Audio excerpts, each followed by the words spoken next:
Okay, it looks like the stream is now up. We might have to do a sound check before we start just to make sure that I didn't screw up our settings too much and now we're out of balance.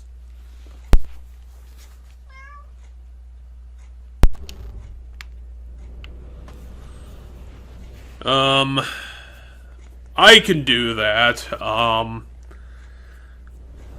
because I could get it on my phone.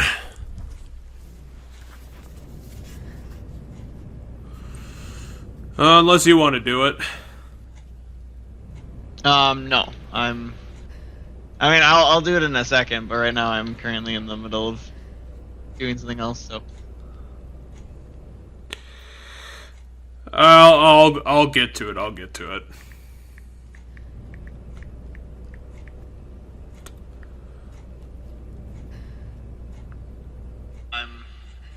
I'll do it in a second, but right now I'm currently in the middle of doing something else, so. Oh, I can hear myself coming through your phone right now. Well,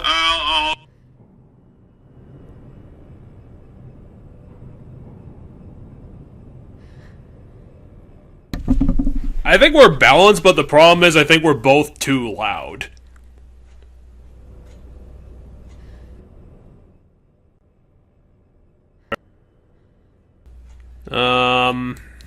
I'll go down.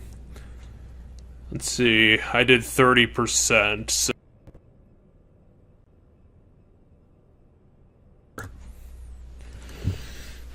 And yeah.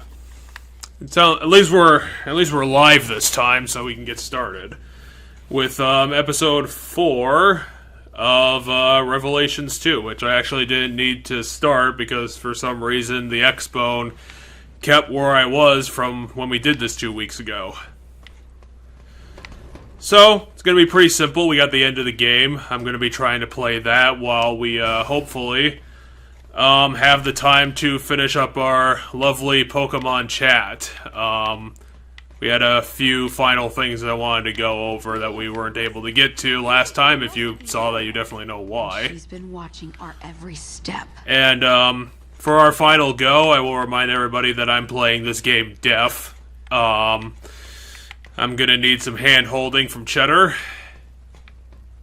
Which Probably. I'm currently distracted, and my eyes aren't actually on the stream right now, 100%. Actually, I'm gonna reduce your volume to me because it's gonna be kind of distracting, a little bit too much. Although I'm deaf to the game, so I could just do that on this because you're the only output I'm getting right now.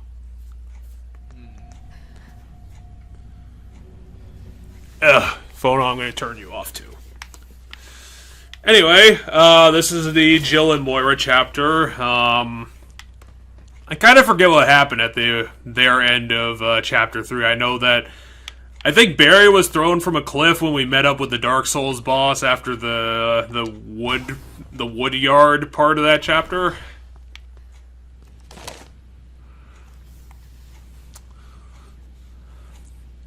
And once again, we're dunking on Spencer because you can never let dunking on an 80-year-old man go to waste, apparently.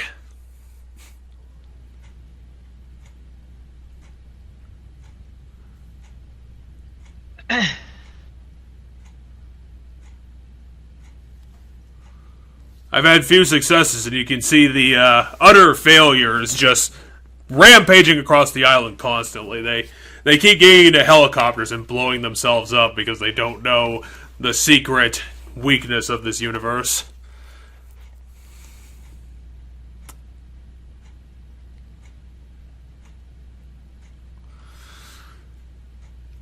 You know, it seems like that's a bit of a weakness to this plan that it requires 6 months of aftercare to, 100% everything. But then again, considering the scientific impossibility of any of this working out, maybe that's kind of fair.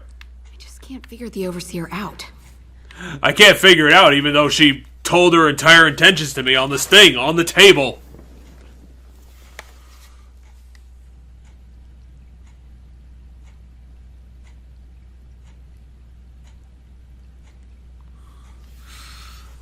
So Natalia's had some real fucked up goings on in her backstory. And Neil was spying on her. Creepy. I quit out of the game I was playing, which was Final Fantasy Origins, Strangers of Paradise. Or the other way around, I guess it's Stranger of Paradise, Final Fantasy Origin. I believe it's a prequel to 1. All I know is it's got absolutely cringeworthy dialogue, because the main character is either A, very poorly written, or intentionally written the way he is. I feel like I've heard arguments from both sides from people saying it, but the character basically all he wants to do is kill Chaos, which is the final boss of Final Fantasy 1. Yep. And literally the game starts out with a bunch of he's just like, yeah, I want to kill Chaos. When can we kill Chaos? That's like all he wants to talk about with people. And then the very first mission of the game that I just got done with before you called me, we climbed to the top of like Chaos's building and we were gonna fight Chaos, and the person we fought turned out to not be Chaos. I guess he was a little pissed off. And the person, well, so then the person we fought revealed Chaos doesn't actually exist. Like Chaos is an idea, right? But Chaos does exist. After giving this whole speech, well, this game is a prequel, I believe, so Chaos will exist by the end of this game, but as of right now, Chaos doesn't exist. Wait, I do know some of the endings of this game, so I do know. It's the world's biggest plug. Comes to be. But when she finishes her speech about how Chaos doesn't exist and it's like a concept, I might need to find a switch or something. The main character literally just goes bullshit, and then like puts his earbuds in for his like. Oh, here it is. His fantasy phone, hits the play button, and then it starts playing Limp Bizkit music. I wonder how much that cost a license, like $5. I don't know. We'll never know the truth. Alright, we're through. Let's hurry. There's a bunch of licensed music in that game. Anyway, for the future people watching this, there is definitely no guarantee that I'm going to be getting the good ending. I've actually played this twice before. The first time I played this, I did get the standard ending. The second time, I managed to accidentally get the bad ending, so I have no idea what's going to happen. I didn't realize this game had multiple endings. I think it just has the standard 2, maybe 3. And now we're meeting the Overseer, face to sort of face. I was gonna say, I'm not meeting the Overseer. I'm currently in the kitchen making supper. It's already done. How can you do that when this dramatic dialogue is happening? Right to become a god. She's becoming the Resident Evil god. Look, she's behind the glass wall. And we can't fucking do anything about it! Ah! How dare the villain get behind bulletproof glass? I'm gonna knife the glass! It's not knife-proof! Wait, is this a recording? My brother's escape was death. And I mean, his death was kind of ridiculous. He burnt to death in a volcano after he got probably a boulder pushed on his head. I will Should have seen it. It was awesome. And then I will surpass him. You can't shoot me. It's bulletproof glass. No, see, her gun can go through bulletproof glass. Never mind. She just capped herself in the head. Just like that. Nope. You missed it! You missed the drama! I did miss the drama, you're correct. The drama only you could hear. I don't know how blood ended up on the glass, to be honest. Well, you see, when you shoot yourself in the head, blood splatters. Aw, shit, the self-destruct sequence is going. And quite a lot of blood splatters, so, you know, my guess is her blood splattered onto the glass. Okay, I guess I'll just go through the door. Back to the elevator. Hurry. Fuck it, we're getting out of Dodge. Ah! How are we gonna get out of this mess when everything's on fire and the entire fucking tower is apparently made of computer servers? No, I gotta go back. I gotta read the flavor text again because apparently there was still a prompt for it. To be fair, this level wasn't that big, and there's no timer on screen, so I'm not really worried about exploding. Maybe this is how I get the bad ending, for not taking the game seriously. Yeah, probably. You had Jill well, no, it's not Jill. It's Claire, that's it, it's Claire. There's a passage down You below. blew up Claire, you dick. Holy fuck, said one of the girls. Oh, who do you think said it between the two of them? Claire. Come on. We've at least done we've done 2 episodes of this shit. I don't know. I mean, either of the girls could say holy fuck. It's not that rare of an expression, and, like, I can see either of them saying the word fuck, so it's not... Especially in this game, waboosh. This game is very sweary. But it isn't all that edgy like the game you're currently doing. Yeah, I mean, the game I was doing, but yeah. Now you're playing the Yeah. game of Sandwich Yeah. Simulator. You know, I'm currently making ramen. Jack is, Okay, I need very edgy protagonist. Who the hell set up that grate like that? That's ridiculous. We chained it up with locks because apparently we don't know how doors work. He just put up a big piece of steel and then lock it in place, right? Sometimes. What a fucking stupid door. I wonder if this is gonna be it for, like, their episode 4. Because, like, episode 4 for Barry's gonna be, like, I don't know...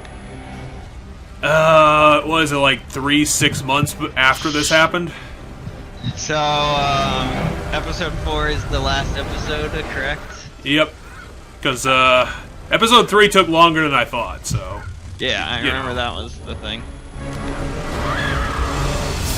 Moira's in trouble, I'm not really sure why. There was a invisible enemy, something. Oh, shit, I think I remember this part of the game.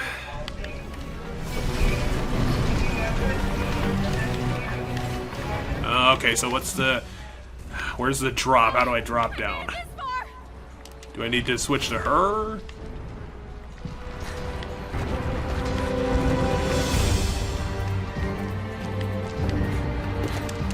Okay, there it is. Go, we only got 4-ish minutes. We can't let her win. We can't... She's already dead! What are you talking about? We can't let her win, the person who shot herself in the head.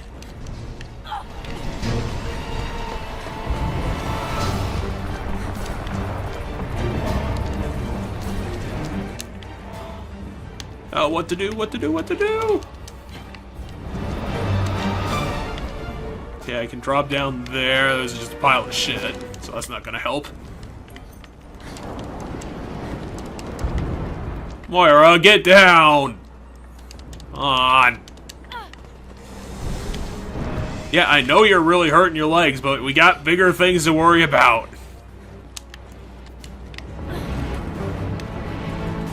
Okay. I got a box. How does this help anything? The box to freedom! And apparently she doesn't have any urgency about this. Just take your time, you know, the tower's about to entirely collapse on your fucking stupid head.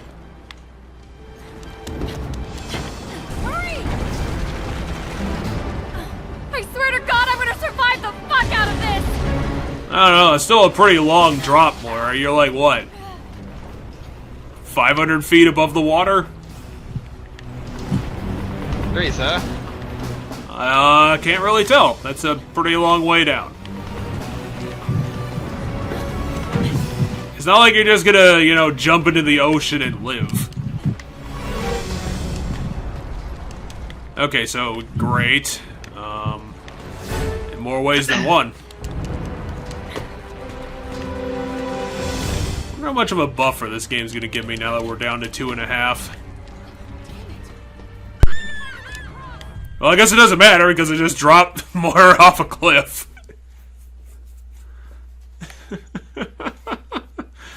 Don't just walk off edges.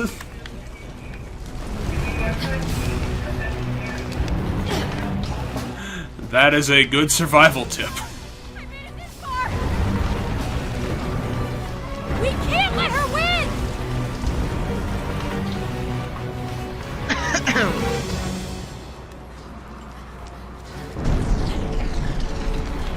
Cass just staring into the bathroom for no reason. Because there's ghosts in your bathroom. Oh no, he can see the future and the paranormal. Oh wow, that totally killed her.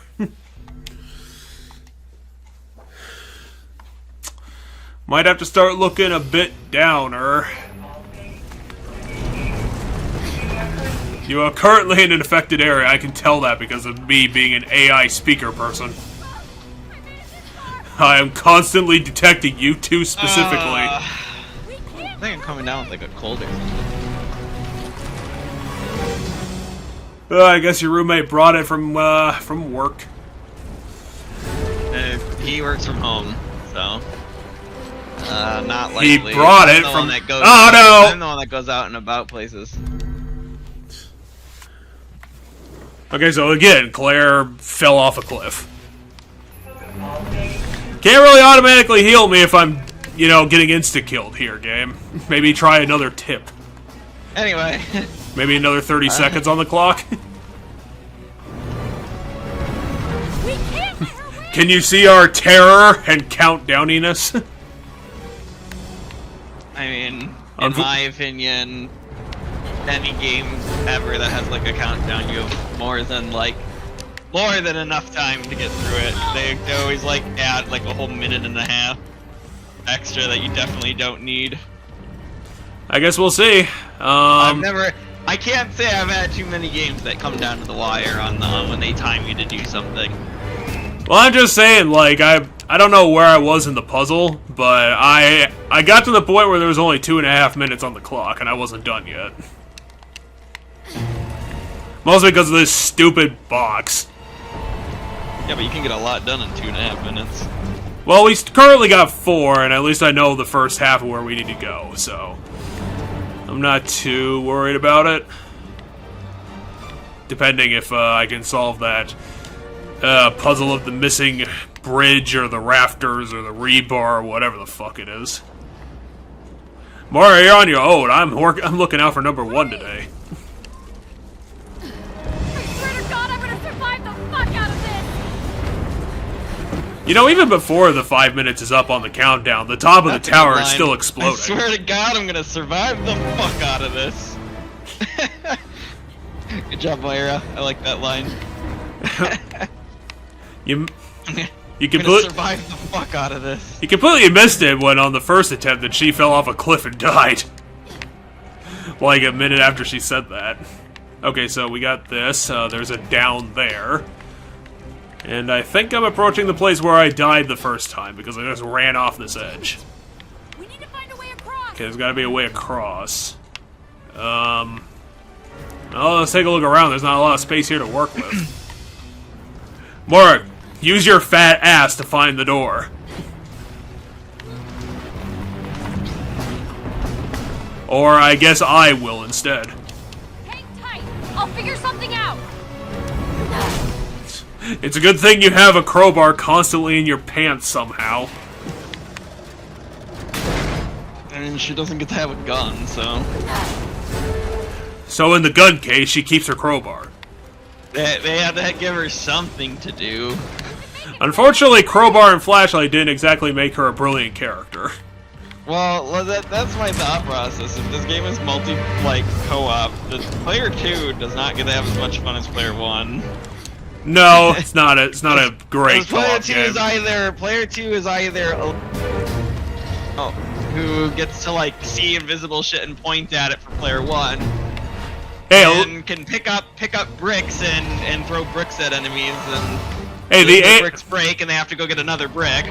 Or they can be Moira and they can have the flashlight to shine at enemies to help player 1, or the crowbar to beat enemies with.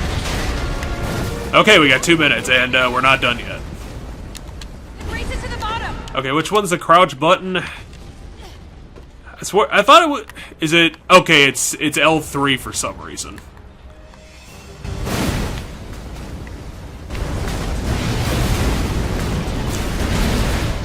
This has a bit of that flavor of Resident Evil 6 going on. It's very actiony.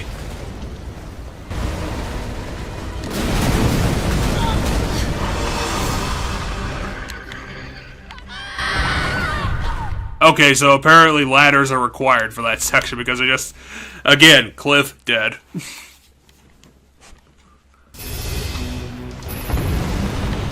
I want whatever's in this box, and it's completely useless. Then race it to the bottom. Thanks, 500 battle points that I clearly don't Race fucking to the need. bottom. I like how casual they are. I'm How gonna is race it to the bottom. Like How- Claire just called Moira. She's gonna race her to the bottom. Oh, I didn't even see that in the subtitles. It was like, what, you think this is all casual with everything constantly exploding? Yeah, I mean, yeah, there's a line. She was literally like, race it to the bottom. I was like, oh, okay, I can just race it to the bottom. Okay, ladder, let's go! Come on, do the Dark Souls thing.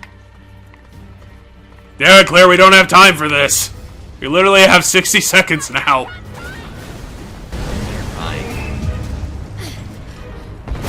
Aw, crap, we're gonna be hearing... Oh, that's great. No, fight the invisible enemy first, clearly.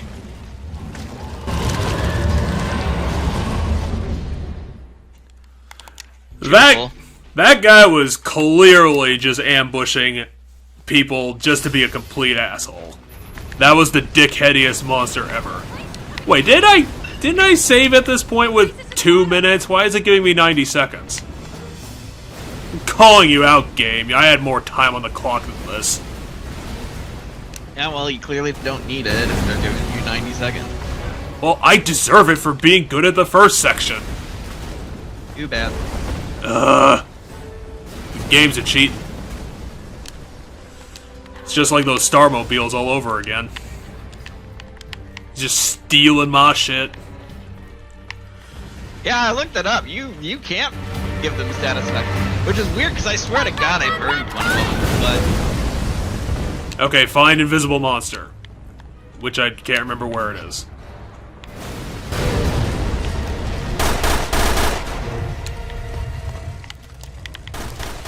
Okay, I found it. Oh, well, what about the second one, says the game. Do you remember about that one? Whoops, you died instantly again. Sorry about that. what about the second breakfast? Actually, I do hear a second bug. Whoa. It was literally right in front of my fucking face. But I made it. Crouch. Oh, did you forget about the third one? We got you! But if I remember correctly, I think this is the end of the half. Moira just got owned. Oh, I don't- Moira saved your life. I don't think she's gonna be able to survive getting hit with a, I don't know, what, like a half ton of marble, or... No, what are buildings made out of? Do you steel? Oh yeah, concrete. That is very clearly concrete. Are you sure it's not wood? Anyway, I'm not gonna save you, Moira. Bye. Maybe that's how you get the bad ending. You abandon quote-unquote Moira.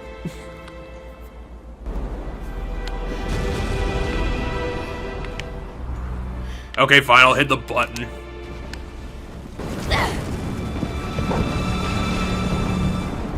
What, you abandoned? No, seriously. Are you supposed to save Moira there?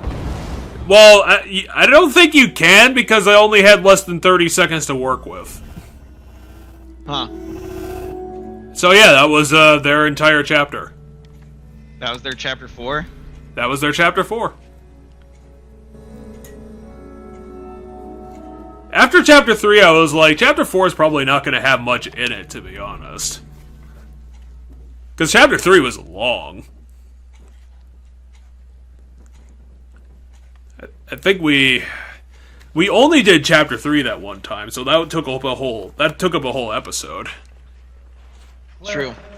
Open your eyes. Claire. Barry, I was the one who's rescuing you from the... Claire. the island, and I brought you to the hospital, and I gave you CPR, and also $5. I'm Barry, the man who gives you everything. Yeah, okay, there is no way you can Was Moira with you? save Moira. Here's why. This is how he knows to go there. I'm so sorry. This is how Barry knows to go there for his part of the game. I tried to save her. I also... Now, this is how Barry knows to go there, I'm pretty sure. Claire just lied. She didn't even try to save Moira. She was like, she's under a bunch of bullshit. I'm just gonna get out of here. Moira. Why, baby? Well, it's because she went on a... Actually, it kind of was her fault. The only thing she did was she went to the wrong holiday party. That's exactly right. Like, Moira didn't do anything wrong.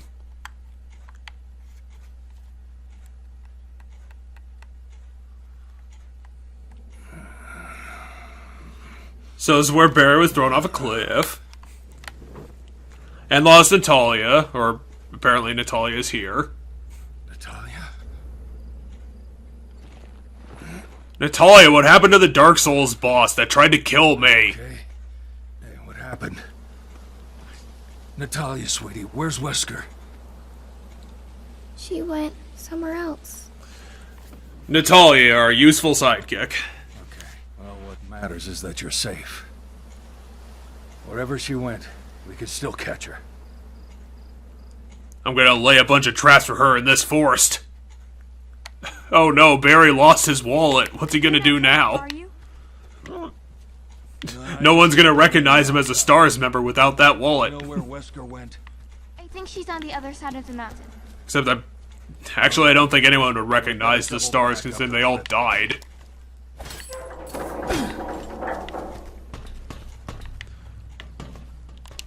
Yeah, at least they give me a little something, something. Okay, I got 30 bullets in this thing. Which reminds me, I can't literally fight everything in this game. I have to run away from most of it.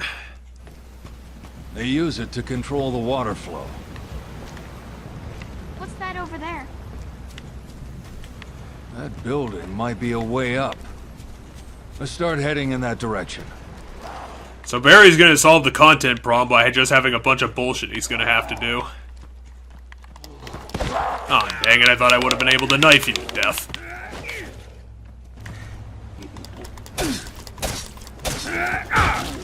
Or, you know, Big Fist works too.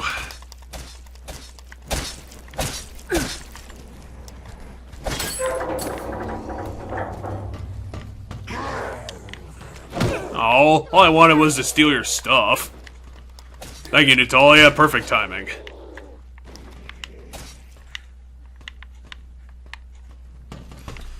Well, you can't tell me what Wesker's up to. At least you can help me do that. Actually, I don't need to fight this zombie. I can just run away from this zombie. It's not like he's protecting anything important.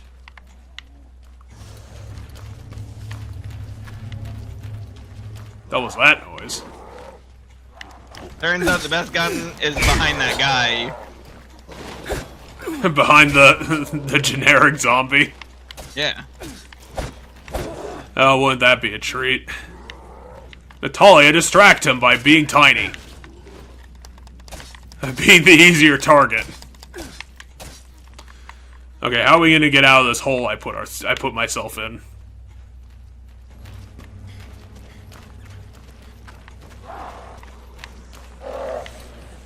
Yeah, I think I'm good without you guys. Natalia, you take care of him.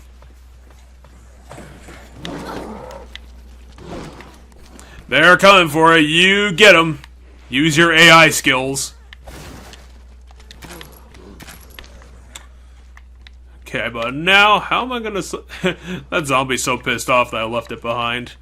It's like, guys, why am I not allowed to come to the party?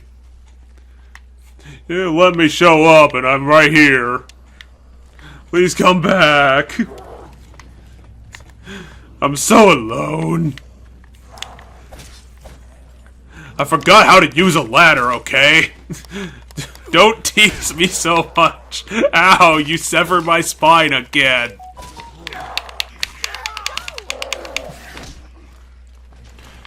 Are you being mean to Phil, says the other zombie? Well, now we have to deal with me.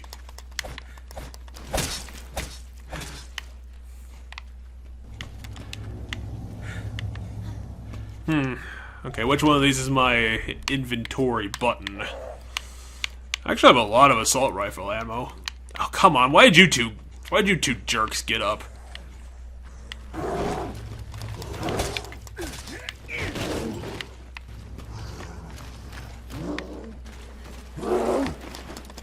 I'm not exactly effective at doing much. The AI threw a brick at it while I was doing the fucking finishing move. I like what you're doing, but I don't need the help. I mean, you know, it's an opportunity to get a brick in and they threw the brick. Anyway, I'm gonna need that until I thank you. You can have this bullshit instead. Well, someone's having fun upstairs. Anyway, I'm gonna need to make this bottle into something useful.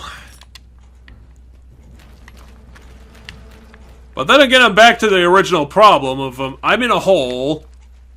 What do I do with that?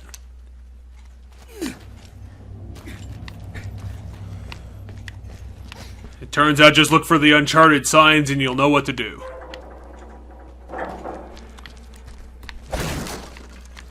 Guys, can I come to the party now? I've been waiting here for like 10 minutes. No. Now shut up and leave me alone. I'm buried, damn it. I'm too busy being a surrogate father.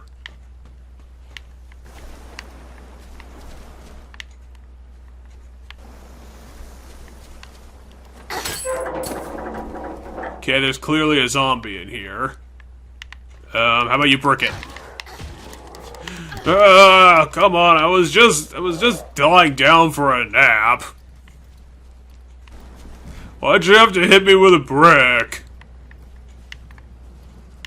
God damn it, you tiny child, you get your ass over here.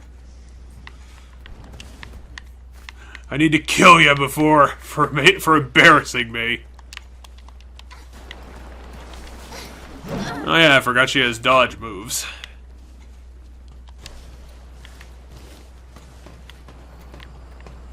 Barry, there's some scary monsters back there. Can you kill them?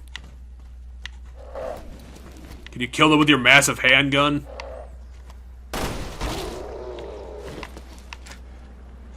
Hey, what are you doing with that thing? Ah! Why? I was just standing there. You guys, you killed Dwayne! How dare you! He was just 2 weeks to retirement.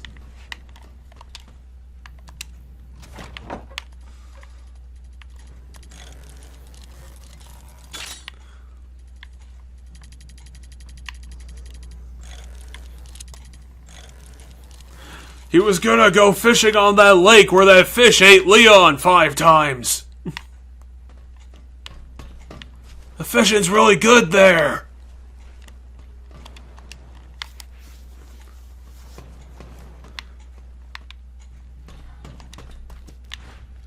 Oh, I have a bit of a headache. We barely started. Oh, I think it's there because I'm coming down with like a cold. It's not. It has nothing to do with It has nothing to do with the game. I think it's more like just I'm getting sick. This thing is huge. It's like one of those Well, cranes you see I guess we're gonna have to solve the puzzle of that.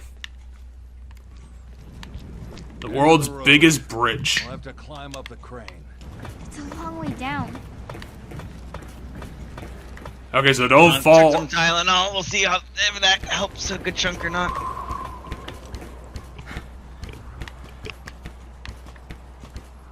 Okay, it's gonna be one of those co-op puzzle things. No, get on the stupid... Barry, get your ass on the stupid thing while I hit the switch.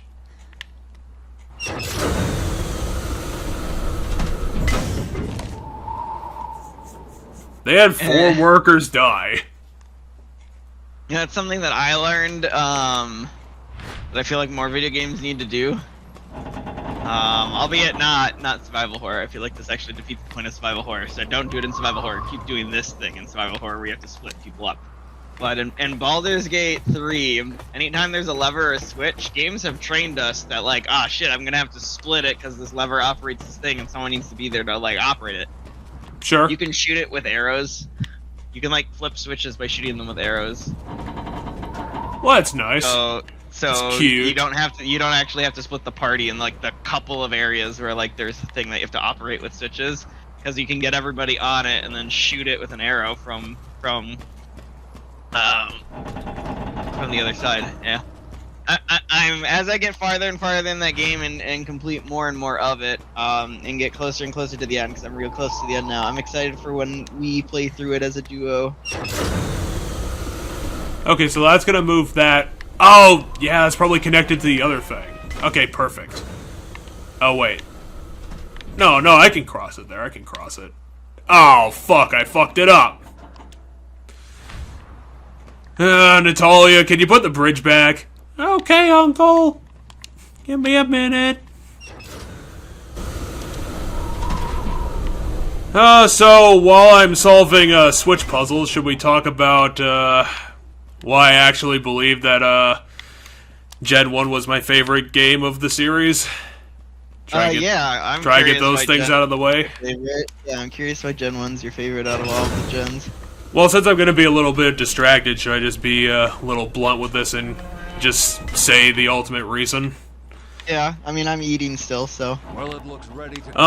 Well, it definitely came more into view because I'm still, obviously, on a long, far-flung project of playing through classic Final Fantasy, and I think that, the big reason why I like, Gen 1 is the same reason why I'm having problems with those games, is because the ultimate reason why I like the game so much is that, it did something that JRPGs can so easily, screw up, and that is that in the play of the remake, it just honestly had the perfect difficulty curve. Like, I think it was just, for an average play, where you need to go, what you need to do, hit your objectives, and the game gives you the levels you need to be at. They give you appropriate challenges to overcome. And, it is very impressive that really any JRPG can do that. Because just so many so easily fuck it up. And put the challenge curve too high and then make it annoying and then require you to work. Put in, like, actual working time doing grinding to get to where you're supposed to be, even though... in an average play, you might not be able to get the experience naturally that you actually need to get. So you thought,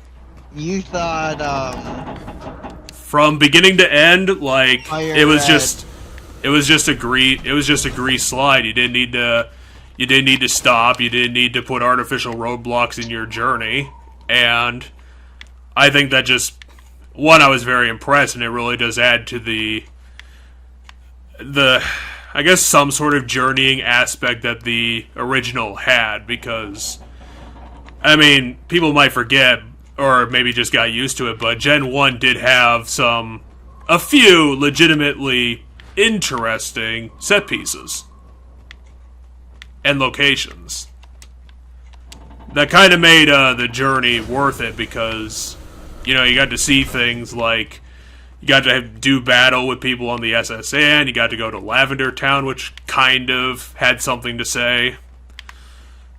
And, for that, I think it hit a real good golden standard for, having, not dawdling, but having enough interesting things to do and see that didn't overload it, didn't slow it down too much. Everything felt, I don't know what you want to describe it. Everything you went and did felt important. Or at least had some sort of weight to it, I guess. Like it wasn't just a simple like do, go to the towns, go to the gyms, and that's it.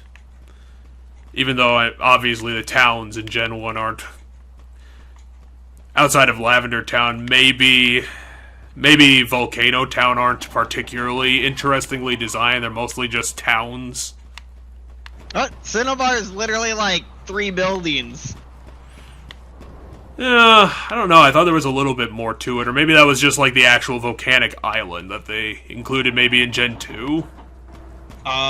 So the volcanic island you're thinking of comes from the like part after, like the part that's unique to Fire Red. So I would not refer to it as Gen 1, because I'm pretty sure you go to a volcanic island when you go to those extra islands, but that's not in. If you were to play Red and Blue, that's not in there. You just go to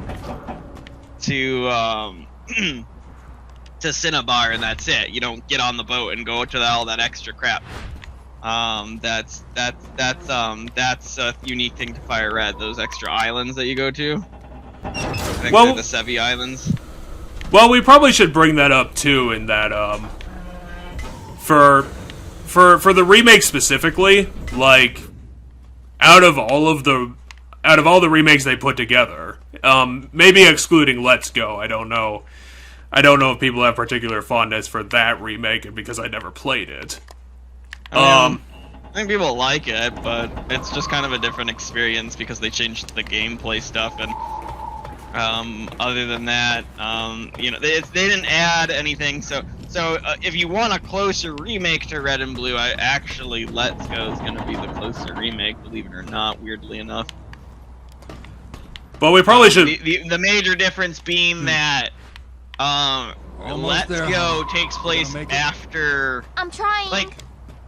Like canonically, the characters of Red and Blue show up in that game, and they're not the player character or the player character's rival. Those are different people. So like Blue shows up in Let's Go as a different person.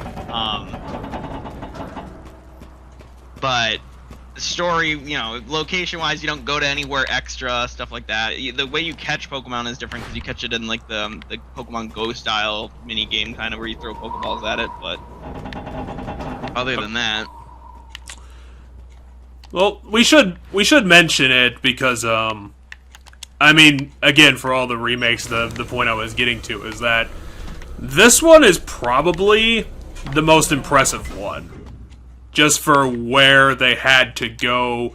Like, comparing, the original to the remake, this is it's an incredible amount of improvements for a game that would probably... we jokingly said, or maybe I just jokingly said, it would just turn to incomprehensible spaghetti if you looked at it wrong.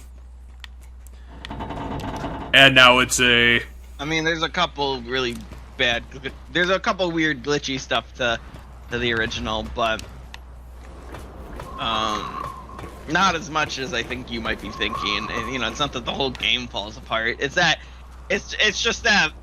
because the game has been around so long, everybody knows how to do the bugs that you can do that do break the game.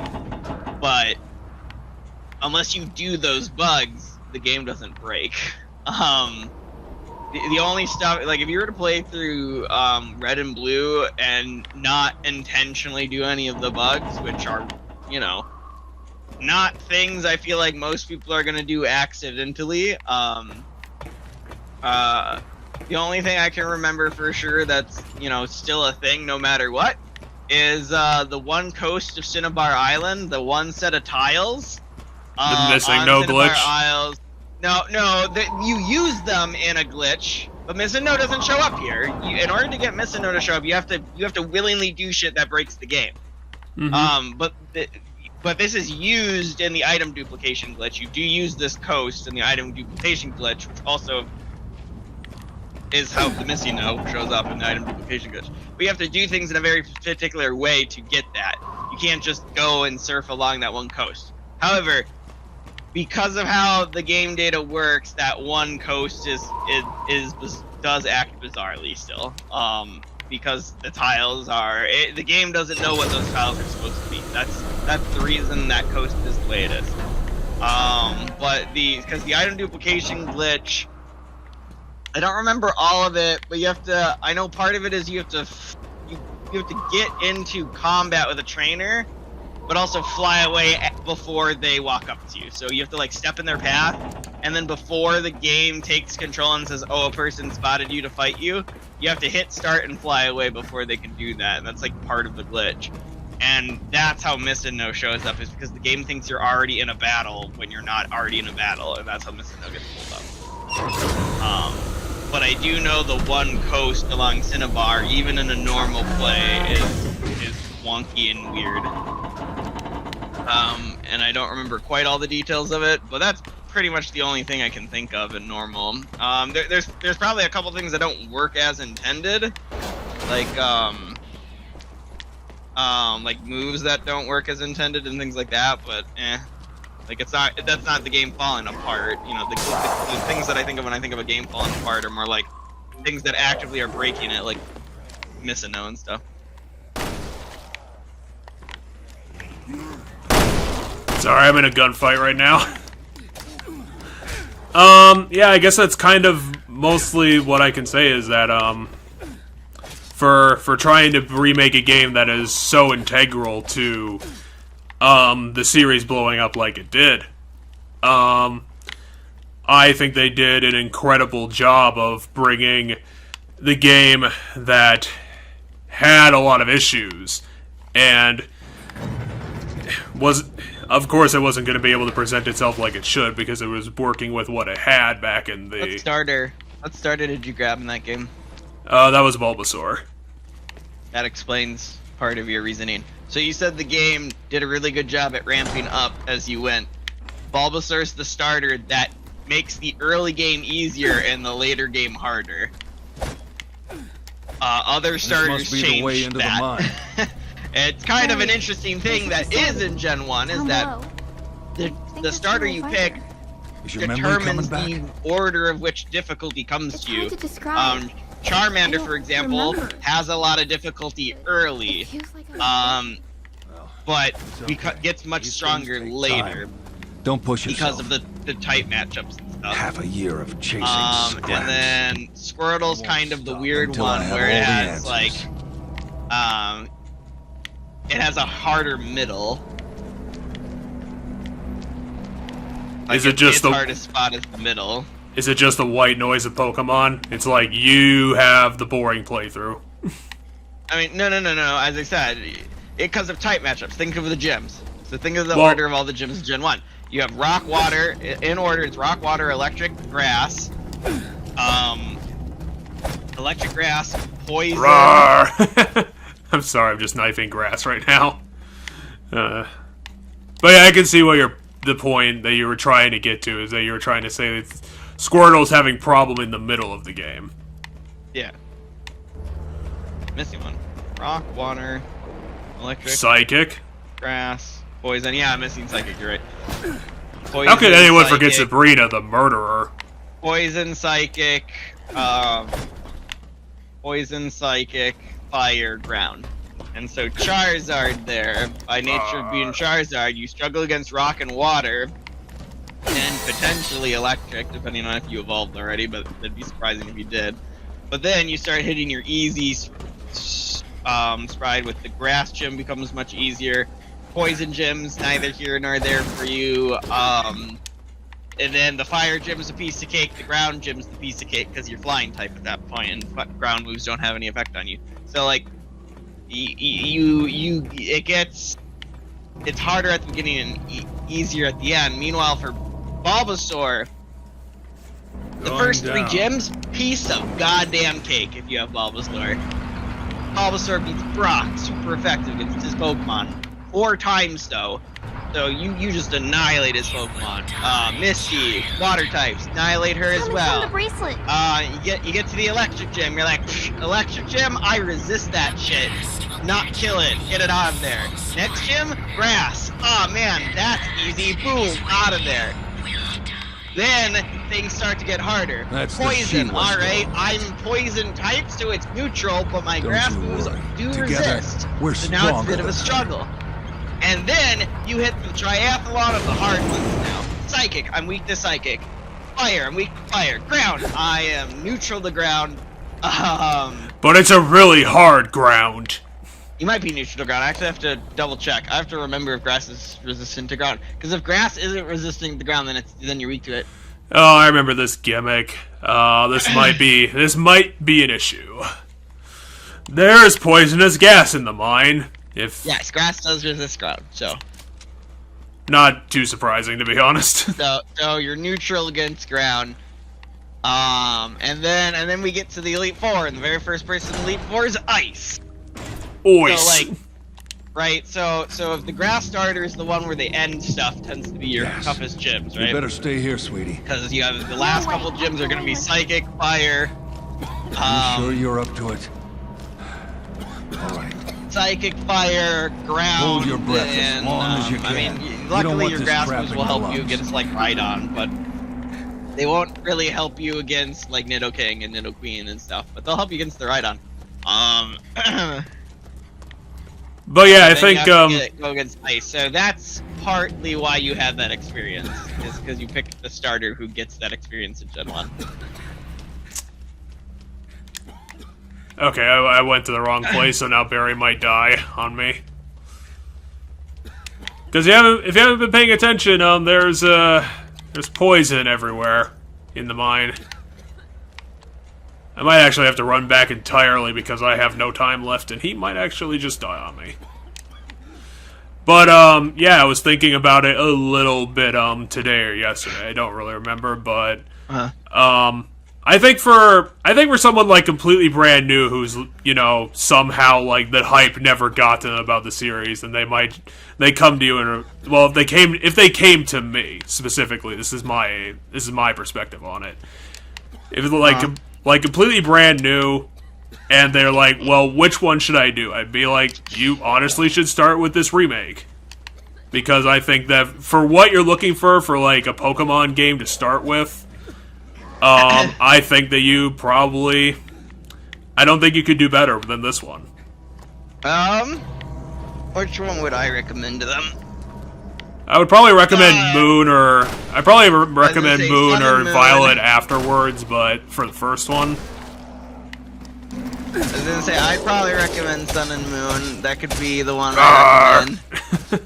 I could see myself recommending Sun and Moon to someone. The reason I'm not gonna recommend Fire Red and Leaf Green to someone is because the physical special split doesn't exist yet.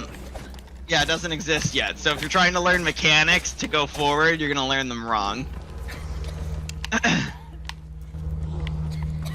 There was a lot of zombies in that tube. Natalia, distract them.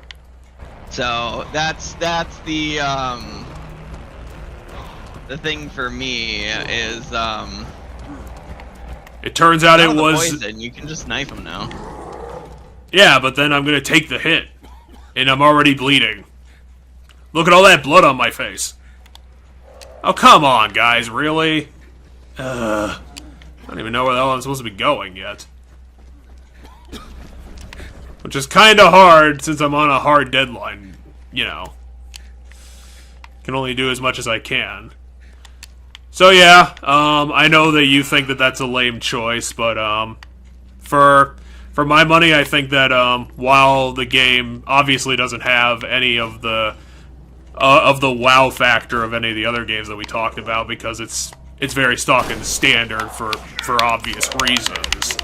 But I think it has just enough intriguing like moments and stuff and bells and whistles in it that I think it's I know this is gonna sound dumb. I think it is the quintessential Pokemon game for the old tradition. You know, I might recommend BDSP. Not gonna lie. Really? Yeah. I should probably heal myself. Gen 4 is a solid game, and it comes after the physical special split. You're gonna learn mechanics. You know, the current mechanics from it. You're gonna get a solid playthrough of a game that I don't think is, you know, too difficult, but I don't think is, you know, baby easy. No, definitely not. So I think that might be a good one to give people. But other than that, it would be Sun and Moon is the one that in my mind comes to my mind.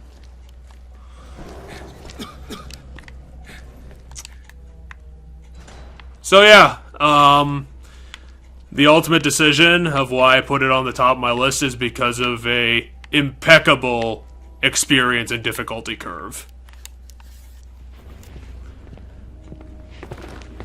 Which I have had a problem with, I think every Down and down. Final Fantasy game I've played up until now has had that problem. What? Where you would just run into a spot where, you know, the game is like either fuck you, or you need to grind. Like you would hit that spot where it's like progress is nearly unreachable at this point. Did you get a Final Fantasy VI yet? No, The reason I say that is I'm at the final dungeon of Final Fantasy VI, and I do not have this problem. So, like, well, I'm kind curious of your opinion. well, I'm kind of hoping since Final Fantasy VI is like the first one that like everyone, like people who talk about Final Fantasy talk about like that's the earliest one that they talk about. I'm kind of hoping that 6 is the first one that stops doing this bullshit. Well, I will say I won't necessarily call it grinding, but there's That's a incentive ventilation to system. If we can get it working, it seek might out clear a out the couple gas. extra wild encounters here and there, or to not try to avoid, every random encounter possible, right? Albeit there's a really easy way to. There's like an accessory that's specific to a specific character. So if you have that character in your party with their special accessory, it negates all random encounters. So you can only walk past everything and straight to boss fights. It's probably not the best idea to do that. It is not. But there's a specific gameplay mechanic outside of normal level up.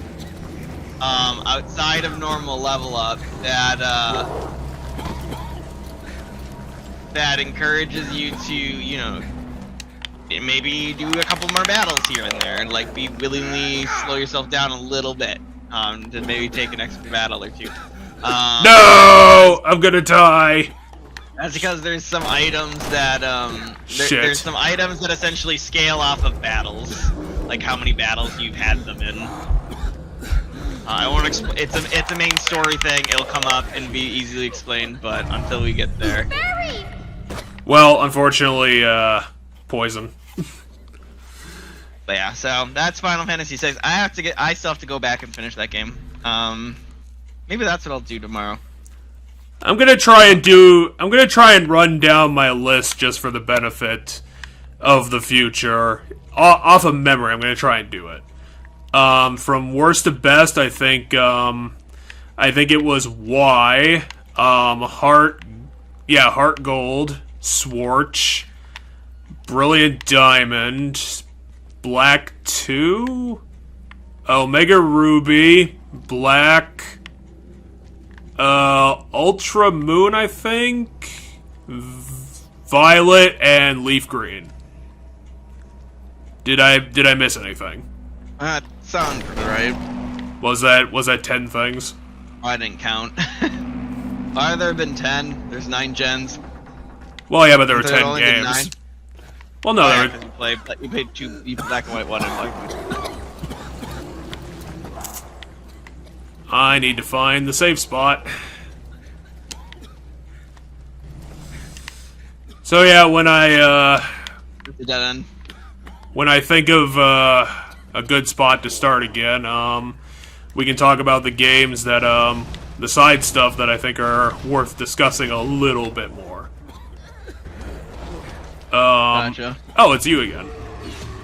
Unfortunately, this is probably gonna be what ends me, is this guy coming to get me. Because I think it's gonna turn me around, and I also can't see because the game's blinding me with its UI. And that was the end of my timer. Yeah, that's what I should go do. I should go play Final Fantasy VI, and then maybe after that I'll go play a different Final Fantasy. Because, I was playing Paradise, Strangers of Paradise or whatever, but, part of me earlier today, which made me play Strangers of Paradise, is like, I was like, man, I really want like an RPG game, and then for whatever reason I ended up on that. I wanted to like manage stats and stuff. Like I wanted to do the numbers game that comes with RPGs, and I ended up picking that one out of everything. But I feel like if I wanted more of what I wanted to do in my head, I think the older Final Fantasies would have been better to pick. I mean, Final Fantasy how much V's claim to 9? fame is that the upgrade it had to the job system. I don't know what that is for. Fine. Kind of hard to describe off the top of my head. I mean, Because I like find previous games have danger had, previous games have had jobs before. I'm just trying to figure out what the big difference is. And oh my god, what the fuck? I don't know where the hell I'm supposed to go because this place is a dead end too.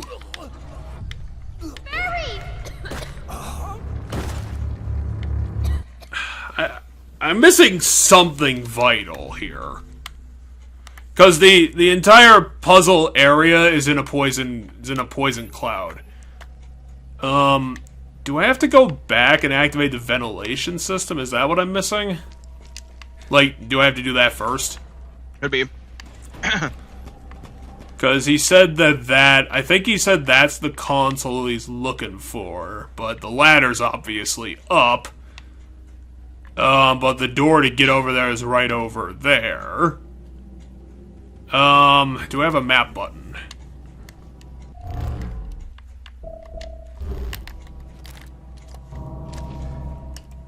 No, that's my selection button. Yeah, I don't, my brain's telling me that the path to get over there is probably behind that door.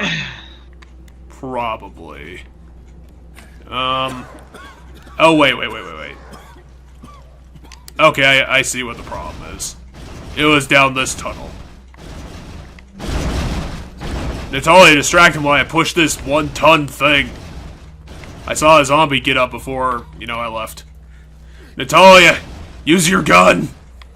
You, 11-year-old child. Okay, we solved the puzzle. Now we have a safe space to start solving things. Should probably bait an attack out of them and then knife them again. Or, he'll just have the world's most terrible hitbox and somehow Natalia will hit him. Because that brick was nowhere near that zombie's head. I'm sorry, game. That was really stupid looking. And your numbers were just wrong.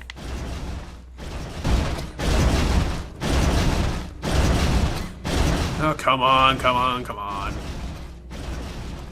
Barry, put your old man's back into it. We got a world to save here. You got a daughter who was crippled by all that rubble that fell on her head. Okay, so that's a Natalia crate.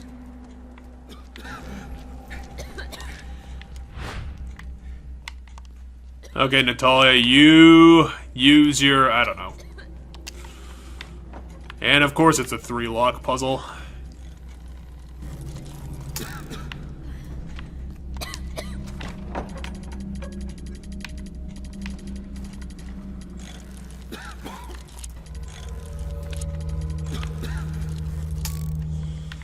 Okay, time to abandon this attempt, and hopefully she's not going to kill herself by breathing wrong.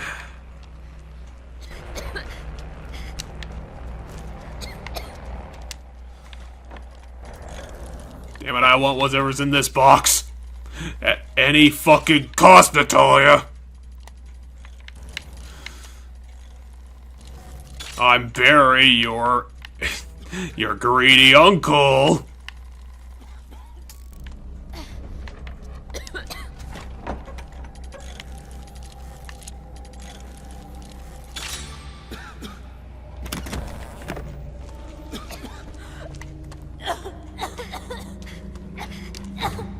I'm actually amazed she survived that. Oh, and speaking of such, I've actually managed to get into a new quote-unquote new TV show as of recently. Yeah. It's an older police drama called... They just called it Chase, because apparently they didn't want anyone to find it. And, to be honest, the crimes that they deal with are actually kind of gruesome. Because, one of the early episodes dealt with a guy who bombed a coffee shop, and we got to see the guy get exploded. Some guy who was definitely very stab happy. And another was a fake marshal who shot a 17-year-old girl in a field. Fun.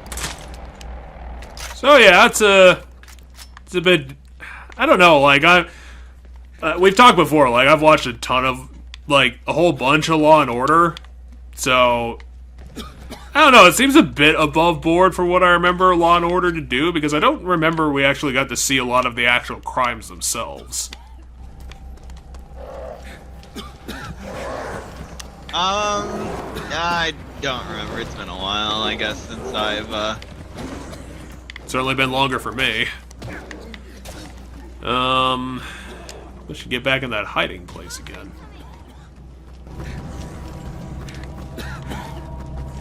I mean, I pissed off like 5 zombies. They'll probably cut. Yeah, they're already here.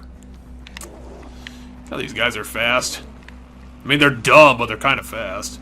Natalia, throw a brick at someone.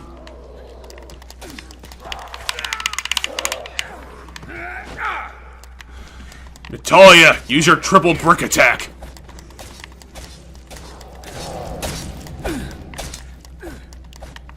Well, now things have stabilized a little bit, I think now is a better time to resume talking. Because the first game I wanted to talk about a little bit was the Pokemon trading card video game. Because I realized after I finished that game that I have a little soft spot in it for my heart. Because on the Game Boy, I'm pretty sure it was Game Boy Color.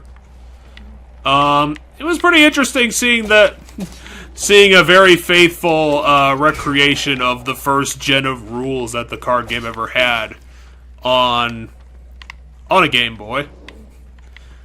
The gyms, it really didn't have much. It just had like the gyms and the pseudo Elite Four. And the gyms had, you know, some sort of a gimmick. I think one of the gyms was like Forgetful Grass Lady's gym, where her gym was all female too. One of the gyms had their trainers actually did, because they were like, I think they were gym rats was the gimmick. So they were gym ratting it up in everybody else's gym. So all the trainers you needed to find weren't even in the gym itself. I don't want to heal because I barely took any damage. And I know it's a pretty threadbare game and all that, but, I don't know, I actually had a lot of fun with it because it's, you know, you get some real deck building capabilities, you get a pretty good, roster of cards available. It's, for what you actually need to finish the game, it's actually pretty easy to get cards.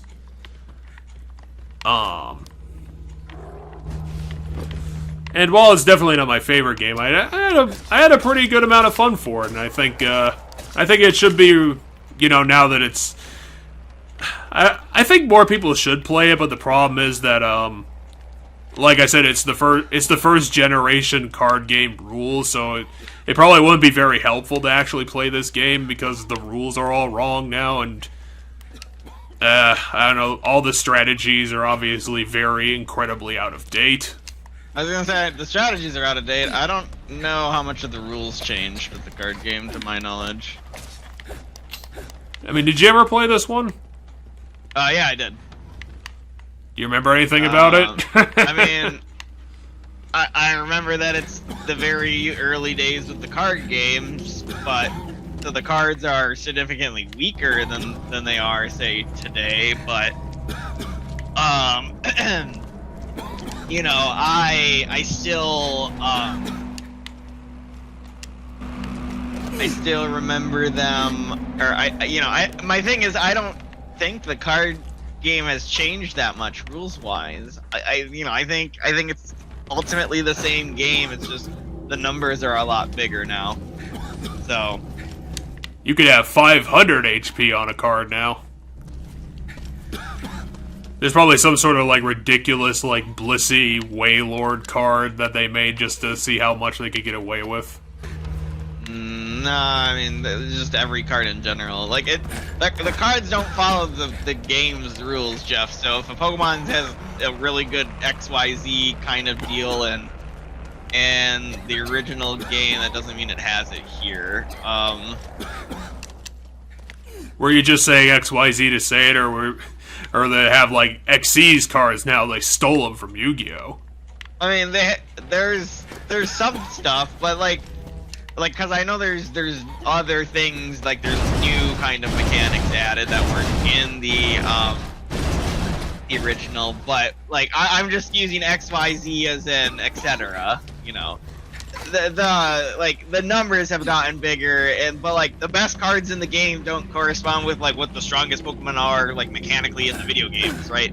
Because like I know for a while one of the best cards was like a Sableye or something way back. This is really outdated now even already again, but they're like Sableye's never been so amazing of a Pokemon. Like it's gotten Mega Sableye was pretty good for a while, but you know the cards have effects that literally just don't exist in the game and are not based on anything in the game. So to say that like, oh, they probably made a Wailord card that's super good because the Wailord has high HP and high HP numbers.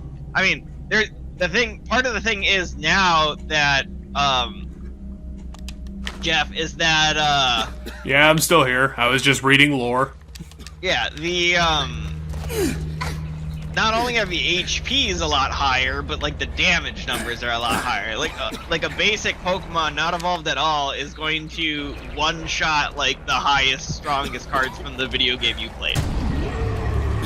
They could do 100 damage now. Even basic, the attack power on basic cards is, you know, probably a minimum of a 60 if I had to take a guess. Yeah, that would do in all the basic Pokemon. Yeah, and I know in that game, like 10 and 20 are like your average attacks. Well, you know, it's keep things simpler because they didn't know what they were doing yet. Yeah. Oh damn! I thought you died. You split head monstrosity.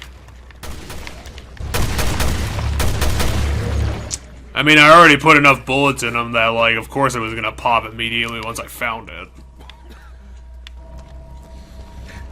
So yeah, there's definitely, that.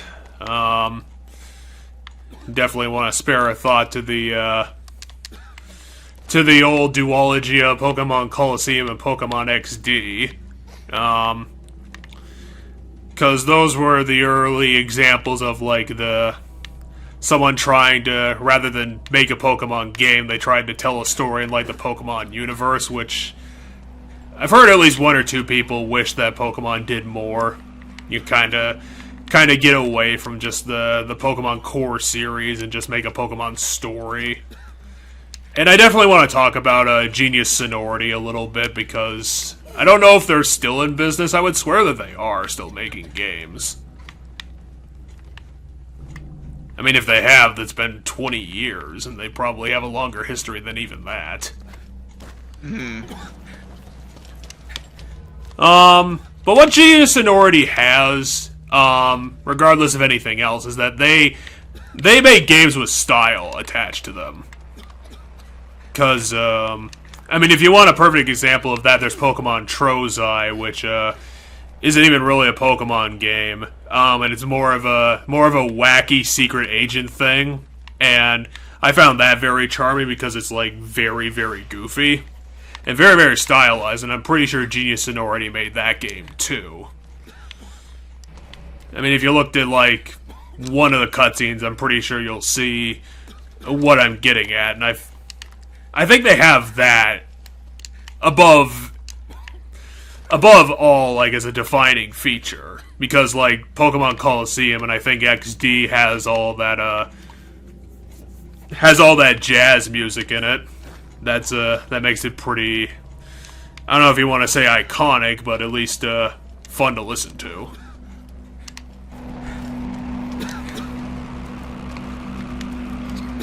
Because I don't know if Pokemon Coliseum and XD are really big enough to be considered iconic games. I think they're still niche. But they went with an interesting world. I'm pretty sure it was a world that actually didn't... Pokemon at Coliseum entirely had no Pokeballs in it. Because they wanted to build that into the lore. And Pokemon Coliseum had Pokeballs in it. Well, it was either Pokeballs or they didn't have, like, Pokemon catching. They didn't have Pokemon catching. There was no wild Pokemon in that game. The Pokemon catching you did in Coliseum was, Shadow Pokemon. yeah, the Shadow Pokemon stuff. Okay, I need to figure out where the puzzle is here. Because I need to find some way to unlock that door. But I feel like I've kind of went everywhere that I can. I mean, there's this tunnel, but I don't know if this tunnel's going to lead me to a dead end or not.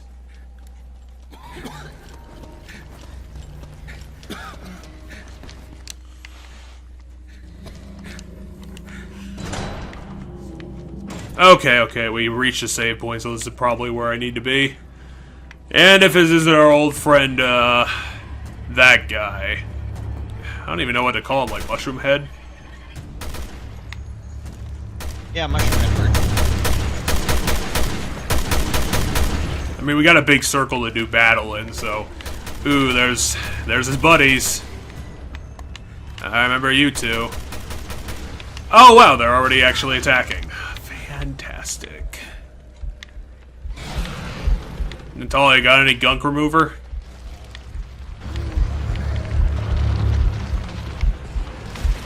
Okay, I'm gonna need some bigger damage for the artillery guys. Especially since their fucking heads do not fucking stay still.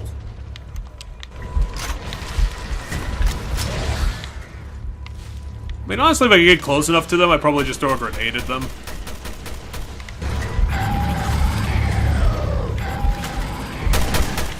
Okay, I think that one's actually dead. Did it say dying sound? I heard a dying sound. Okay, I got 18 bullets in this thing, and I'm in a corner. Oh wait, I got 3 explosive bottles. I can use that instead. I got no shotgun shells, so I probably have to at this point. Or its AI fucks up and does this. Wait, did it block my grenade with its hand?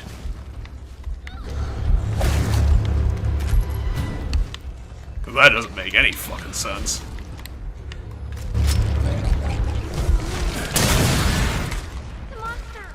Good job, Natalia. Get more bricks.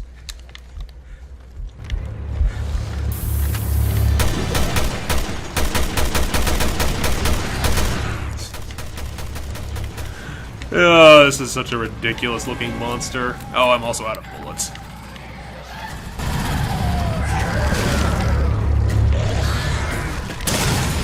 Nope, that did it.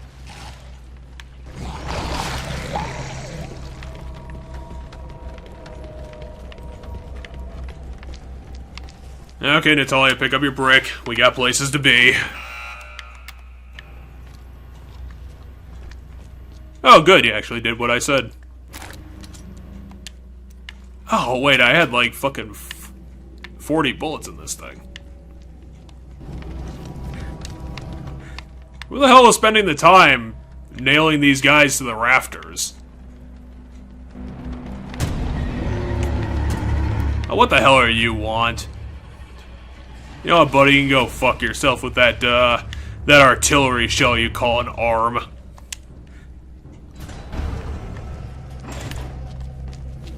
You just can't please anyone in this world.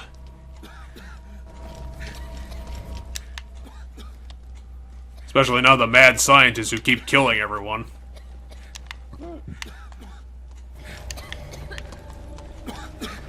Oh, what the hell? How'd you get in here?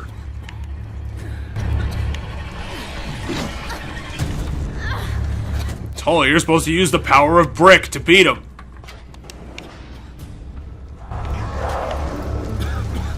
Oh, what the fuck?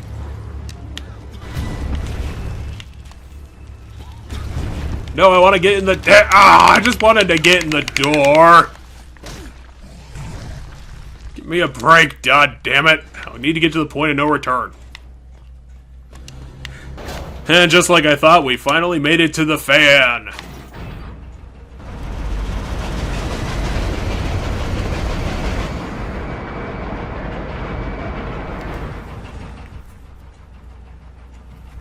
No, that's still working. Still working.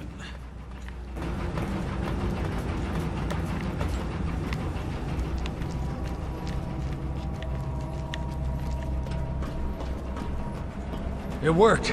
We can get through now.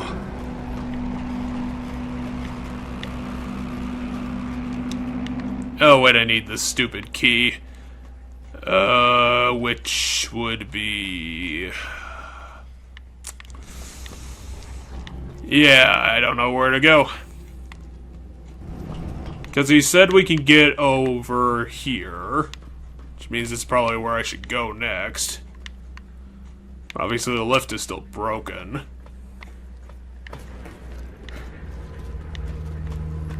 Is this the way forward?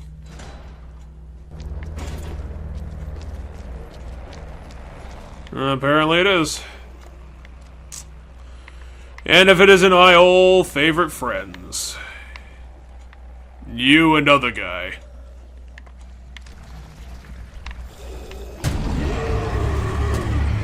Maybe I should just start shooting you.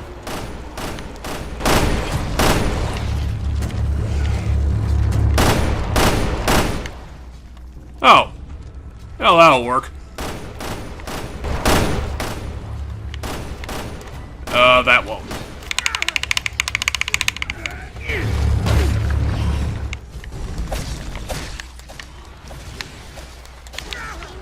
Damn it, I got gunked. That won't stop me stabbing you. Damn, where's your weak spot? I need to hit it.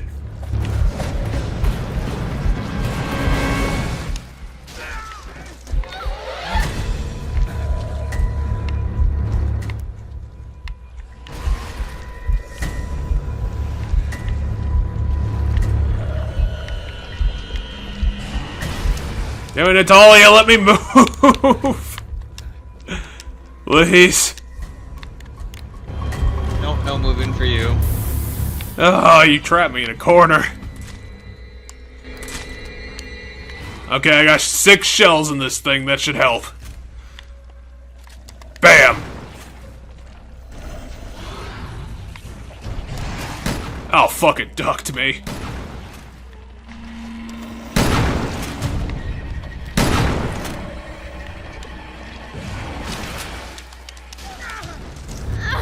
Again, I'm trying to do the dodge move, but someone's getting... Oh wait, I'm actually hitting the wrong button. It's B, not A.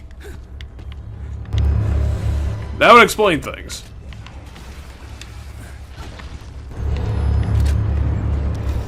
At this point, I'm probably just gonna have to run up to him and knife him.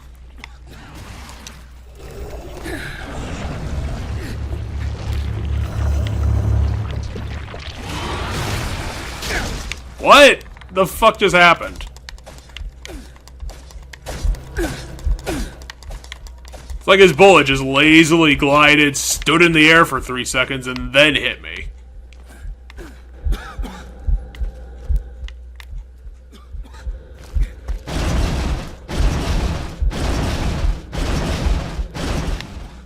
Okay, Natalia, I got your hidey hole.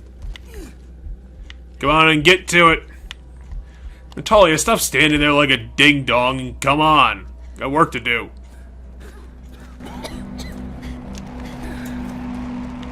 There's something ahead. Be careful.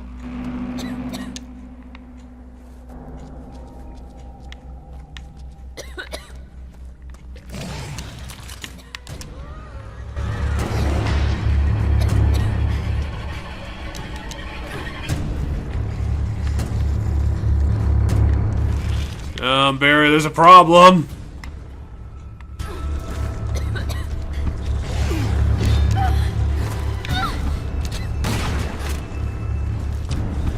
I need to check if I have any bullets I can pass to him, otherwise we're kind of fucked.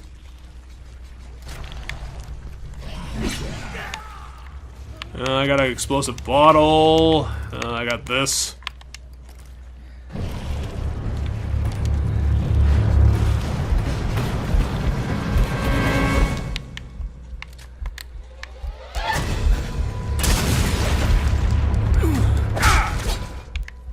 Hopefully that'll do it.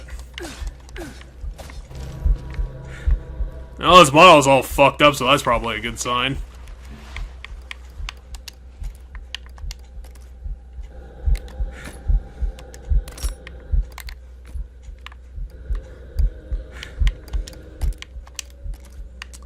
Dang it, how am I alive at this point? That is an excellent question. Do you know how biology works, Natalia? Nothing makes sense in this world. Oh good, I got 15 bullets from you. Okay, so we're gonna need that. I don't know how we're gonna need it, but we're gonna need a box. Oh, that's not a comforting sign. I just got 12 these. Wait, I thought I got 12 of these bullets.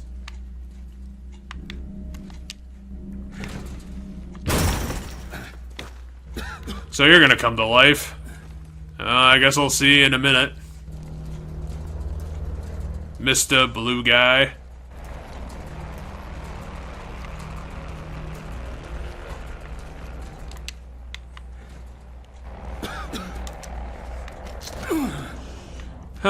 So is there anything more to say about Pokemon Coliseum other than, you know, it's a pretty good story, it's a great world that's interesting. Villains weren't exactly, well, except for the obvious one, weren't all that great. And I would say, with Pokemon Coliseum, there's definitely that, pretty obvious, missed potential thing about your main character being an ex-bad guy representative, which they immediately decided to drop entirely to make him a more typical protagonist. You know, that's kind of a shame. Mm-hmm.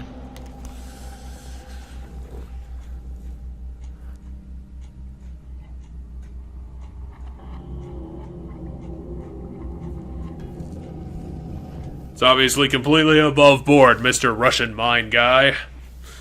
Don't need to take one look at it.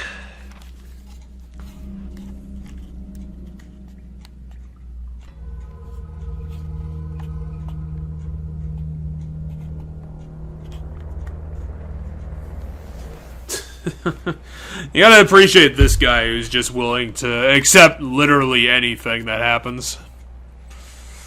And, you know, people just keep disappearing, but it's probably fine. And they're getting paid, right? Hey, it's that fucking key I was looking for a long time ago.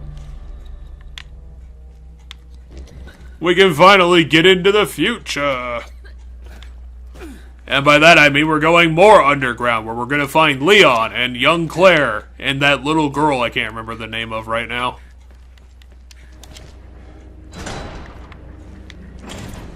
What is the name of G-Virus girl? Because she was in Resident Evil 6 too. I don't remember. She was Cherry? She was partnered with Asshole. Cherry. Sherry. Jake and Sherry is the pairing in that game. Cherry's in Resident Evil 2. Why does Wesker have it in for you? Yeah, what were you talking about with that big lady? I only talked to her for a little while before I got really sleepy. Damn it, tell me the truth. And stop being all blurry. Answers will have to come from her. Barry, you forgot to put your glasses on. Are you sure? I'm thinking I can see perfectly fine. Barry, You're not even looking at me, you're looking at a wall. No, I'm not. That's one nasty bowl of soup. Damn it, I told you I'm perfectly fine. Falls down the stairs. No record located. Yeah, something tells me. Needs authentication. Guess we're... Record located. Access granted. Natalia, how did you... Natalia's a hacker! Crazy. I didn't think she knew anything about computers.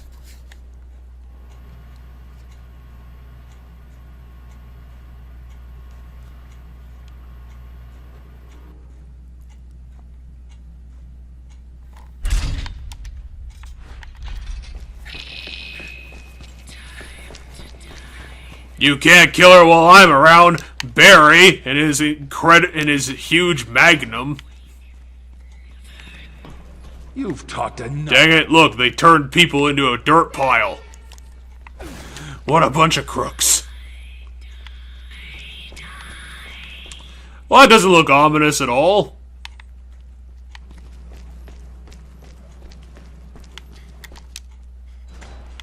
Hey, has anyone got any secrets in here?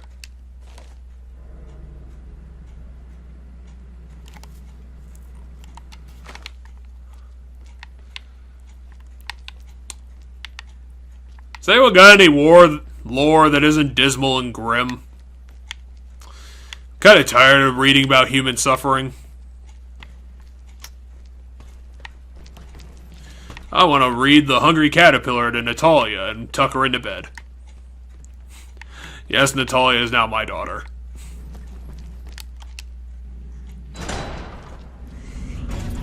Oh, this is looking a bit familiar. Nice place to set up house. I wish I could live here. Speak for Are we gonna find a save room next? I've had my fill of mansions. No, but I will find 5 bullets.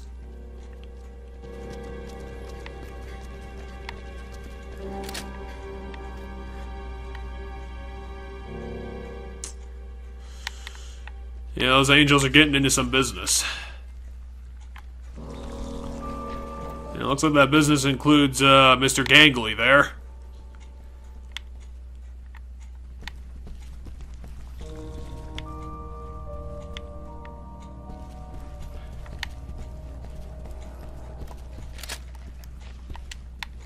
Probably should put some more bullets in this thing.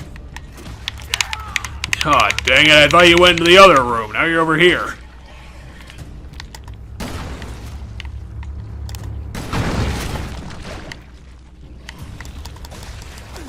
Not even given a chance. And then I'm gonna get ambushed by the second one of them and look really stupid.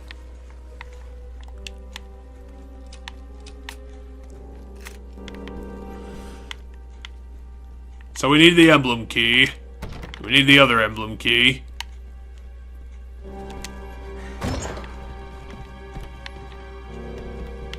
So why would Alex Wesker build the Spencer Mansion underground?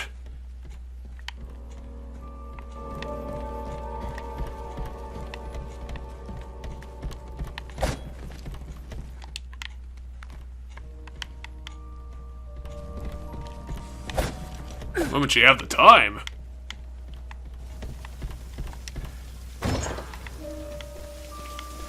Well, for being the Spencer Mansion, there's a lot of unlocked doors.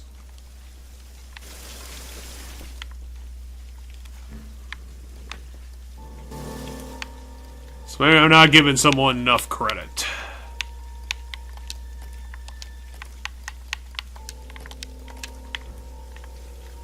I'm gonna take that, and I'm gonna use it to make a bomb in my pants.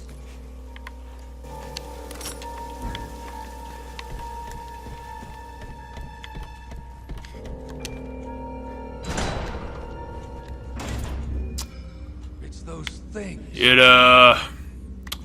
might be a bit of a hard day for me. Created them. All of them. Something tells me I'm gonna have to fight all 4 of them.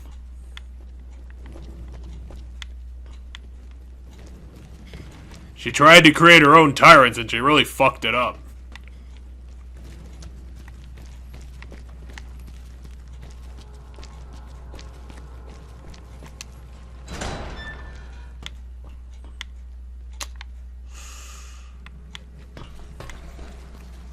Still, everything is getting all grim again. And now there's two of them. Wait, I thought it saw me. Can it not negotiate the door?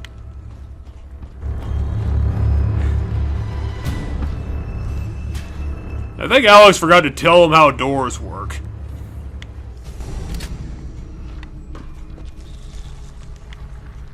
Can you get that other one's attention so that I can blow up both of you? Okay, fine, whatever.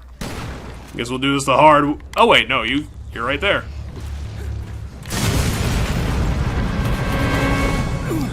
Knife. Knifey, knifey, knife. Knifey, knifey, knifey, knifey, knife. Grenades make the world go around, Natalia. At least the world according to me.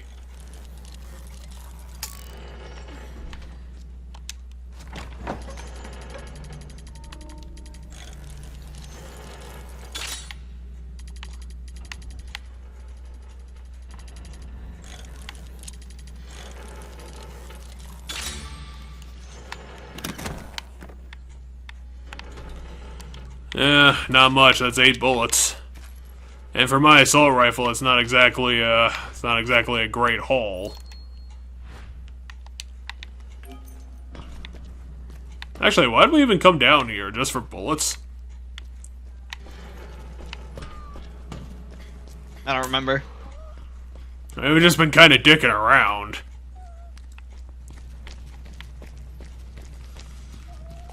And by we, I mean me. I thought I had a flashlight on my body somewhere.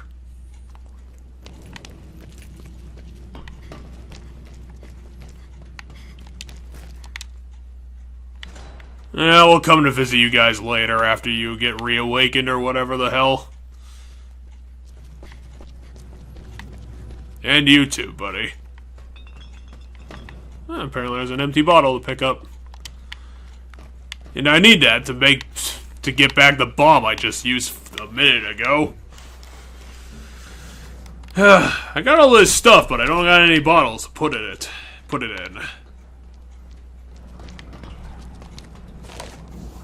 in. Pour on the Ouroboros virus. Just the one. That's all you need.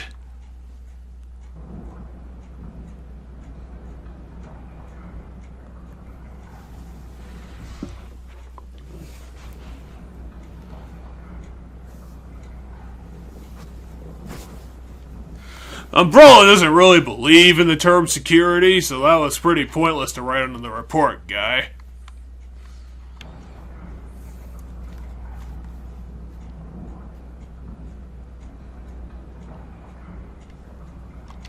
Figures she would have gotten her hands on Ouroboros. I mean, I'm sure that every warlord on every stupid island probably has a bit of the Ouroboros virus. It probably got everywhere.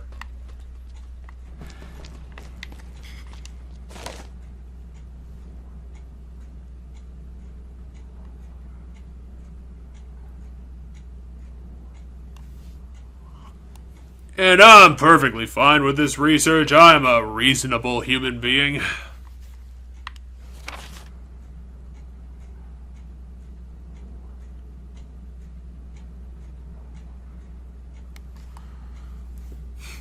It's almost like I'm working for not Umbrella. Not Umbrella, the Bioweapons Division. We swear. I'm just a big old fan of puppets. I'm perfectly fine with this. I don't see the big deal. It's not trying to kill me. Oh no, it did kill me. Why? Now I am the corpse.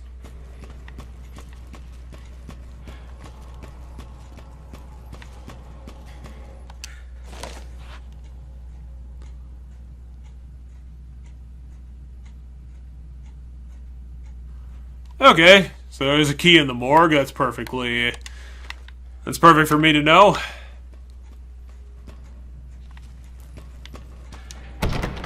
How many goddamn emblem keys does this fake mansion have? That's the third flippin' door. Also, where's the morgue? Where'd you keep a morgue in this place?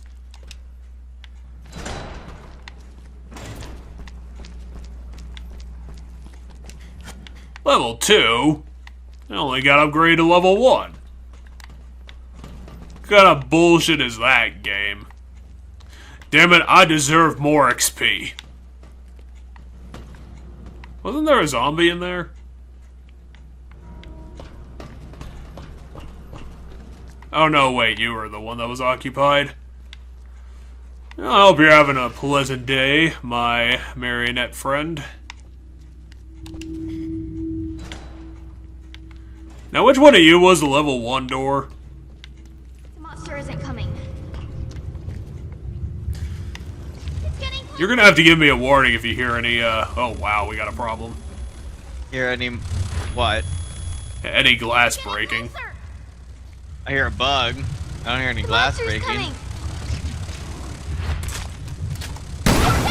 coming. Oops. That also didn't help my problem. Wow, I really fucked myself there. This is why you shouldn't use a shotgun to kill flies, Barry.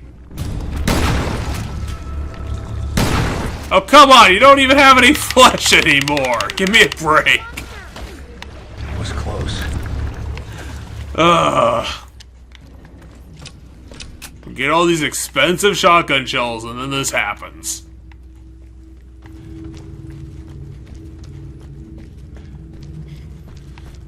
Damn it, I demand a recount of my incompetence.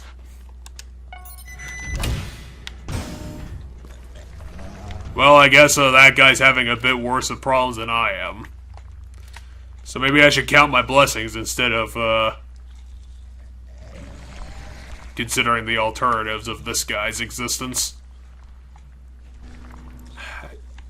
You know, if this was a worse game, I'd say we walk past him, but I know he's gonna fucking turn around and beam me in the head, so that's not gonna be funny.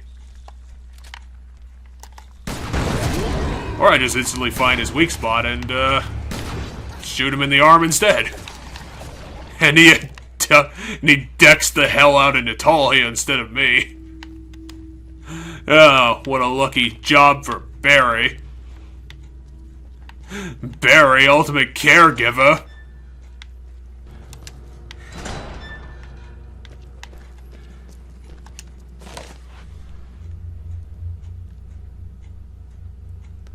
The security for the cultivation plant has been upgraded because the chief died. What?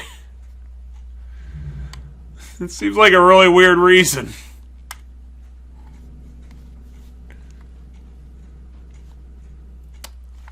They're pretty dangerous, but they pay really well. I'm gonna stick it out for the long run.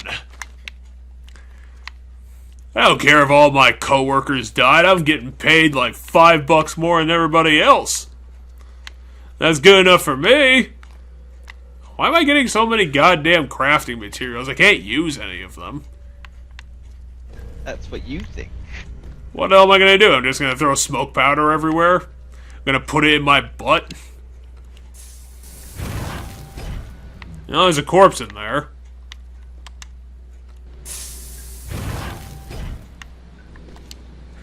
Oh, I finally found this stupid thing. Do you think I should keep opening these, or just leave? Actually, no, you can detect things, can't you? It's close, but it hasn't seen us.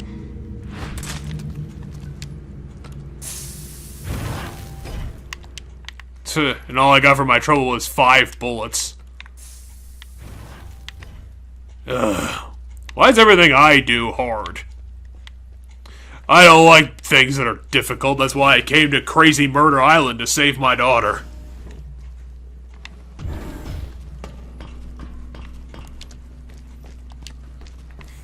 And I took in Natalia, my surrogate daughter.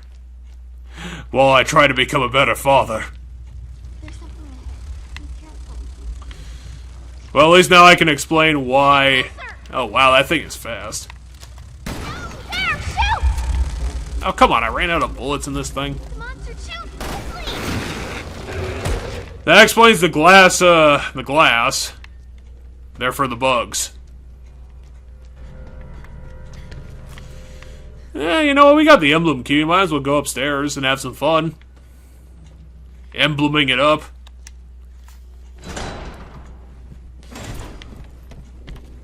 There are doors that I want unlocked, and I want them unlocked now. Give me my reward.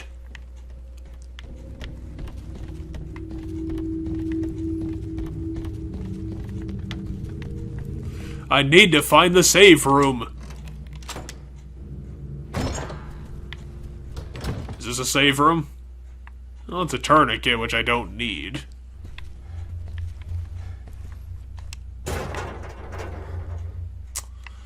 Can't use you either, unfortunately.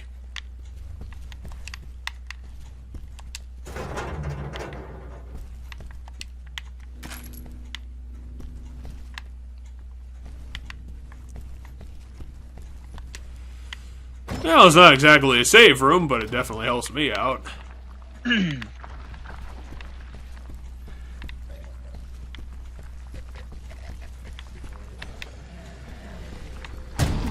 Oh, god damn it, there's the other one.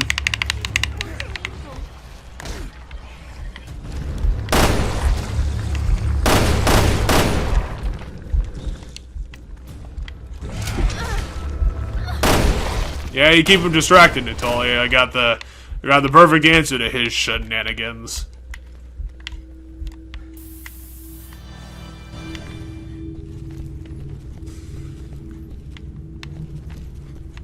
It's too bad I didn't have a map key, then I could figure out which doors were locked and save myself some time.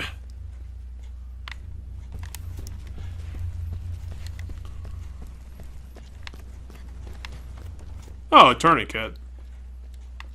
That's nice.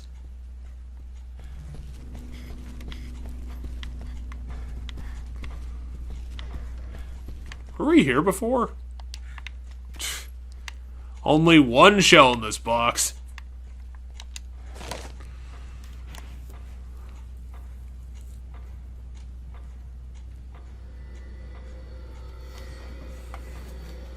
She didn't think so, and that's why I had a job.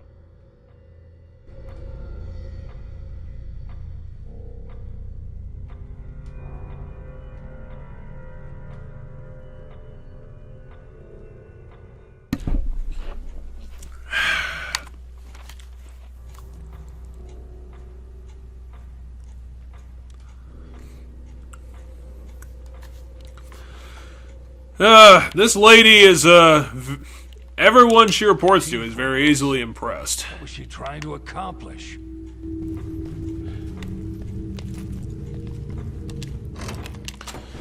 It's almost like someone here is a bad guy. Another jewel I can't do anything with.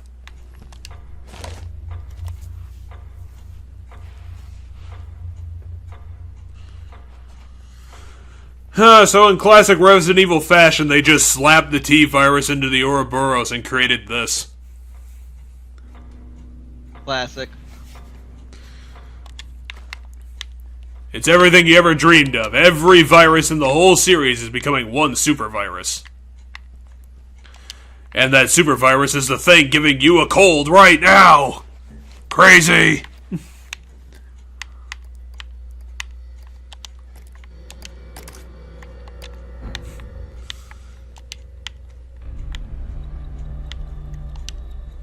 The game and the real world are coming together!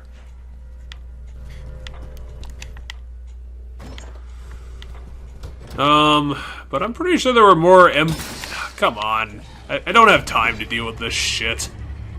Natalia, you deal with it for me. Oh, god damn it, why did you have to be fast? Maybe I should stop being a fuckhead and actually run away from the monster.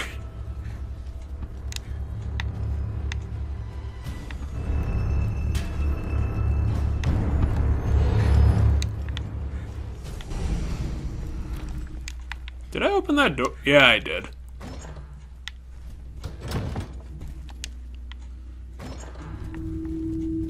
It's a good thing that monster is too stupid to find me. Haha! I win. I got away with 8 bullets.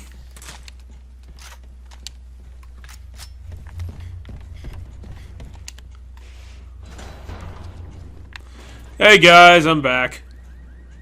What's with that guy in the background? What's going on with him?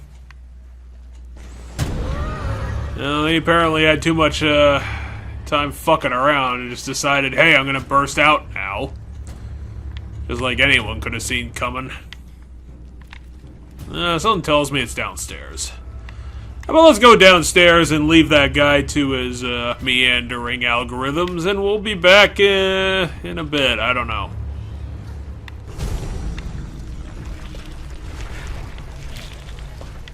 Natalia, what have you been doing? Thought you would have been getting attacked by a monster. Oh, I can't remember where the goddamn second floor... I can't remember where the second level door was. Thought it was down here in the lab. What? Where did you come from? Were you hiding in the corner?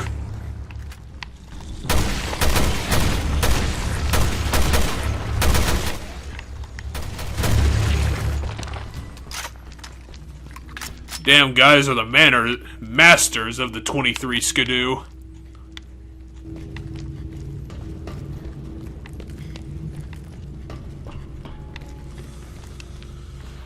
And maybe I should stop underestimating them, because they seem to always send me back to the Shadow Realm when I do.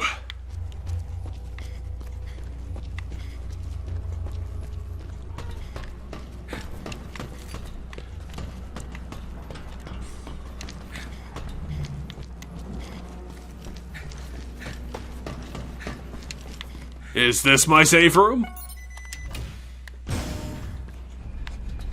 No. It's a bit too industrial for that. I'm okay, Barry. Thanks anyway.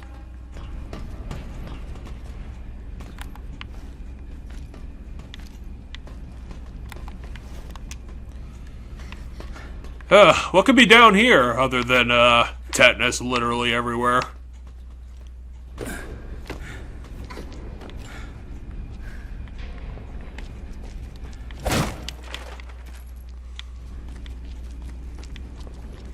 Monsters, pain, and suffering.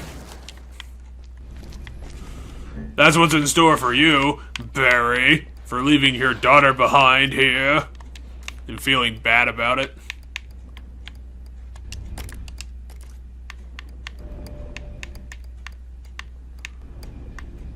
Too bad I can't use any of this shit.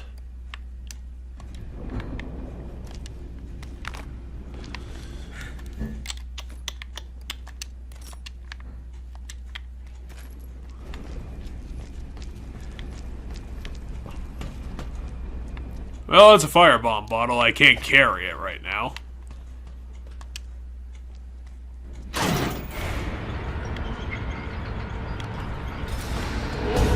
Huh? That doesn't sound too pleasant.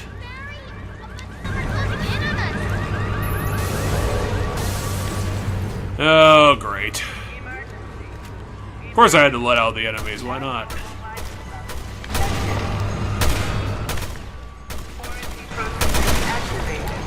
Locking all doors now. Elevators remain disabled until the threat. And if it ain't you up there.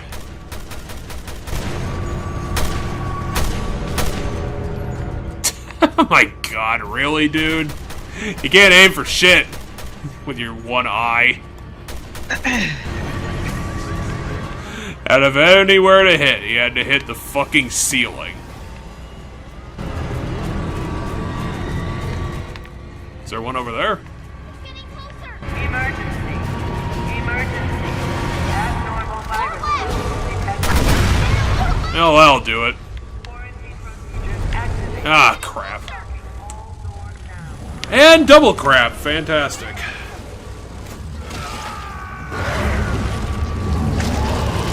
Why the hell did Capcom think that invisible enemies were a good idea?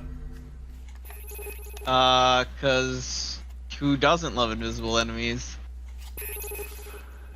Yeah, she can find them. It doesn't seem that she can tell me about where they are when I need them. That particular information. Natalia! You wanna share the rest of the class while you're not giving me pertinent information? Huh? Yeah, whatever. It's probably not Natalia's fault. It's probably some of my fault as her surrogate father.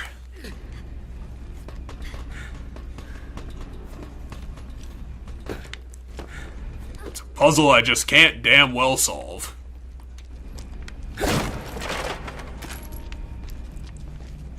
Or, you know, rather won't solve because I'm being a dick today.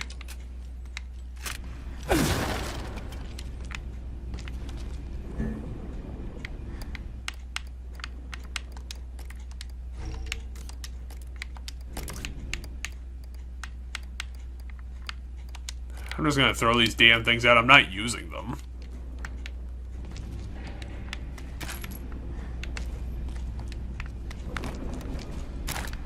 I only got a decent amount of bullets for this stupid thing.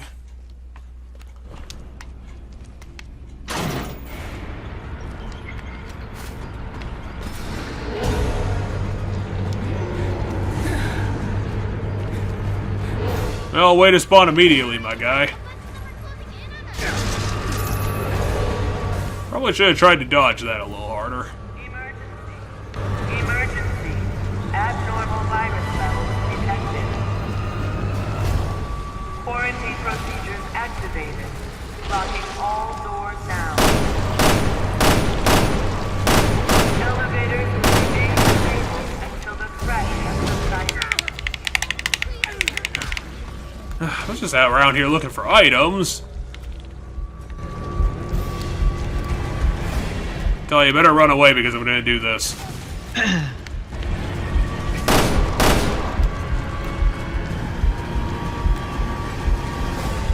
Still, they're pretty slow, so we got, you know, time. Emergency. Emergency. Abnormal virus levels detected.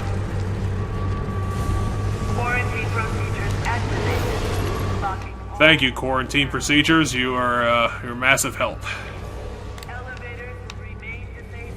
Come on, jump down so I can get both of you. I want a 2-for-1 deal. I'm a cheap asshole. The monster isn't coming. Never spent more than $20 on a daughter's birthday thing. Thank you, Natalia, for finding it in a narrow corridor. That was very helpful. Just a little longer. Hang in there. Natalia, if you find another invisible bug, you're gonna have to actually tell me, even though I'm deaf. I don't know, just pull on my shirt or something. Emergency. Emergency. Abnormal virus levels. Oh, god damn it! I completely fucking missed. Emergency. Emergency. Abnormal virus levels detected. Okay, what's ah, fuck, there's another bug. Locking all Apparently it's right behind me. Monster's coming. God damn, I did not think those guys are gonna be designed to be actually fast. Seems odd. Oh, come on! Wait, you? Ah, crap, it's Mushroom Head! And I literally cut me in half. Oh, I gotta deal with a Mushroom Head too? Yeah, I know I'm dead. Can we move on now? Jesus. What the fuck is he doing? He's just walking in circles. Are you really proud of your friggin' Mushroom Head animation that much that you need to do another 30-second victory lap? Ah, great. Okay, gonna have to do item management again.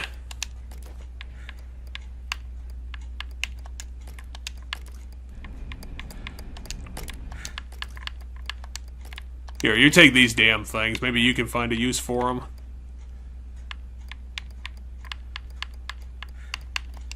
Okay, how about you take all of them, Natalia, and that'll help me out. Because it seems like the AI at least likes to use them.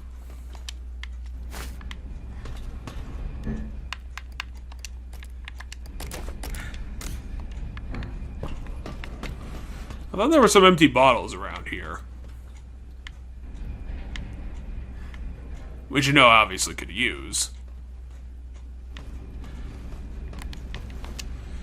Since I had to fight like, I don't know, 8 big enemies?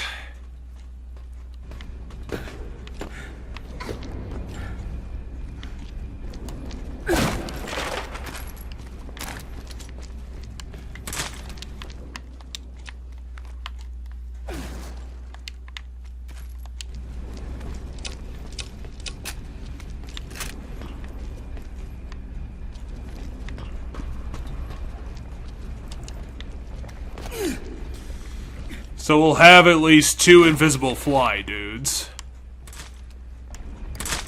At some point.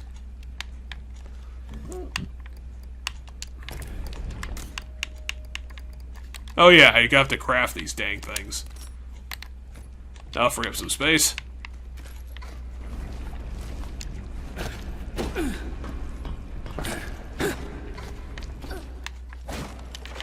Handgun ammo. Assault rifle rounds. There's a green herb in the corner. Oh, 2 tourniquets. Exactly what I fucking need.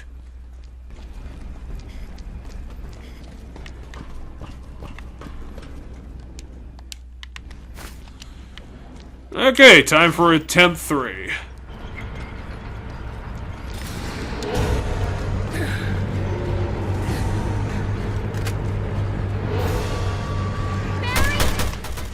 Oh, perfect. Emergency. Emergency. Abnormal virus levels detected. If it isn't time for my 2-for-1 sale. Locking all doors now. Elevators will remain disabled. Tully, can you point where this fucking thing is? Is it down there? Hold on, Natalia. Well, there's that at least.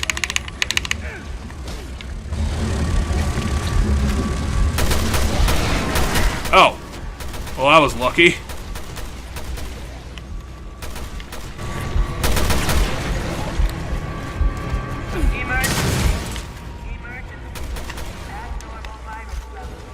Oh yeah, I gotta watch out for Mushroom Head. He's gonna be coming around here soon. What are you doing?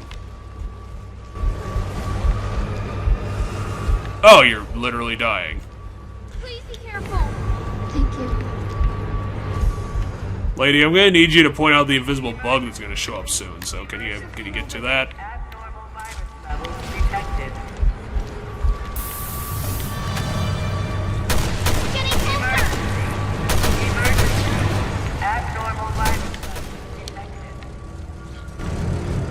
Quarantine procedures activated. Locking Getting all closer. doors now. Good, it got stuck in a wall. Remain disabled until the threat has subsided.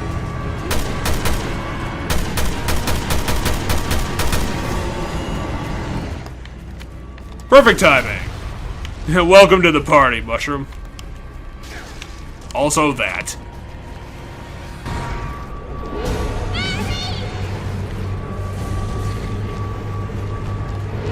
Thanks for the save! Emergency. Emergency. Abnormal virus. Could you stop being alive, please? Quarantine procedures Please.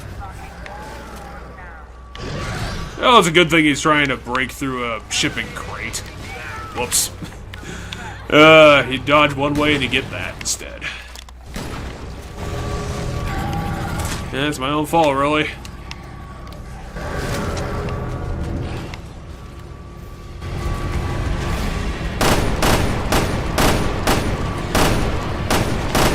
Finally. Now I don't have the artillery to distract me. I got this instead. Abnormal virus levels detected. Oh, come on. No. Activated. Locking all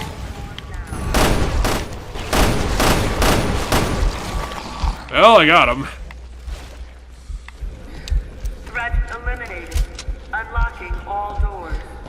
Thank you. Now I'm just dying inside, and also, seriously. Please help me. I have nothing left. I got this. I got 6 sniper rounds, and really, really bleeding.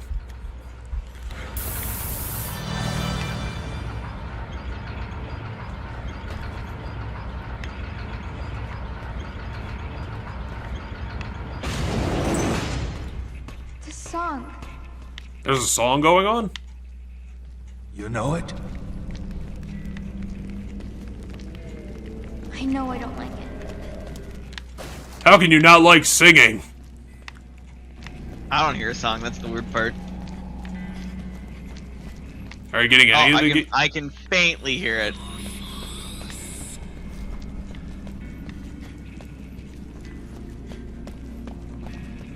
Someone hung up all these dolls everywhere. All this red stuff. It's not exactly a jump scare game, but then again, I have no sound, so it's not like it would work on me anyway.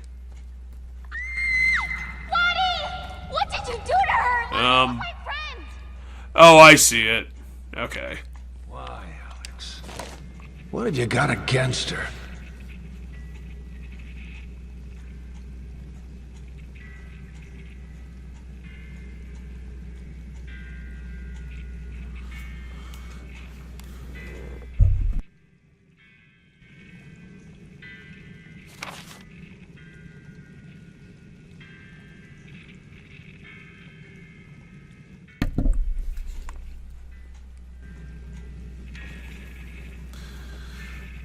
Well, I guess this is turning kind of clever.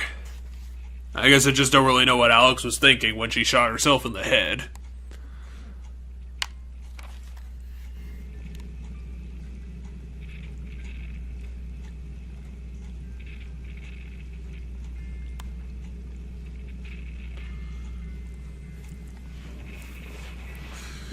Oh no, the great twist of what Natalia is. It's in this book.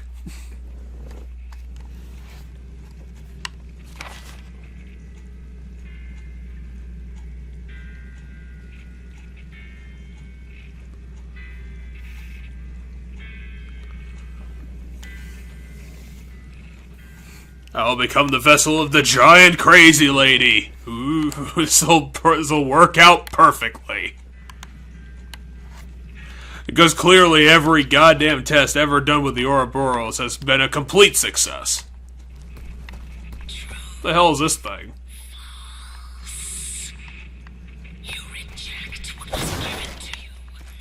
Some sort of big old drill.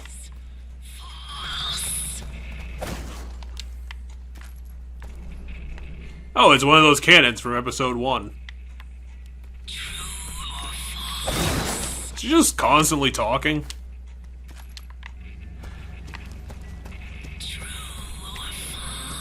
Hey look, it's Dark Souls 2. I'm gonna go to the Throne of Want and face the Nashandra again. How the hell do you walk up this thing considering you're now like 15 feet tall?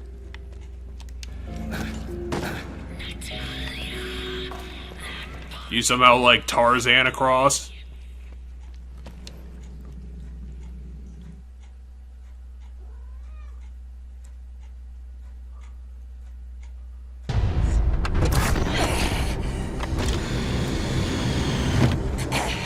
If I inject myself with more bullshit, this'll work out great. I can still destroy you. I have to destroy you.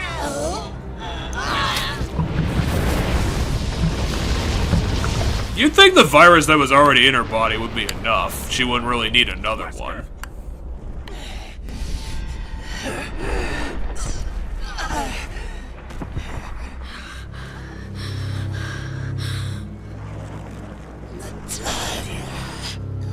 Oh, no, you didn't.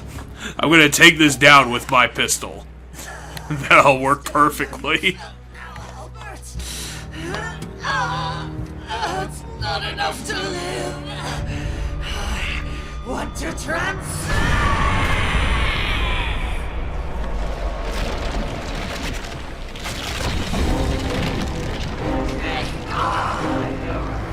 Maybe you should have shot her before this happened, Barry. Not to tell you how to do your job or anything.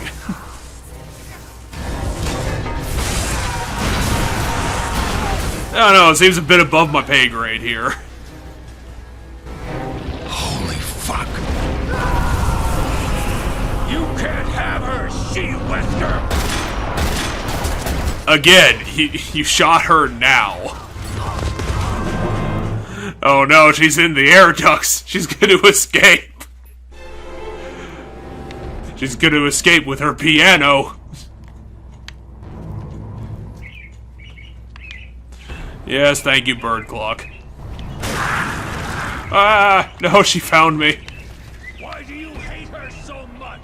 Wait, did she just stop moving?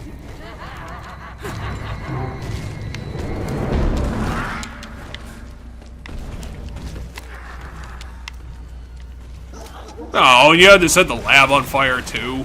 What the fuck just happened? Of course. You always have to set the lab on fire. For only like a quarter of it. I'm gonna have to really integrate this dodge move into my combat because it seems like it's gonna be she's a bit mobile. And also, you know, just really big. Oh, she knows how to do that. She knows how to throw up TV static generators. 'Cause I can't fucking see through that. Holy shit! Monster! Natalia, vile imposter, you will die. You first! What the fuck's going on? Is that like her vulnerable state or something? Reject what was given to you, and I reject you. Maybe I have no idea. I guess you wouldn't. I mean, you've never done this before. I mean, I barely remember it myself. Hey! Damn it, where'd she go? Well, she's over there.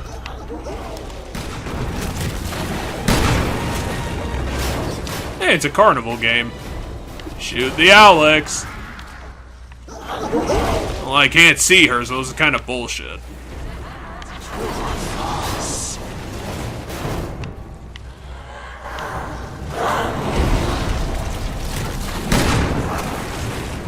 I just nicked her, goddammit. I want more of an opportunity.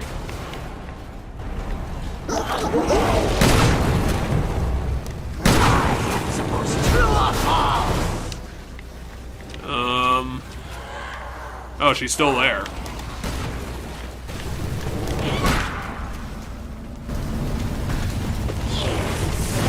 Maybe I should use this.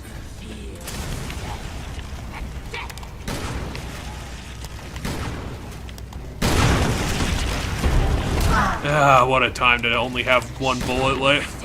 And now I have no bullets.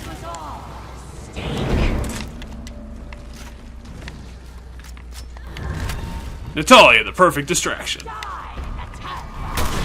All that is false must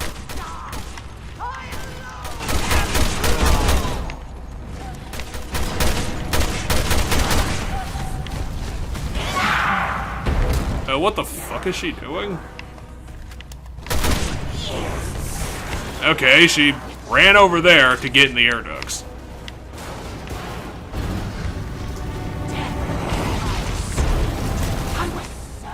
Oh. She's a wily coyote, that one. Bam. Alex.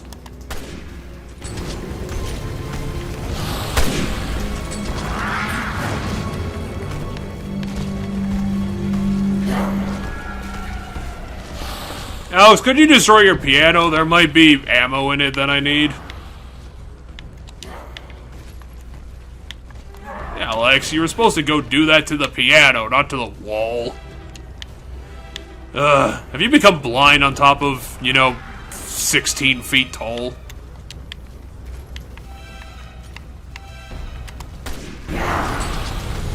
It'll be a lot easier if I... 16 feet tall, she's 16 feet long. Natalia, pick up a brick and help me, Jesus. Wait, where'd she go? Usually she's able to dart around a corner in like a fucking second. What the hell? Oh. Well, thank you. Finally getting the thing I want. Where are you going? No, you want to play hide and seek again.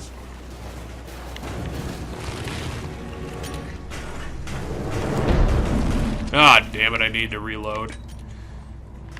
And now she's way up there. She's like, oh, she's like 2 floors up. Oh, I can see. Oh, come on. God damn it, I could see her goddamn weak point for a good second.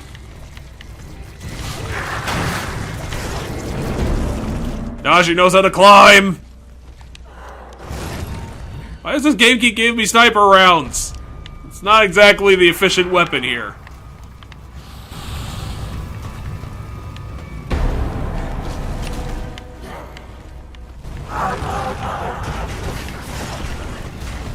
I guess I could have tried to knife her for a second, but I don't know if that would be really worth doing. If only I had shotgun shells.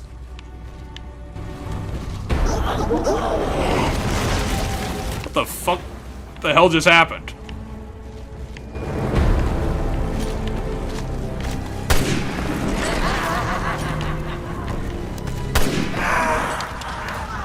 Okay, yeah, that was a lot of damage.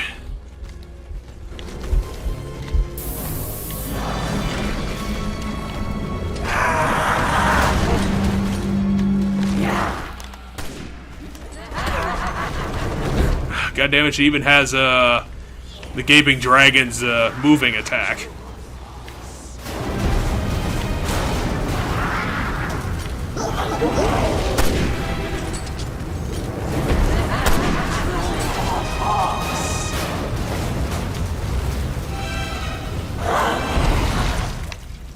Oops.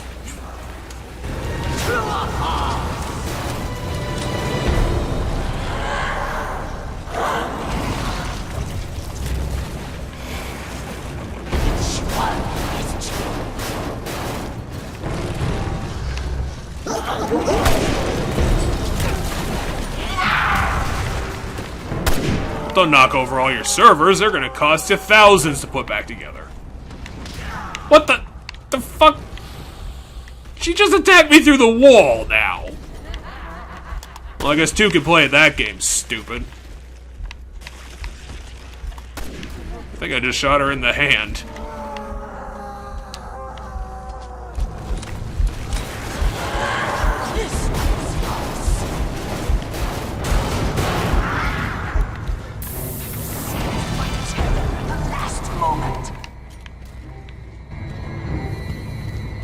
You know, she certainly likes the dramatic entrances.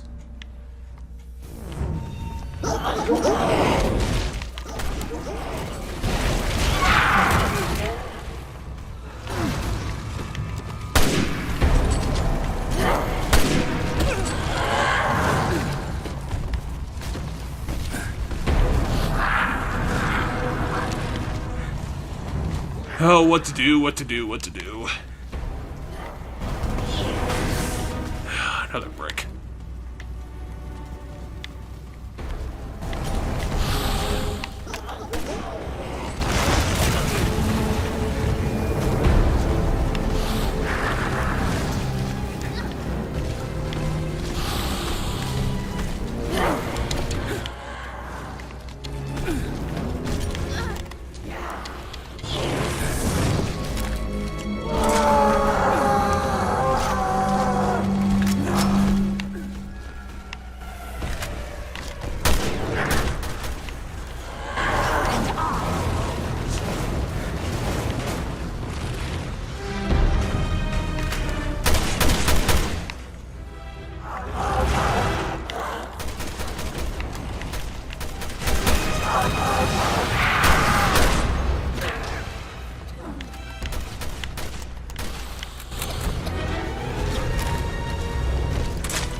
If only I had my magnum, that would actually be useful.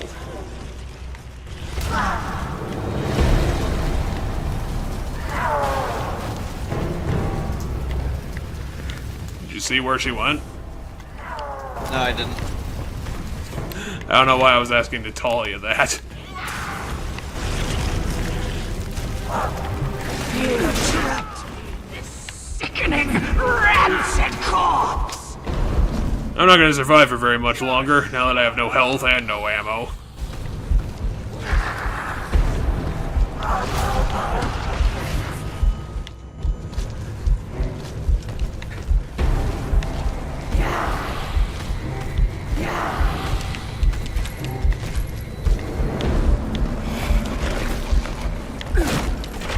Or, you know, just find an item jamboree down there, and not survive for very much longer.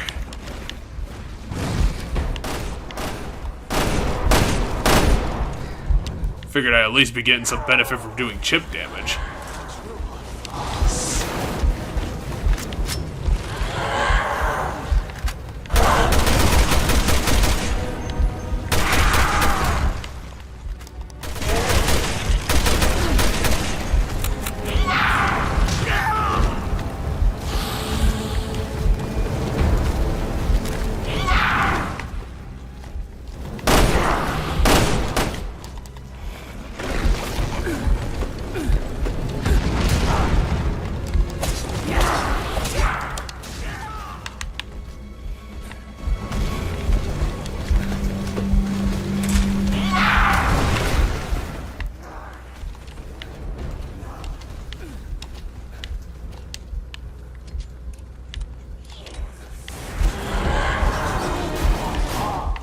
It's a very weird endurance boss.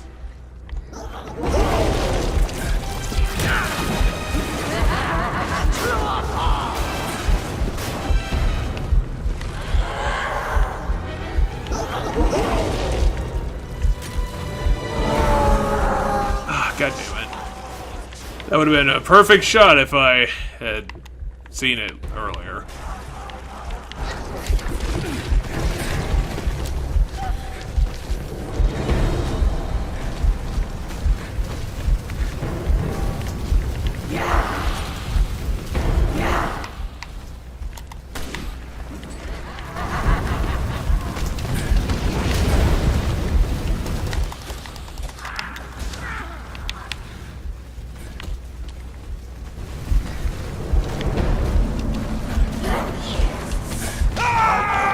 No, that's probably the end of me.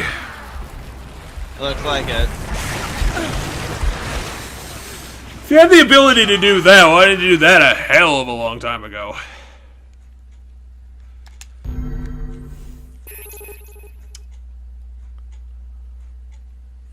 Well, yeah, but that didn't seem to happen, game, so I don't know what the fuck you're talking about.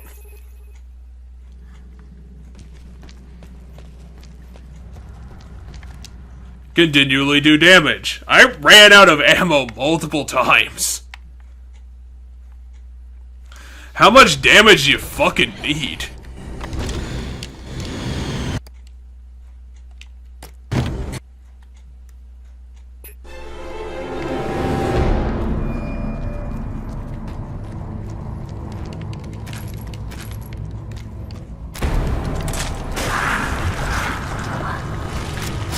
Why do you hate her so much?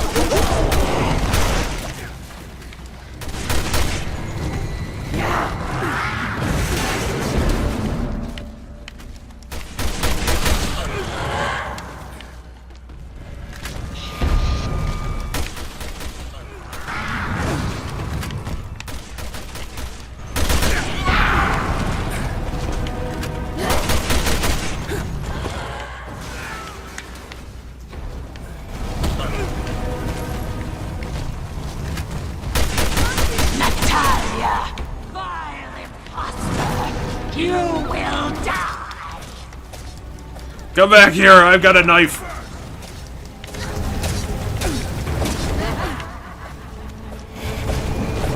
Come back here, knife.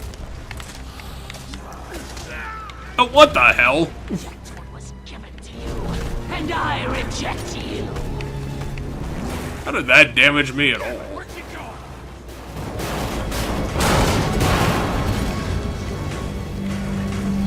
Oh, she's doing that thing. Where, I guess she's just jumping.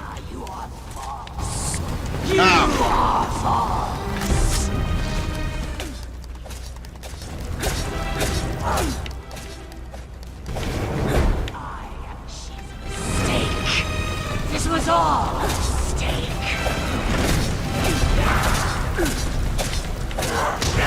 Oh crap, she has a back attack.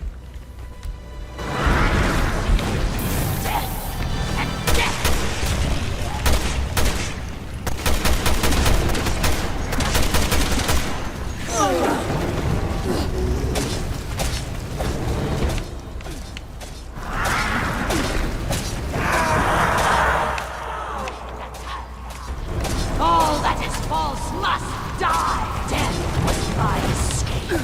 I was certain of it. Oops. She's playing me for a fool, because that's what I am. I am knifing the final boss.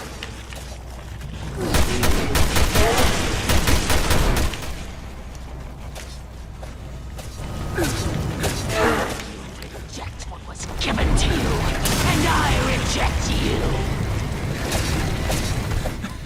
Seriously, just treating us like a Dark Souls boss at this point. I'm not taking this seriously anymore. Although, I mean, how serious should I have been taking this in the first place?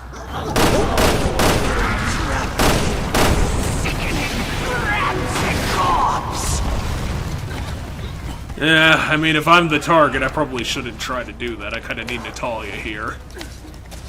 Why is everything... Oh, is this poison? Am I being poisoned right now? Is that why this is happening? No idea. Because, like, what? Where did the poison come from? I just suffocated. That wasn't a thing in the last fight.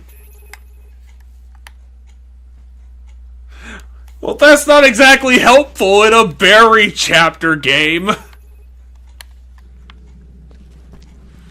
I was actually getting I think I was actually doing a little better in that fight than the other one.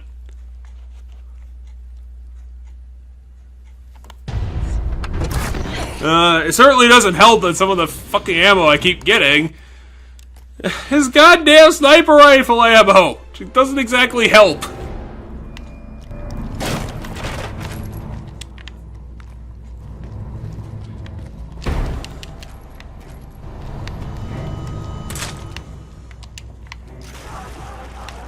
But seriously, where did the poison come from? Is it that I can't stand next to the fire too much? Was that the problem?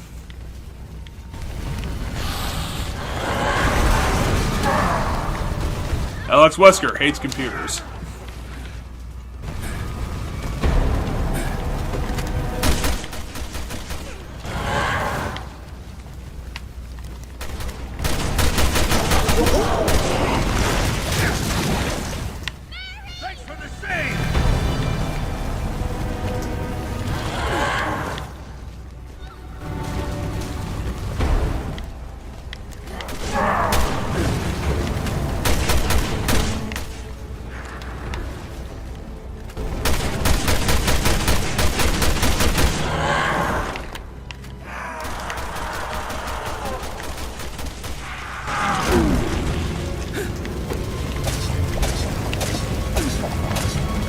Yeah, I probably should just shoot it instead of just being an asshole. This was all a mistake. I need to hold my guts in while I get away. Give me a minute.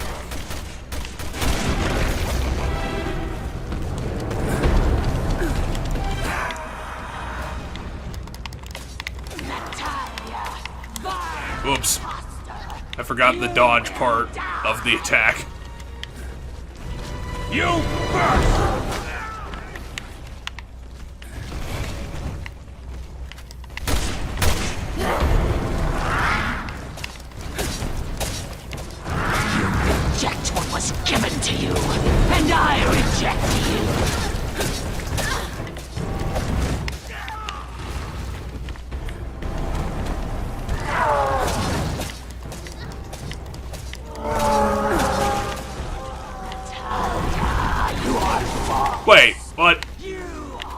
Where are you going? Oh, come on. You're revealing your weak point and everything.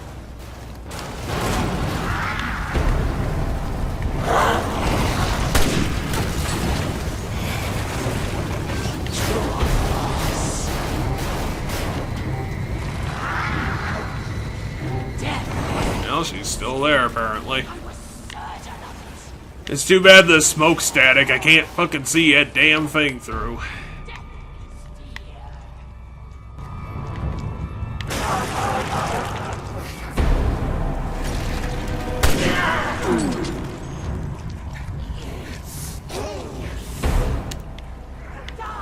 Now I'll just throw a bomb at it. Can't fucking see where she is. Which reminds me, I should craft another bottle.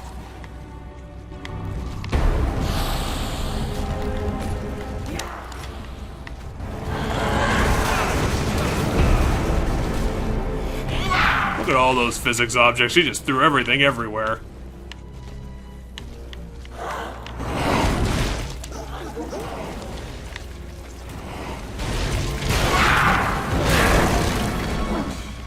That was a very nice piano you destroyed.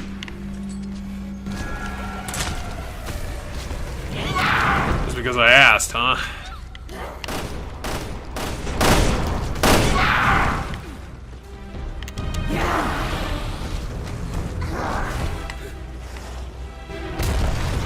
What the hell are you doing?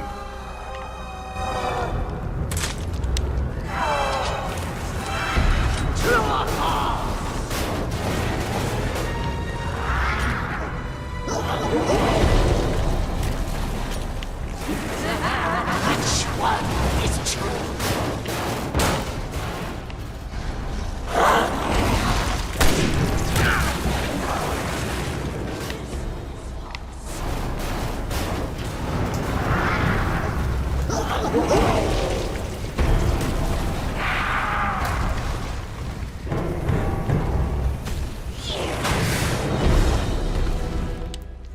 Thank you.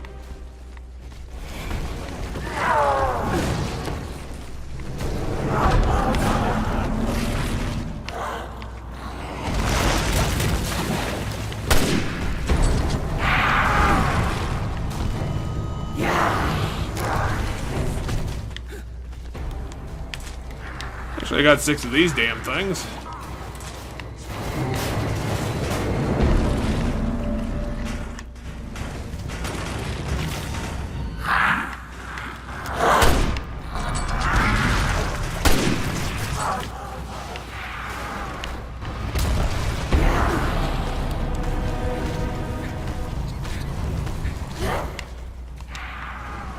I need to load this thing.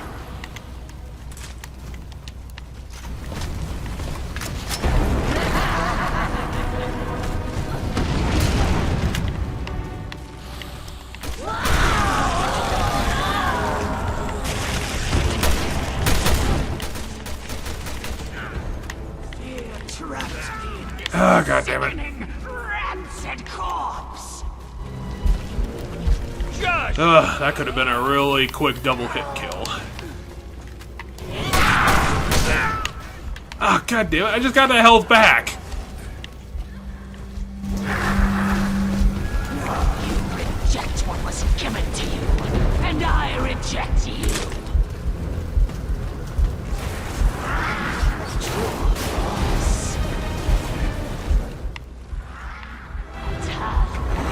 You are false.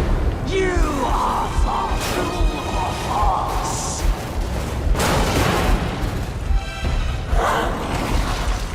I am supposed to be greater. True or false?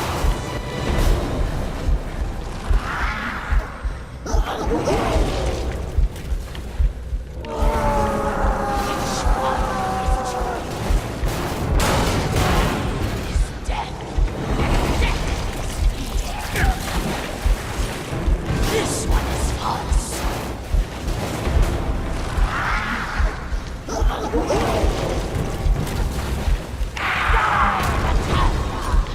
All that is false must die.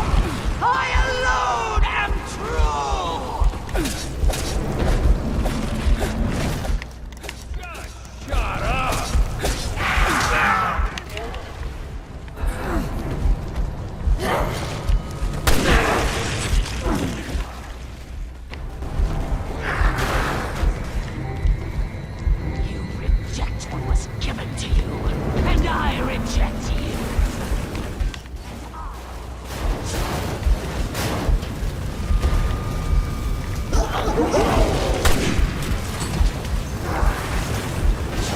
You think that a sniper rifle to the meaty bits would actually be a little bit more effective.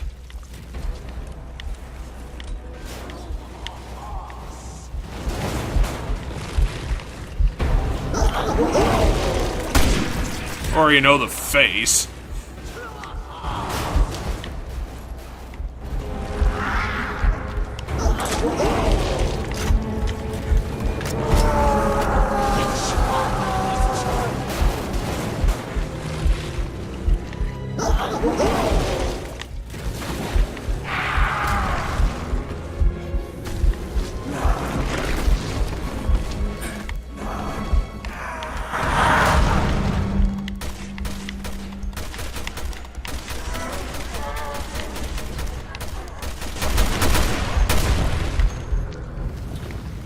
Oh.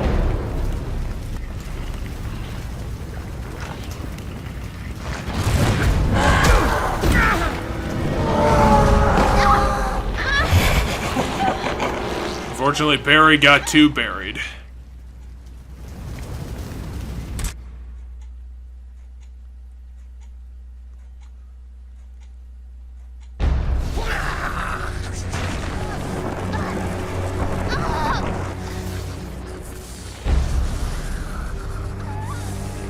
Come on, Barry, get the hand cannon out. You're gonna need it. Got shit going down.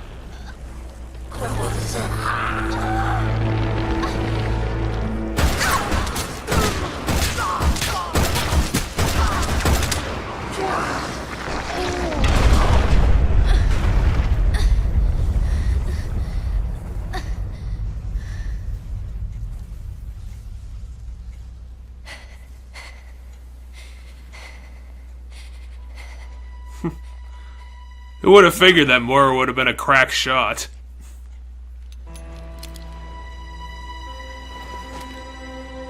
You did all this for me? Yeah. Sorry it took half a year. Fucking technology. Fucking right up the ass.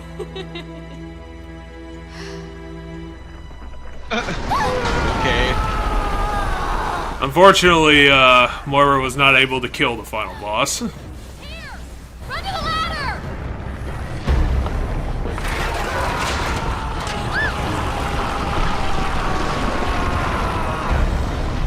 Oh no, she's now 17 feet tall. The only change whatsoever.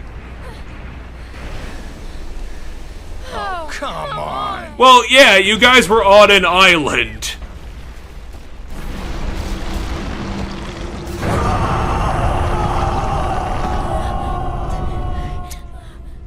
Think she's a bit angry.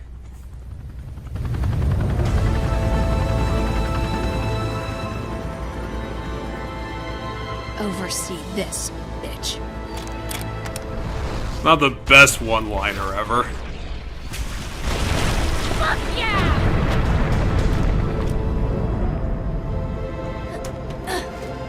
Moira, I'm so sorry. You were in trouble. And you came back with a chopper and a sniper rifle, and that's fucking awesome, so shut up! I love Moira so much. That is a good response. Sorry, I have to. Yeah, but whatever. You're fucking here and you're being a badass. Just keep being a Let me badass. take care of this. But Barry, you don't have your hand cannon. What the fuck, Barry? Are you sure? No, I need the slow motion. Otherwise, it isn't good enough. I'll always need you. But for now, I have this. Why is it only have 5 bullets?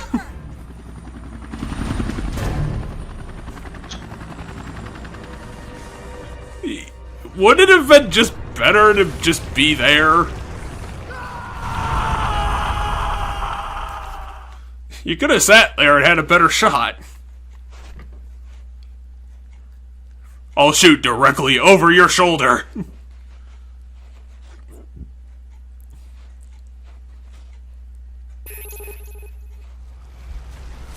God, just look at her.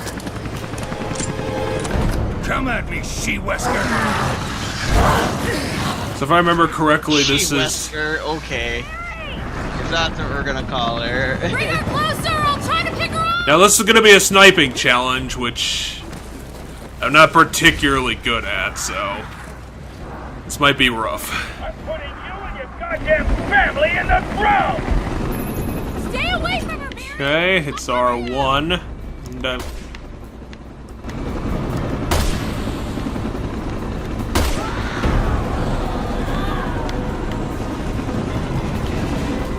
if you could...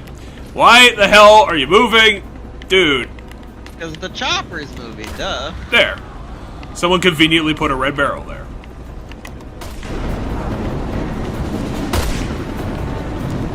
Actually not doing as bad as this as I thought I would.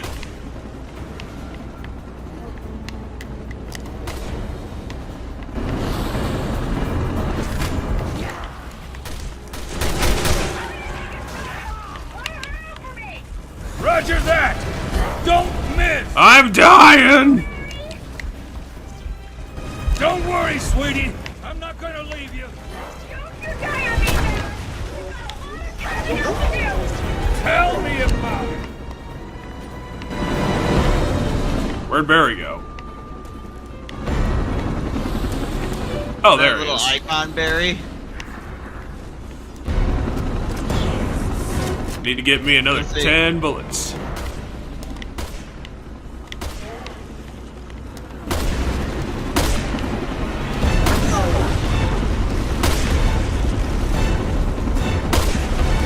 Turns out that every T-virus is has a weakness to fire.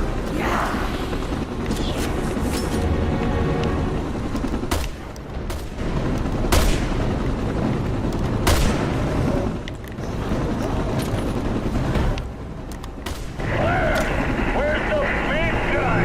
Bring that Isn't this big enough? Or that?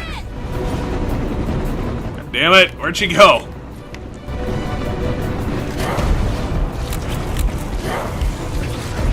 Doesn't help is that I'm out of bullets. And now I'm in a dead end. With ammo I can't use.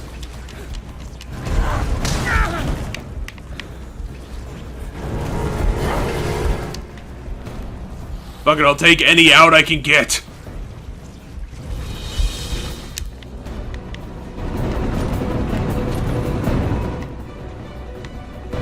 If you can keep the help. Ah, I got her! Time to put an end to this! Wasn't that good enough? Isn't that, you know, typically the rocket launcher deal? Alright! Oops, I'm probably gonna hit a rock. Resident Evil tip, don't hit rocks.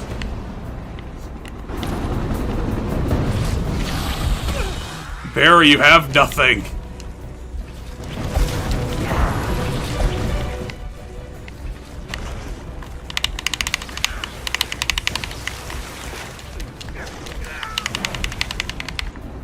Okay, Barry's ready to go. I don't know how. Could you keep it fucking still, please? Oh, we have the rocket launcher. This is... Well, yeah, we have the rocket launcher.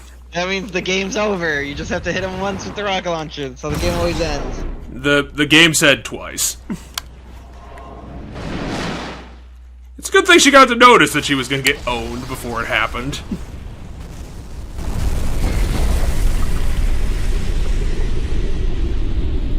You know, melting. Being disintegrated.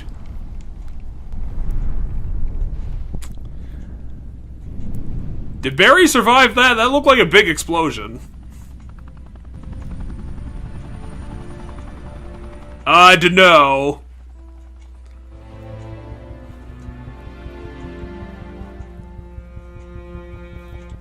This has to have been like the tail end of the Resident Evil 6, like, pathos that they were going with.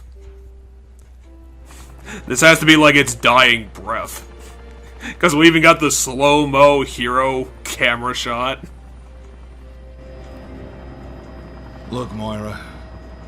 I know I should have let you have your... And everyone learned a valuable life lesson I gave you on this island. Sorry. You held your own out there, Moira. Of death, cannibal, murder. Did. She's a fucking Burton.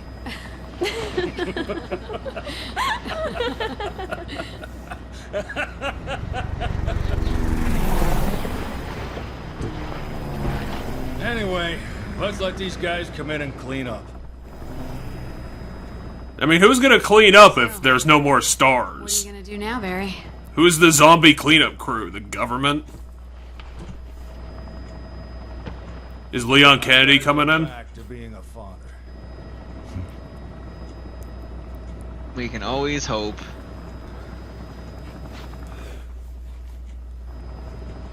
What's Leon been doing now that the new timeline is going and Chris is almost retired?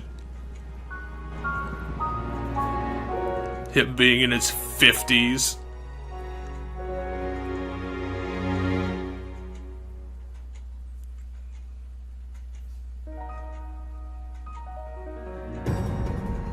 So yeah, it's a bit of a longer game than I thought, but now that it's over, what'd you think about Revelations 2? It was alright. Yeah, I have a real fondness for this one. I think it did, I think I appreciate that juxtaposition between them still trying to do horror action, and, hey, Shinji Mikami. He was a background artist. I just really like the characters in this. I think these are some of the best. Which is a shame, because they didn't do anything with, Moira and Barry after this.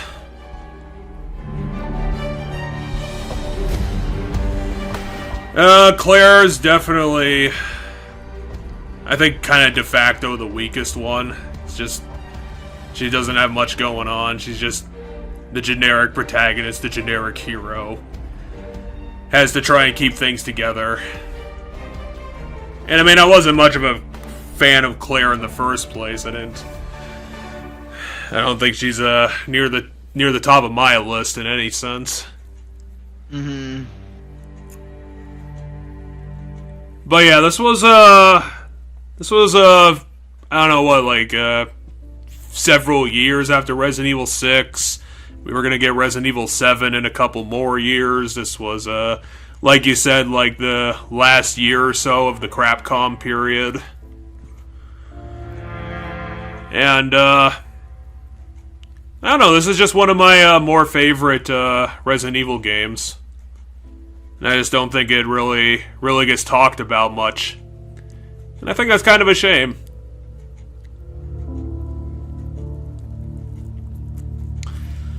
We're never going to see another character like Moira, that's for sure. The incredibly sweary teenager-y one.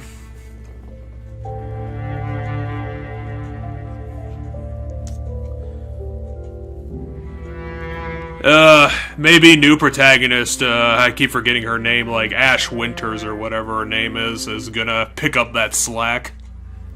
Maybe she... I forget her name too, but the daughter of, guy from 7. Rose. Isn't her name Rose? I feel like her name is Rose. That sounds correct. Maybe she's gonna start getting sweary in her first, like, after the DLC happens. Yeah, maybe. I have no idea. So, now we got a more important question. Now that it's over, do you wanna do the DLC or scrap it? I mean, I'll let you decide, I guess. If you want to do it, we can do it. I'm fine skipping it. I don't really know what it'll be. Well, if it's up to me, I'll probably skip it. Essentially, the DLC are the stories of what happened in between the two stories, because there was that 3-month gap. Okay. Obviously, Moira disappeared, learned how to take up firearms again. Yeah, I was looking on the wiki, so I kind of saw that already, like what happened there, because I was reading Moira's page on the wiki a little bit ago. The other... She meets that old guy from earlier is what happens, so... Yeah, essentially that guy who's also, as we learned in the lore, he's also a father who lost his daughter to the mines, and So he basically becomes her Barry for a couple of months, and then the other DLC is about Natalia, which is a little bit more interesting, but if I remember correctly, the gameplay is complete balls, because I think it's, appropriately, it's a lot of stealth, and this game isn't particularly good at doing that. James Baker for Claire, Jeffrey Chalmers for Barry, Marcella Mazday for Moira, Gabriel Pastore, and then I missed who voiced Alex, but then again, Alex, while being a pretty good villain for a one-shot, she's just a one-shot villain, like, we're never gonna hear from her again. Yeah, the episodic release of this game was pretty interesting because it allowed them to build up some sort of mystery and an intrigue similar to a TV show, especially since all the episodes were released weekly. So you didn't have like that uncertainty that some episodic projects can have, where you might not know when they come out, or they come out like really sporadically. Next gen support, because clearly this game looked it. I'm not gonna be too mad about the game. Like, yeah, it's definitely not top shelf, but for being a game from like 2012, 2014, I think it still looks good. I think Alex's design in the final phase is cool looking. Yeah. So if you didn't catch the twist, or if you weren't reading the lore, they did do an interesting thing with Natalia where, like, Alex's plan was to very obvious, like, by the end it was pretty much totally revealed. Natalia was gonna be the vessel for Alex's reawakening, because apparently her body was being ravaged by death, or she was trying to seek immortality, one of the two. But the interesting thing that happened is that, like, some lore, like, she wrote after she died somehow, said that when she shot herself in the head, she actually felt fear, which triggered the virus that were ravaging her body, so there was technically two of her running around at that point. The zombie version of her original self, and the reborn Natalia that's, again, never gonna come back, but assumedly is doing something at some point when she's growing up in the part of the timeline we're probably not going to see, because I'm not going to imagine that Capcom is going to want to continue any of these characters' stories beyond this point. Right. Because they're making all that buku money with the Winters saga. Which, I'm not going to throw too much shade, because Rose Winters, I think, is going to be...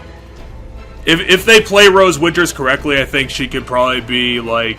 I would probably have an equally favorable opinion of her as I do Jill, and Jill is definitely one of my favorites, if not my favorite.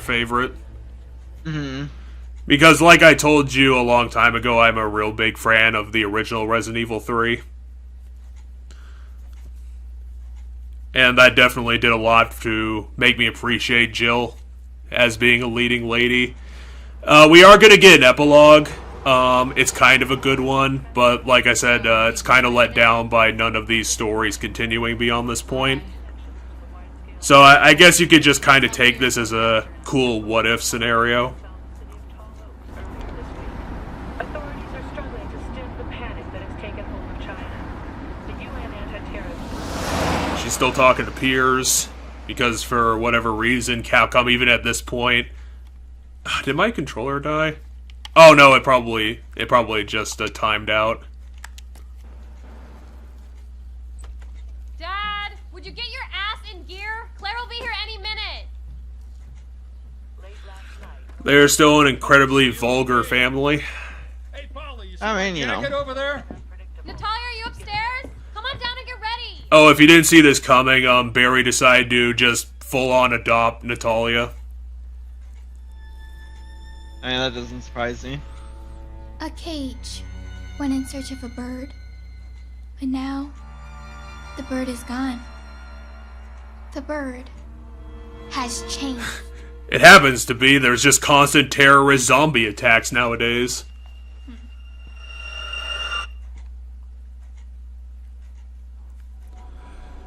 So yeah, I thought that epilogue was kind of interesting. Like, Natalia's clearly turning to the dark side, and is in Barry's custody. Oh, I actually got some more concept art, even though I played this game 3 times.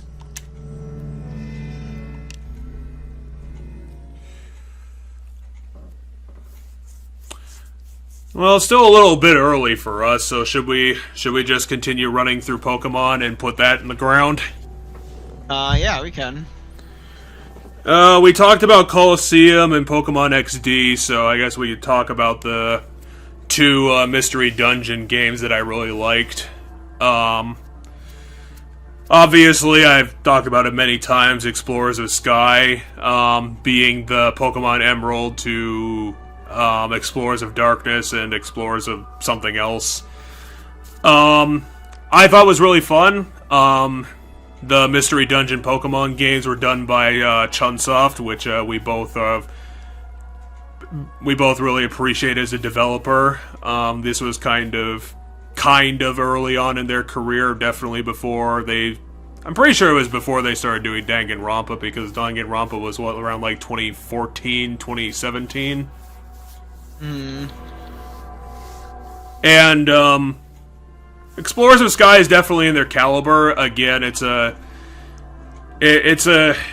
story in a Pokemon universe, not... It's more of an RPG story, not particularly a Pokemon story. It's got an interesting time travel story in it. You know, some good character moments. I've said once before that I really, really like the partner character in that game, because they start off pretty wimpy and unconfident in themselves, pretty naive, and through the course of the game they grow up, they gain some backbone, and are, you know, they're 50-50 the adventurer, and don't have to hide behind the protagonist as much, especially when they're dealing with the dire consequences of the plot of that game, which has a couple of cool twists in it. They're not... I wouldn't say they're particularly sneaky. I mean, they're you could probably see them coming, but I think in the terms of Pokemon, they probably it's pretty above average for what they do for the rest of the series. And then for as dumb of a name as it is, I would say that my favorite one of the 4 is definitely Super Mystery Dungeon, which has a similarly good story to Explorers of Sky.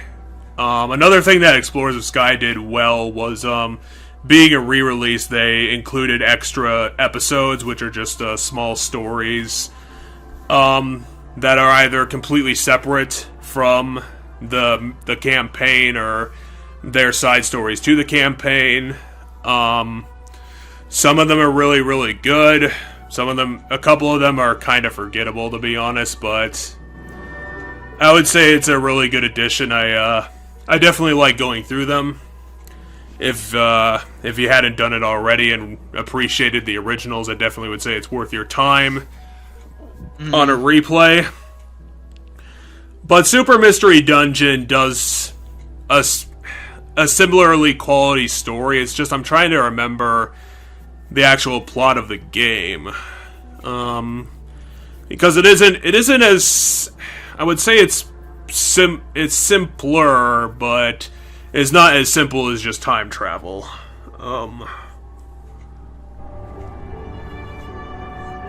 Because I think it had something to do with Kyurem, but I'm wondering if I'm confusing that for the 3rd one.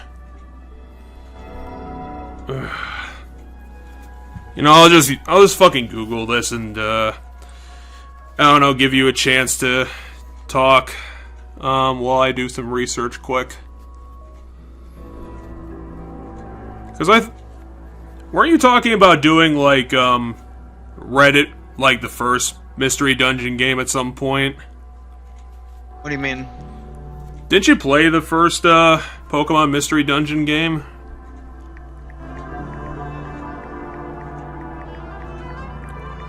Red, Blue, Rescue Team? I have, yeah. I was doing the remake at one point in time.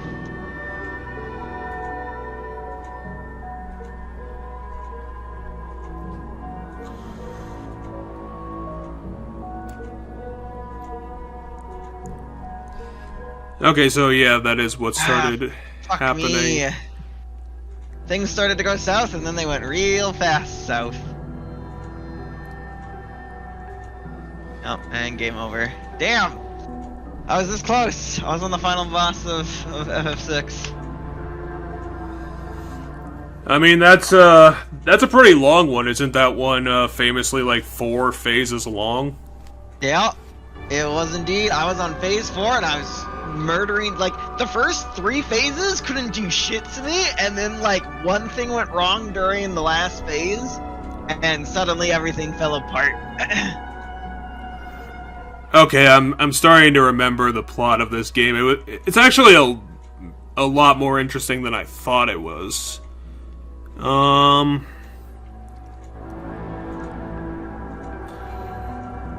has to do with something mysterious happening that's turning of all things legendary Pokemon to stone across the world, and I think the game begins with a meteor hitting the planet, which, as dramatic as that sounds, I don't think actually did all that much in the plot, believe it or not. The twists in that game are definitely better. I would say the more interesting thing about Super Dungeon is that by the end of the game, it's not really a spoiler, but it turns out that instead of the pro tag being the more important character, it's actually the partner who is more important. Mm-hmm. So I thought that was a decent twist on its head, because the protagonist of every Pokemon Dungeon game is a human from the human world who is dragged into the Pokemon world, transformed into a Pokemon because a crisis emerges for some reason. I think it's usually like a legendary Pokemon is doing it, or the power of destiny calls for a savior, and then a couple of the games, they have that question where when the crisis is over, and because these are Chunsoft games, they actually write it in a way that it's earned. The pro tag is bonded with a bunch of characters that they meet along their journey, and in the games that do it right, it does tug at your heartstrings a little bit when they have to go. They have to go back to their world. Yeah, I would say that, I think Super Dungeon is actually good enough that I would call its plot. It does contain, like, legitimate mysteries. I don't think it's tropey enough. And considering, like, the traditional, Pokemon tone, I guess, for their stories, I don't think you would particularly see what they do coming. And I would definitely say it's the best of the 4. The third one, unfortunately, is a pretty big misstep. The plot it's kind of dumb. It doesn't have the mystery. It's not all that interesting. The characters aren't as good. I don't even remember what the third one was called, but it's even down to the dungeon system. They decided to revamp a bunch of stuff, or a few things. I'll just say a few things. And it seems like just all the new stuff that was added to the third one was not particularly thought through, and definitely not up to Chunsoft's regular standards, which was even more disappointing. But I guess at this point, actually I should probably talk about the Pokemon Ranger games that I wanted to talk about, which was the last 2. I didn't want to spend particularly much time on them because another channel, another huge channel, did a video on the second Pokemon Ranger game, so I think there was a lot said there. The problem with that one is that it portrayed Shadows of Almia to be like a very comedic game, and just constantly bringing the funny, having wacky, unique situations. The problem was that when I actually played the game, basically the review that I saw of it contained every joke in the game, because I thought that there would be jokes that they didn't put into the video, and that wasn't the case. Like, literally every good joke was in the video, and there wasn't anything more, so that was pretty disappointing because it wasn't as funny as I thought it was going to be. But for the people who have, like, never seen the game before, never played one of the trilogy before, I would say it's definitely worth their time, because I think if you come into it with, like, zero knowledge of it, I think you're gonna have, like, a pretty fun, and you'll get a bunch of laughs out of the game. Like, nothing in the game is taken seriously. It is very wacky. I don't even know how to describe it, because evil teams throughout the rest of the games do have that quality where they're so inept that their schemes are kind of goofs, because you know that they're not anywhere smart enough to pull it off. Mm-hmm. But Team Dim Sum in that game is kind of that, but with a legitimate comedic edge to it. Like, they actually aim for jokes at their own ineptitude. Like, they construct jokes around how stupid they are, which is, I guess, kind of different than an inept evil team. It's just, I would say it's on purpose, but the problem is if you tell someone that it's on purpose, then it doesn't sound funny, but it is. Right. I don't know what other way to describe it. It's a comedy Pokemon game. I would say the only problem is that the Pokemon Ranger gameplay it's not as annoying as the original. That kind of had some mechanical problems that made it a bit too difficult and a bit too annoying. I think that Shadows of Almia, the sequel, kind of smoothed those out, but if you don't appreciate the gameplay model of strategically drawing circles around Pokemon, and that's your gameplay, I don't know how much you would get out of it. Even though I think it's one of the stronger written Pokemon games. I wanted to bring up Guardian Signs a little bit because while the ultimate problem with Guardian Signs is that it's pretty well written. Like, the character goes on a legitimate journey. It feels like they actually do become, like, they don't just become the Destiny child because Destiny said so. It feels like they actually went on the journey and earned their Destiny Pro Tag status. Like, it's actually a pretty long game, and you kind of feel that. Like, they actually go through a lot of shit. But the problem is that, in typical Pokemon fashion, the Pro Tag is a silent protagonist. So you don't really get much out of the hero's journey because they never talk. You don't really get to hear their side of things and see how it's affecting them becoming, the destined hero. I don't think it's as good as the sequel, but I do think there's enough in it that's worthwhile. That made me appreciate it a lot more than I thought I would. It's stronger than I would have expected, and I would honestly put a recommendation on it. It's just that I don't think it's the best game ever, and like I said, it's kind of a commitment. Like, it might be over 20 hours. Uh-huh. I don't think it's at 30 though, but it's pretty long. I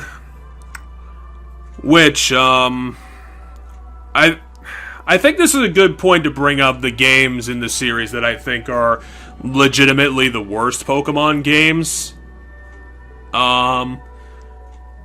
The problem is that the ones I picked they're kind of in that Hotel Mario camp where they're so bad that I don't even think people would consider them legit, quote-unquote, legit Pokemon games. Because the two that I would have to pick for worst is Pokemon Rumble World, and the actual worst one is Pokemon Quest, which only barely counts because it, for whatever reason, got a Switch release. because Pokemon Quest is just legitimately a mobile game, and a very bad one, where the gameplay is completely pointless. The game essentially plays itself for you. There's a bunch of microtransactions and artificial weight gates and, you know, that typical shit, but it's a Pokemon game, and it's a Pokemon game that you can get on the Switch free to play. Right. It's such a completely pointless fucking waste of time. Beyond that, I don't know if there's a bad, legit Pokemon game that I would actually put down, because the good thing about Pokemon is that when Pokemon games try, even at their worst, the worst I could say about them is that they're kind of dull. They're pretty mediocre, they're boring, they're pointless. They never get to that point when they try where they're offensively bad, which I suppose is a point in the franchise's favor. Is that at the very least they can hit some sort of middle ground with most of their games. Pokemon Rumble World is I have essentially the same problem with it that I do Pokemon Quest, where it doesn't have the microtransactions in it, but the story is barely existent. The point of the game is just to play the game itself. There's really no progression. The game has a ton of game time in it. Because it is insanely repetitive. You have to keep doing the same shit over and over again to level up to get to new areas. And then getting to the new areas isn't progressing any sort of story, so it's literally just playing the game to play itself. It's complete rubbish, and I would say it's only just a tiny smidge better than Pokemon Quest.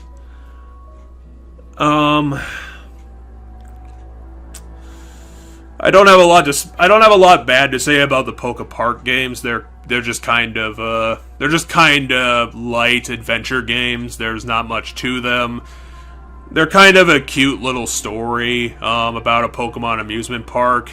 There's no real threat or anything. It's just kind of a cozy couple of games.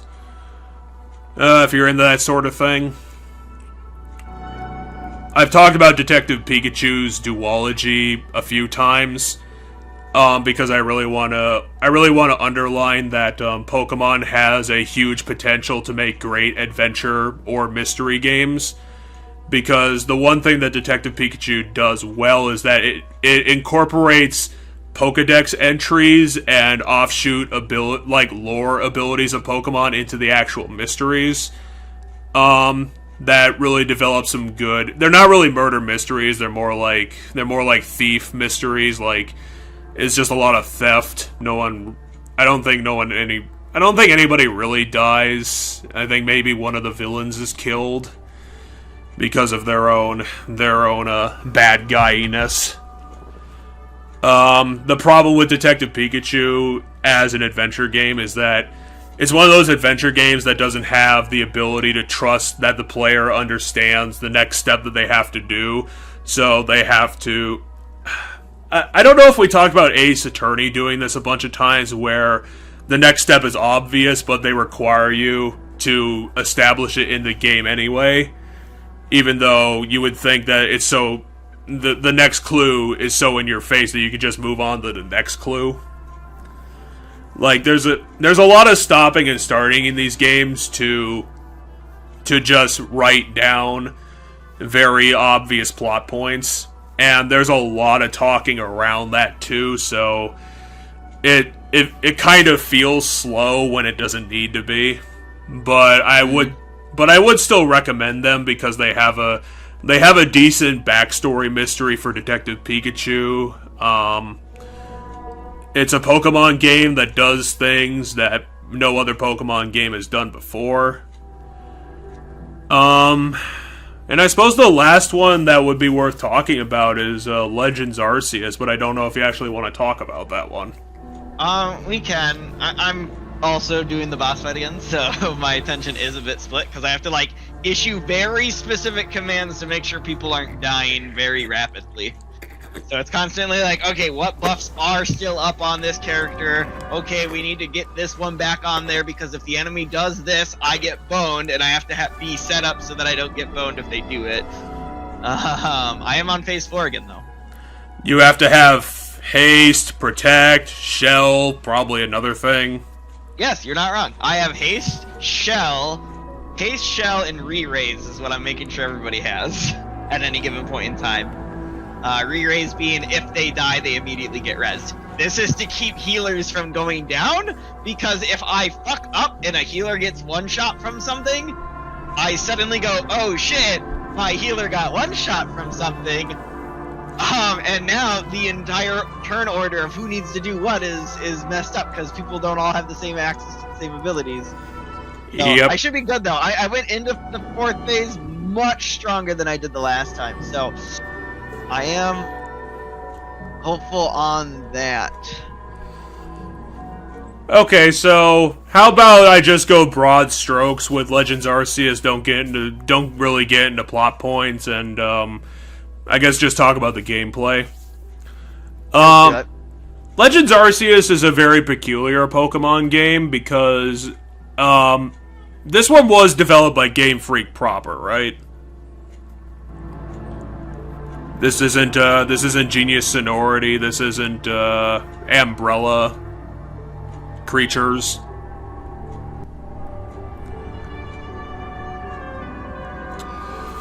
I guess I suppose it doesn't matter. If it is Game Freak, it is definitely very ambitious because, to my perspective, they tried to combine the. I don't want to say typical, but like the Pokemon Go sort of catching system with regular Pokemon combat, and then on top of that they wanted to add in Souls-like combat with the boss fights. It's a very odd game, and then it's a lot of Pokedexing and questing around, even though I wouldn't say there's like a ton of quests. It's kind of like new Pokemon Snap level of quests. Like there's quite a lot of them, but it's not like you're not buried in constant work to do.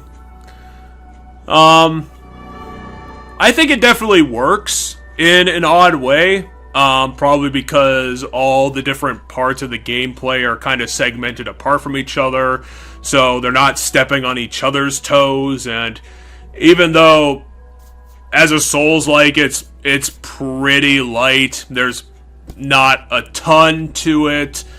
It's not rating it as a Souls-like is not a great one, but you know, it is nice that they're trying to do that. Making the big combat encounters somewhat interesting. I think that they picked a decent Pokemon roster, not only for the bosses, but for the Pokemon in general. When we were talking about it last time and you pointed it out to me that the game is taking place in ancient, or I don't know, like I'm trying to remember, Shogun era Japan, Sinnoh. Yeah. It makes perfect fucking sense. Like, I'm actually surprised I didn't see that before, considering that the game is Gen 4 as hell. Obviously, the first thing that you get is the Arceus phone, so that should have probably been a bigger hint. Because I'm pretty sure Arceus was Gen 4 introduced, right? Yes, Arceus is a Gen 4 legendary.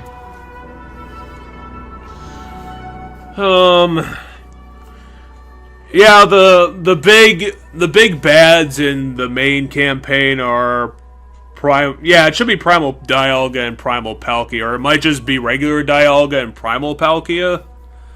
Or maybe in another version they get flipped, or maybe I don't know. I would think if they were going to make a Primal Palkia, they would also make a Primal Dialga, but maybe they only made one. Although, I mean, technically, again, Primal Dialga already exists in Explorers of Darkness, so I guess you don't really need to have one, but I mean, it'd kind of be weird if they didn't have one. I was gonna spoil something, but I'm not going to, because that's post-game stuff. I'm sure that the Primal Palkia also probably wasn't a spoiler, since you probably heard about that ages ago. I already know about any Pokemon, like new forms to Pokemon, new abilities, all that stuff. I already know. I would say the big thing holding Legends Arceus for me is that in order to support its gameplay, you basically just have to be constantly catching Pokemon over and over and over again. Which I found to be annoying very quickly. Did we kill him? Did we go? I don't believe it. He's disintegrating, but I don't know if I necessarily know if I believe that's a thing. Is he immortal? Is the villain immortal? Does the final bad guy go on the list for Final Fantasy games that end with you killing God? In a way, yeah. In a way, no. Play the game. But yes, he's dead. Okay, he is dead. Woo! We smoked him. That fight, we smoked him. The first time, he like silenced one of my guys, and then silenced another one, and I just couldn't recoup. This time, I stayed on top of it, knowing that enemy could silence me, and I made sure like 2 characters essentially didn't have the best spell in the game yet because of how spell learning works in this game. They didn't have the best spell in the game, but they did have all the heal spells. So I'm like, all right, these guys are just gonna run heals, make sure the damage dealers are topped off, and then the damage dealers are just gonna spam cast the strongest spell in the game on loop. One of them can dual cast, so he's going to dual cast the best spell twice a turn to do 9999 twice. And yeah, we did it. We did it. Game's over. We did it. I beat Final Fantasy VI. I definitely enjoyed the cast of characters in this game. Terra is probably among one of my favorites. I like her a whole bunch. She's pretty cool. Yeah, it's another reason why I'm kind of down on Final Fantasy V losing me, because the characters are actually really good, even though the plot's kind of meh. Ferris is actually getting better in Final Fantasy V because it was revealed that she is the long-lost sister of one of the other characters. And that character is royalty, so that put a bunch of wrinkles in things. I think the plot is saying that she either fell off a dragon or a ship at some point that her dad was traveling with her family with. And after that, as she says, she was adopted by pirates. Gotcha. Yeah, I was gonna say another party member I like in this game mechanically is there's an optional party member who's their whole special ability. So the thing in this game is every single character has this different special, like, unique thing about them that only they can do. And so, like, one of the characters has special samurai abilities. One of the characters has a special, like, mode they can go into. One character can disable enemy magic, but it takes their turn, and it's only going to stop one spell. One character has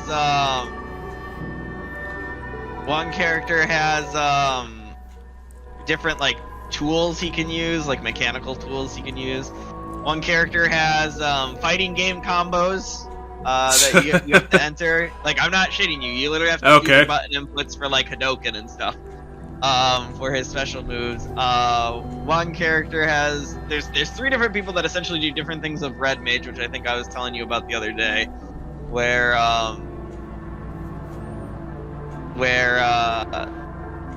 like one of the characters has the gambling, like, roulette wheel. One character, then the 3 red mages essentially. One character is the Pictomancer, who can paint enemy abilities. One character is the one character can. So one of your red mages is a blue mage. Yeah, and then one of them's, or sorry, yeah. I meant to say blue mages, the 3 blue mages in the game. One is an actual blue mage, like traditional blue mage, get hit with the ability, learn it. One is the Pictomancer, which is I can paint an enemy's ability and do that, and use their ability. Then another one is you pick an enemy and I act as that enemy for the entire combat. So I on my turn, I'll just randomly do something that enemy can do. So those are your 3 different blue mages. And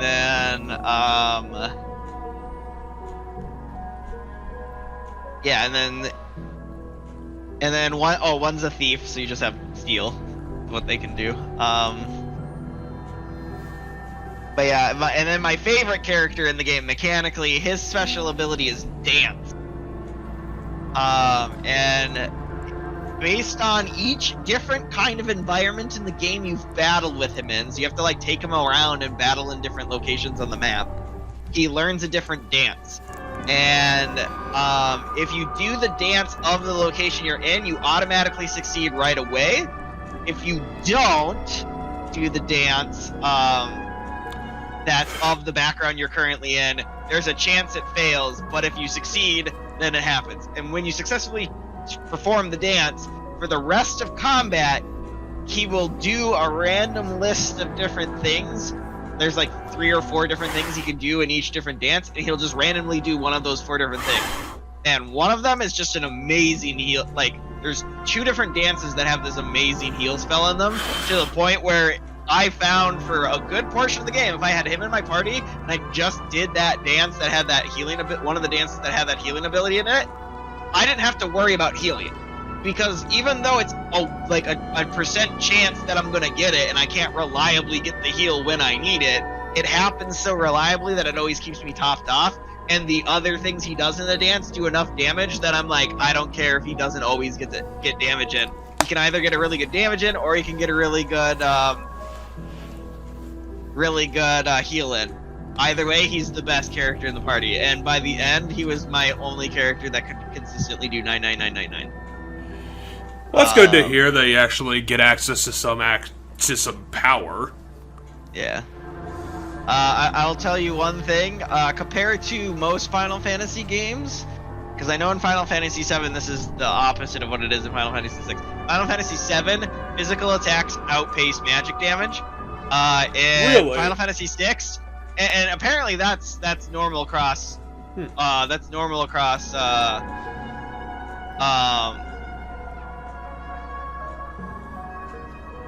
That's normal across most Final Fantasy games.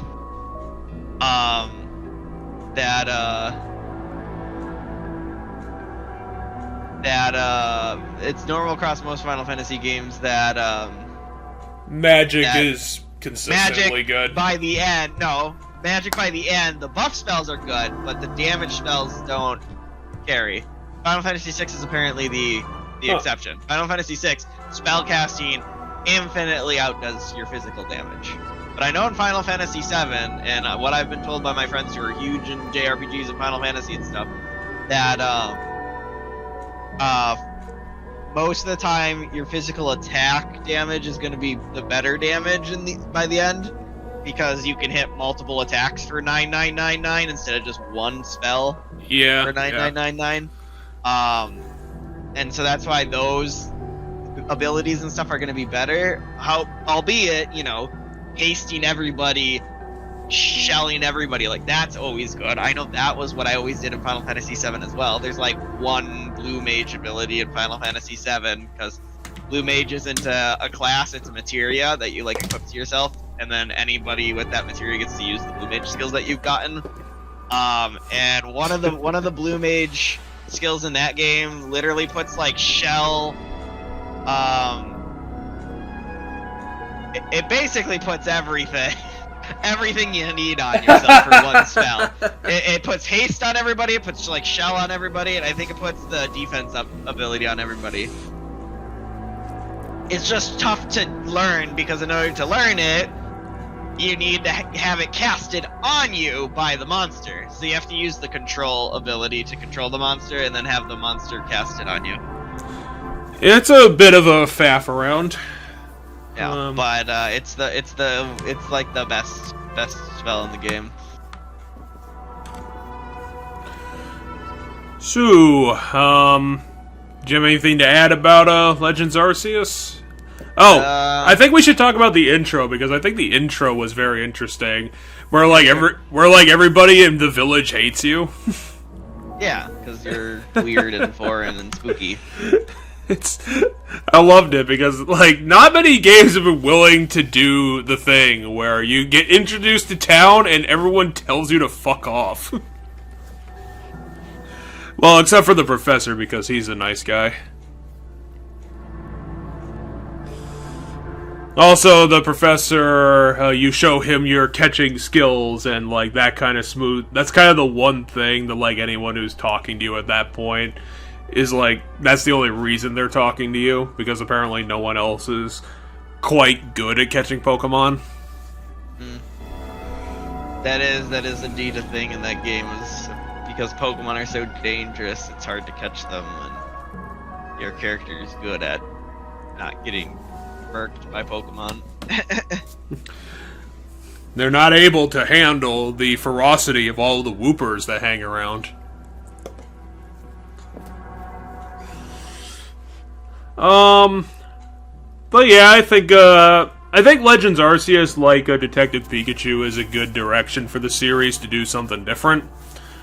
I don't know how you would, I don't know how you do the game without the whole having to catch like 20 of the same Pokemon to finish up what you need, but I'd say probably that's the only point of contention I have with it.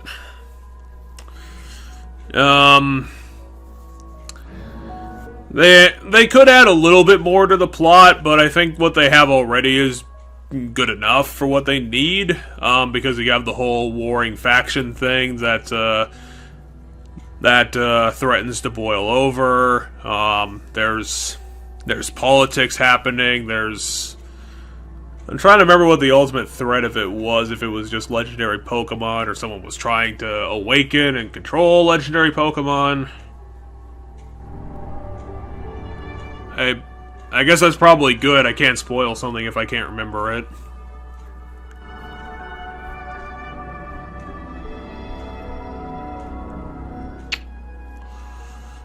It's interesting, and if they make a sequel to it, I mean, it'd be cool to see what they think about changing it or adding to it.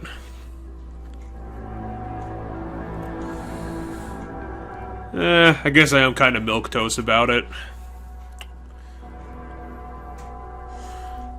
Quests were a little bit annoying because some of the quests required, like, offshoot Pokemon mastering, so you would have to, like, directly focus on that particular Pokemon for quite a while. Some of the quests they're interesting enough. They're kind of quirky sometimes, and simple enough to get done relatively quickly. There was a quest about specifically catching a tall weasel that consistently confounded me. I actually don't think I actually finished that quest. And speaking of newer games, I probably should put in a little time for the Pokemon Snap games, because man, talk about a really interesting take on a non-rail shooter. I don't know if there probably has, a game that focuses on photography so well. Implementing some more simple, easily understandable rules. Obviously, the original had Pokemon evolution and weird behaviors of some of the Pokemon. A few of them were pretty hard to find, and there were some things in them that felt Easter eggy, and they were cool to discover for the first time. Even for the N64, I think the models of the Pokemon, especially for how many they were doing, they look good. They look good in motion. And I don't know, I think the maps were pretty good as well. They're pretty bare bonesy, they're pretty short. But considering how many Pokemon they did put into them, they do feel dense because you're constantly whipping your head around to look at things and prep your next thing to get another Pokemon to appear. It was an incredibly solid premise that they didn't do anything with for was it actually 20 years? It probably was about 20 years before a new Pokemon Snap came out, and with the power of 3 generations into the future of consoles, actually, I think it was probably 4. It's probably 4 generations in the future. New Snap was everything that a sequel to Pokemon Snap should be. It's a really dense game. It's actually so dense that I actually haven't level 3'd much of the game. I actually don't think I've returned to it since we played it. It's basically Pokemon Snap with probably more than triple the content. Yeah. With the obvious drawback of no on-field evolutions, which is kind of a shame, but it's not exactly a deal breaker by any means. I mean, if you're looking for Pokemon acting weird and unique moments, I mean, the game's specifically built around it with its new quest system, where you specifically have to photograph those moments usually when Pokemon are doing weird things. And there's a lot more preparation to it. I think they added more steps to get to those moments. Cat's doing something stupid. I think everyone said at the time, and I do agree.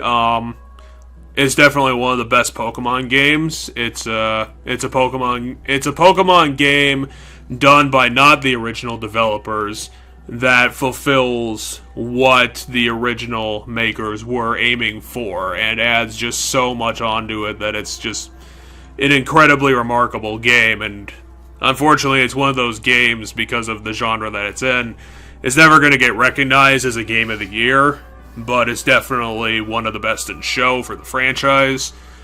I think it just delivered so many fun moments for a more unique Pokemon experience in the latter half of the games that came out. Even though obviously we were getting Pokemon Sword to Pokemon Scarlet, which starting place ain't great, but there's Legends Arceus in there. There's the Detective Pikachu games that were coming out around that time. So I guess the fans were really hurting for unique experiences. But I mean, just utterly fantastic, just an incredible amount of fun, and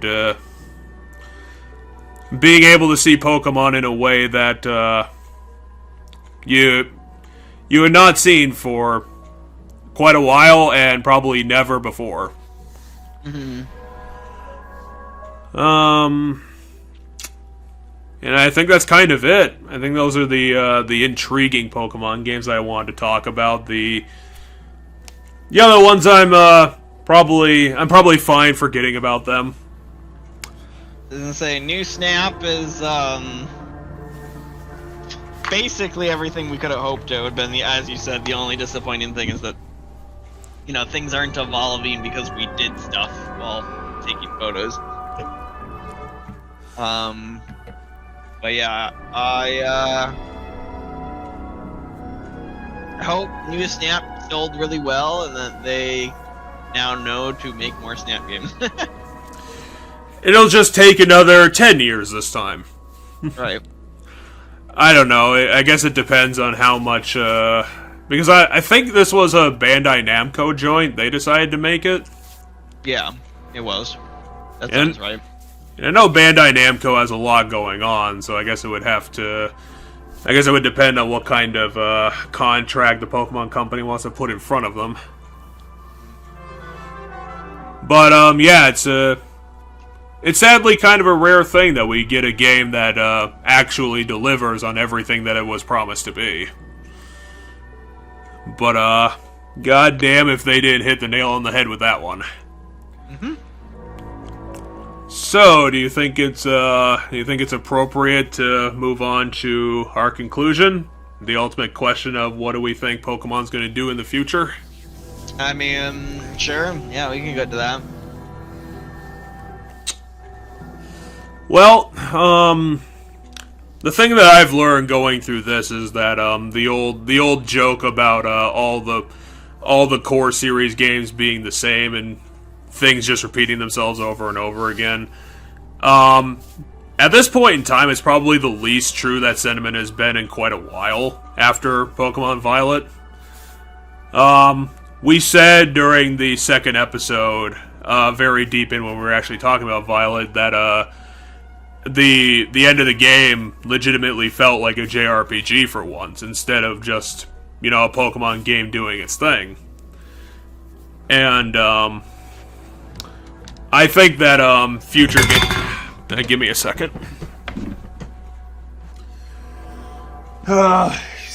He's causing problems. Cat is? Yep. He's, deciding to, go at war with the wires around my computer. But yeah, I think, if Pokemon wants to, be seen,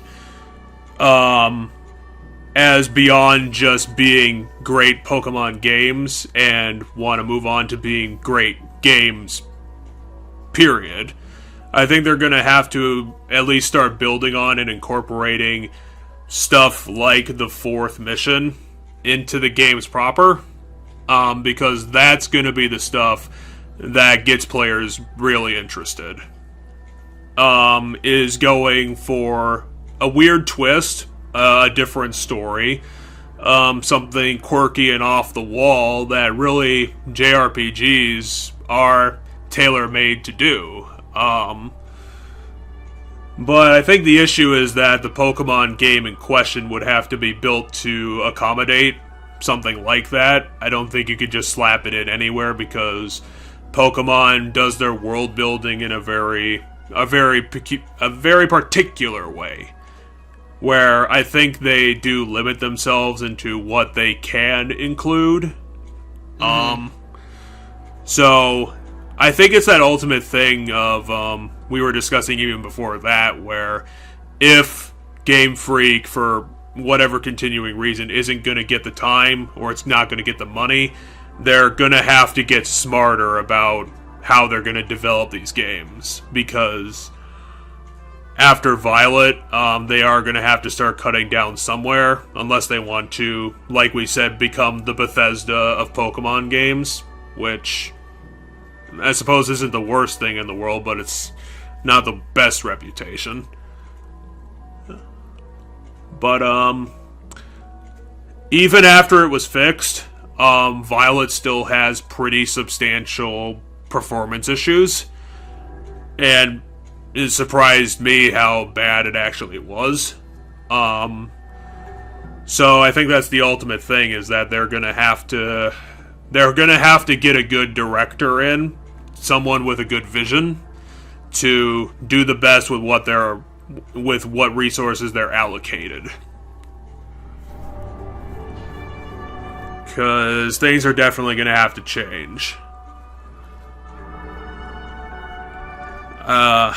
Especially if they want to continue doing open world, wild area Pokemon spawning, because that is pretty intensive to run.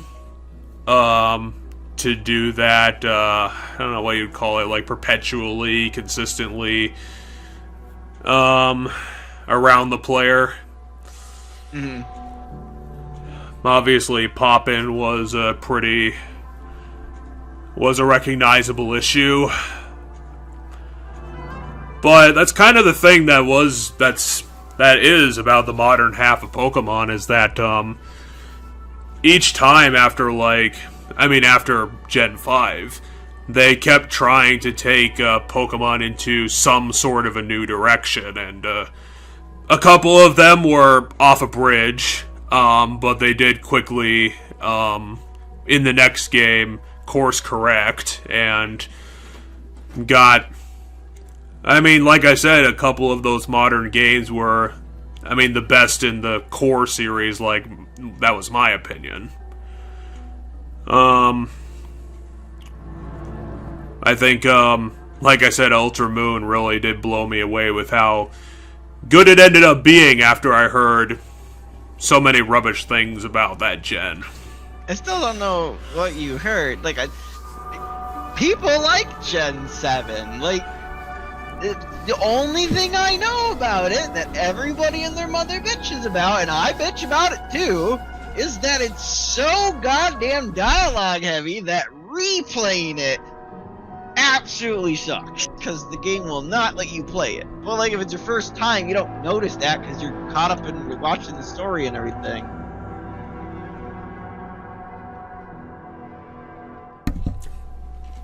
Yeah, but I would imagine if you even take a one-time player and ask them about their experience, I would imagine you'd probably get a lot of them to agree with that, even if they didn't plan to replay it at any point.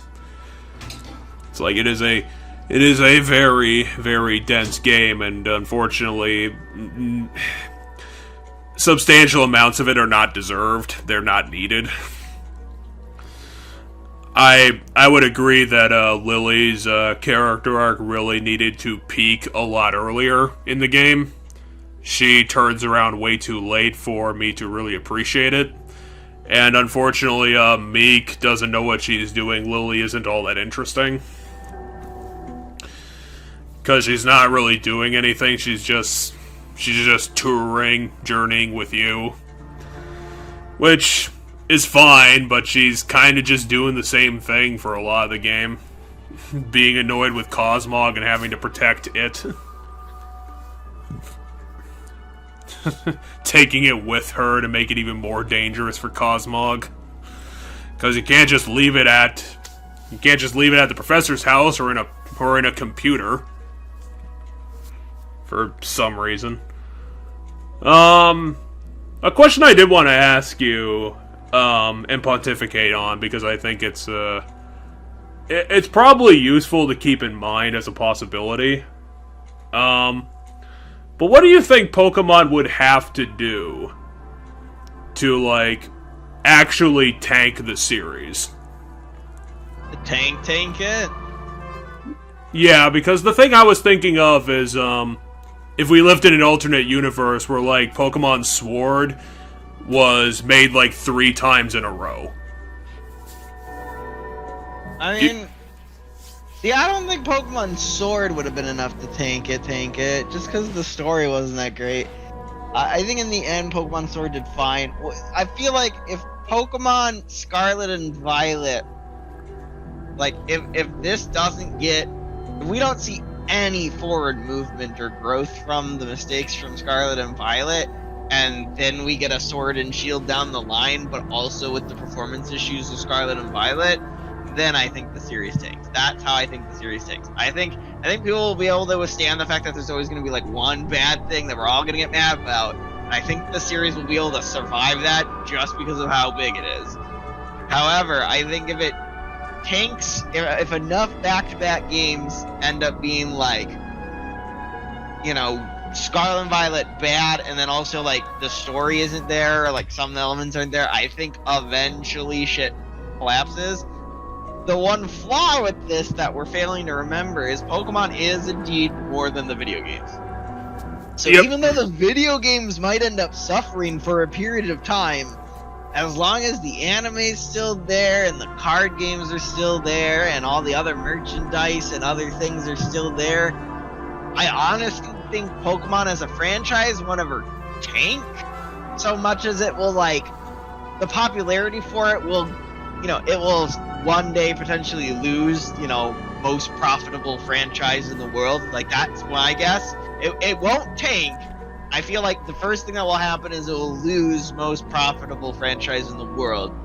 And when that happens, perhaps then the games start to get better, and if the games start to get super amazing again and really solid, then I think it goes back on top and stays on top forever. Because it's I'm gonna be real with you, it's insanely difficult for any franchise in the world to overtake Pokemon. Like, nothing comes close. And I hear you, comment section, that we don't really have because we don't get a lot of viewers. But comment section, I hear what you're saying when because you're gonna say, well, Star Wars has always been gigantically big, and Marvel's been gigantically big, and I agree with you. However, worldwide big and big in the United States and Europe are different. I mean, I'd say, Marvel and Star Wars do well still movie-wise in the Chinese markets, although there's some, that's starting to fall apart too, it seems, with the Chinese movie market. Not doing too hot, from what I can tell most recently. But, like, the thing with Pokemon is that literally any country on the planet's got, like, a large portion of Pokemon fans. Like, it's not just the United States, it's not just Europe, it's everywhere in the world. While, the other big franchises that come to people's minds are gigantic in the United States and a very large outside of the United States, but not nearly as gigantic as Pokemon is literally in any continent. Like, because if I remember correctly, the second highest gross franchises is, last I checked, what was that? My mind says it was Hello Kitty. That's what I was gonna guess. I was like, nah, really? Oh, okay. Looks like Hello Kitty has dropped. Because Hello Kitty used to be in, like, the top 5, I'm pretty sure. But right now, it's Pokemon at $88 billion. Then it's Mickey Mouse and Friends. So just the Mickey Mouse kind of Walt Disney brand, which is $52 billion. Then it's Winnie the Pooh at $48 billion. Then it's Star Wars. The big thing I feel like people would bring up is Star Wars compared to Pokemon. Star Wars is number 4, but it's almost half the value of Pokemon. Pokemon being $88 billion and Star Wars being $46.7 billion. So, like, it's not gonna get overtaken anytime soon. Like, the Marvel Cinematic Universe is $32.3 billion. Interestingly enough, I think partially because of the Barbie movie, I think Barbie's higher than it was before. Right now, because Barbie's in the top 10 right now. 1, 2, 3, 4, 5, 6, 7. Yeah, that'd do it. Barbie's number 8 right now at $33.9 billion. I was actually thinking about this a little bit today, and you're right. It's definitely not a direct 1-to-1 because there's extenuating circumstances. But when Battlefield 2042 came out, like, that was so bad that it, like, almost tanked the whole series, mostly by itself. And I was like, at the end of the day, that's significantly smaller than Pokemon. Yeah. Call of Duty, on the other hand, fun fact, is number 9 at $31 billion. Well, when that Call of Duty movie comes out, they're gonna... Yeah, sure. Yeah, but I don't think we've actually... The thing is that I don't think we've actually seen any of the great old franchises really die off yet, so I don't think we actually have, like, a legit case study to put against this. No, we don't. There has never been, not that I can think of, any major, like, franchise has never permanently died. They have dropped in popularity, right? They have sunk in popularity, but, like, I can't think of a single one that's, like, permanently dead. Interesting. Guitar Hero is still worth $2 billion. Really? Guitar Hero, the series that hasn't had a game in 5 years. Yeah, they're at the bottom of the list of most successful franchises of all time.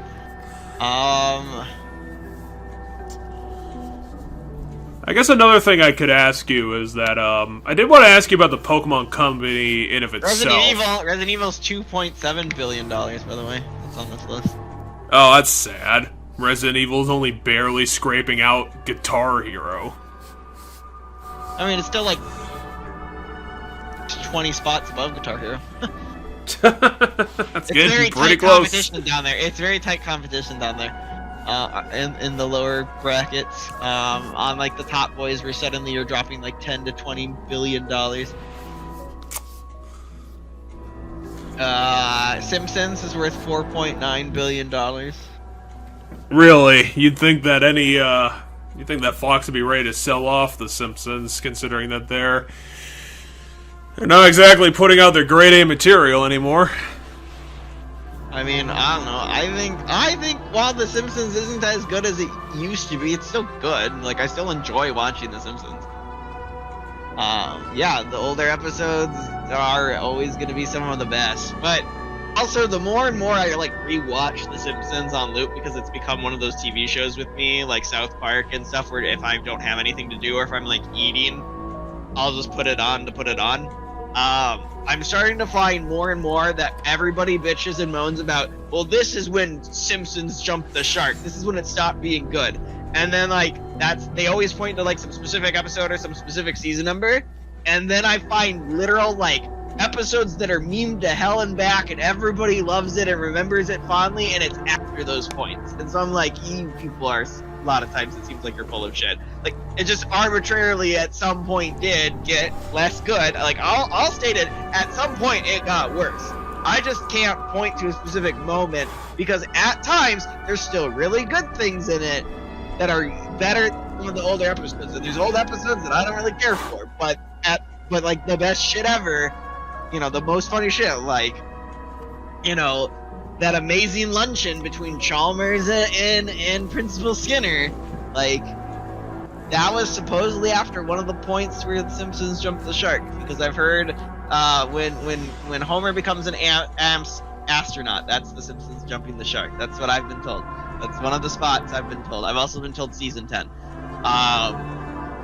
which is after the episode, but I believe it's season, like, I just watched it the other day, 22 Short Stories in Springfield, or whatever it's called, which is the episode with the steamed hams. And I'm like, that everybody loves steamed hams to death. This episode comes significantly after Homer became an astronaut. So, like, if Homer becoming an astronaut is the point where it gets worse and the show's bad, you're wrong, because there's all these other good episodes that have been memed to death and have all the big memorable moments people remember, and it's after Homer became an astronaut. So I don't know. I think The Simpsons is still fine. I like watching The Simpsons. I'll agree with people, it's not as good as it used to be, but that doesn't make it bad. Something doesn't have to be as good as it used to be not worth watching. So,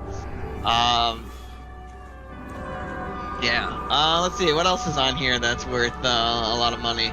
Ben 10 is worth $7.85 billion. That's interesting.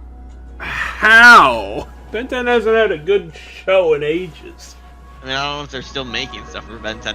At the end of the day, this list has to do with how profitable, like, just because it's sitting there someplace doesn't mean it has, you know, this has to do with total amount of money it's made in its life. So these numbers will keep going up for things that still exist and still produce stuff like Pokemon.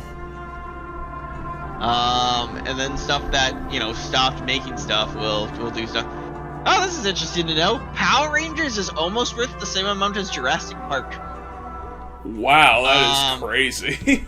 Power Rangers has grossed 8.67 billion, and Jurassic Park has made 8.82 billion. Also, Demon Slayer, the anime, is about to overtake Jurassic Park.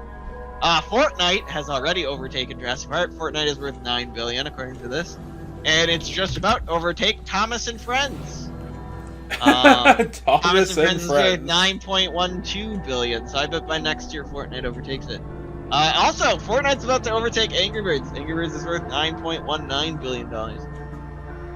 Also, Dragon Ball. Dragon Ball's worth $9.45 billion. My favorite thing to point out to people who want to bitch and moan and claim things like, I once had people try to tell me that, Street Fighter is not that popular. Mortal Kombat's way more popular of a fighting game than Street Fighter. And what I always point out is I pull up this list of highest grossing franchise, and I go and I find Street Fighter on it, because it's there at 10.7 billion. And then I go find Mortal Kombat, which is going to take me a bit because it's significantly lower. But I remember getting into an argument with someone who was like, it's just hard and said, he's like, Mortal Kombat's way better than Street Fighter. Everybody knows this. It's way more popular franchise. I'm like, no, it's not. I'm like, it probably sells better in the West, maybe, like in the United States, but outside the United States, Street Fighter's king. Yeah, Mortal Kombat's worth 5.06 billion, so it's worth half. Mortal Kombat's worth half of Street Fighter. Even after Mortal Kombat made the greatest movie ever made? Yes. I mean, I could say the same thing about Street Fighter. I can't imagine that a lot of people have a soft spot for the Street Fighter movie. No, I mean, yes and no. I feel like the one I feel like most people have a weird soft spot for that I've seen when it comes to the live action fighting game movies is Mortal Kombat. However, I will add in there that there are some animated Street Fighter movies that people are big like have memorable like stuff to. The animated Street Fighter movies I feel like have an interesting following to them. And then you know, my personal favorite of the anything animated Street Fighter that we watched that one day after we finished watching Danganronpa, Street Fighter the animated series, which is like Street Fighter if it was G.I. Joe. Like it's exactly. Very they're just trying to do G.I. Joe, but with the characters from Street Fighter to use the Street Fighter brand to help get viewers back then in the 80s, and it's so silly and so bad at times. It's awesome. I love it. It's your typical cruddy 80s cartoon. Yeah, it's very much Saturday morning 80s cartoon, and it's fantastic, and I love it.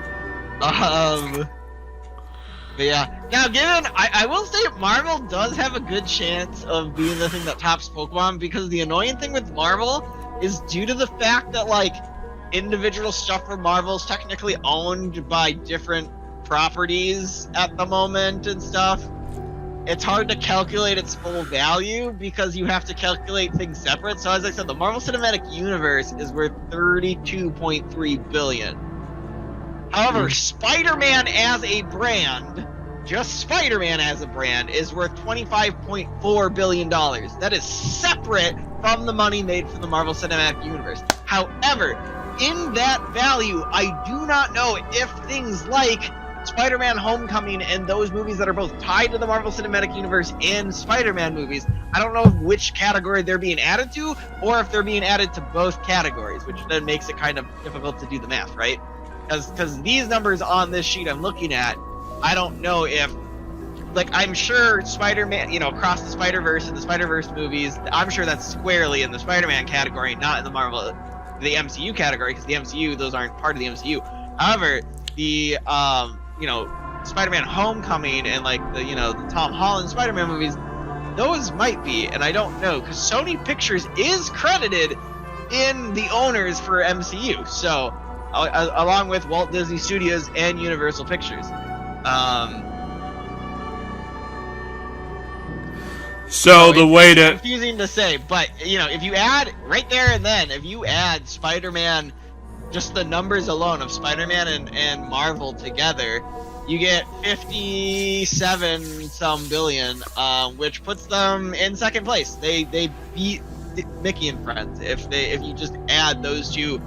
If you add, you know, if assuming there's no double up in the numbers here, and you just add the Spider-Man franchise with the MCU franchise, you do get to second place instantly, right? You go from the the late teens, both of them somewhere past 10, to, well, MCU I think is still top 10. I think it's literally number 10. 1, 2, 3, 4, 5, 6, 7, 8, 9. It's number 9.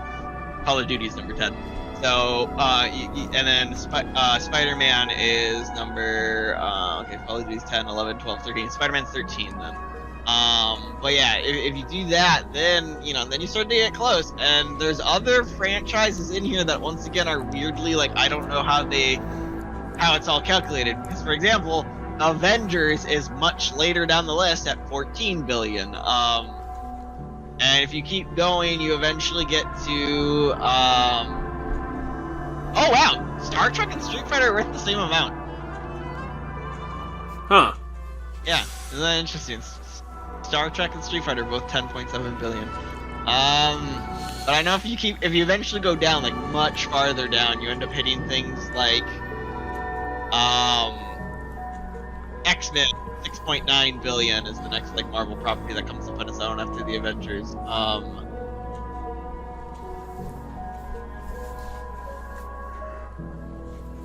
And then even farther down you hit... There's G.I. Joe. G.I. Joe's with 3.95 billion. Minecraft's only worth 3.3 billion? That surprises me. I feel like Minecraft would be worth way more.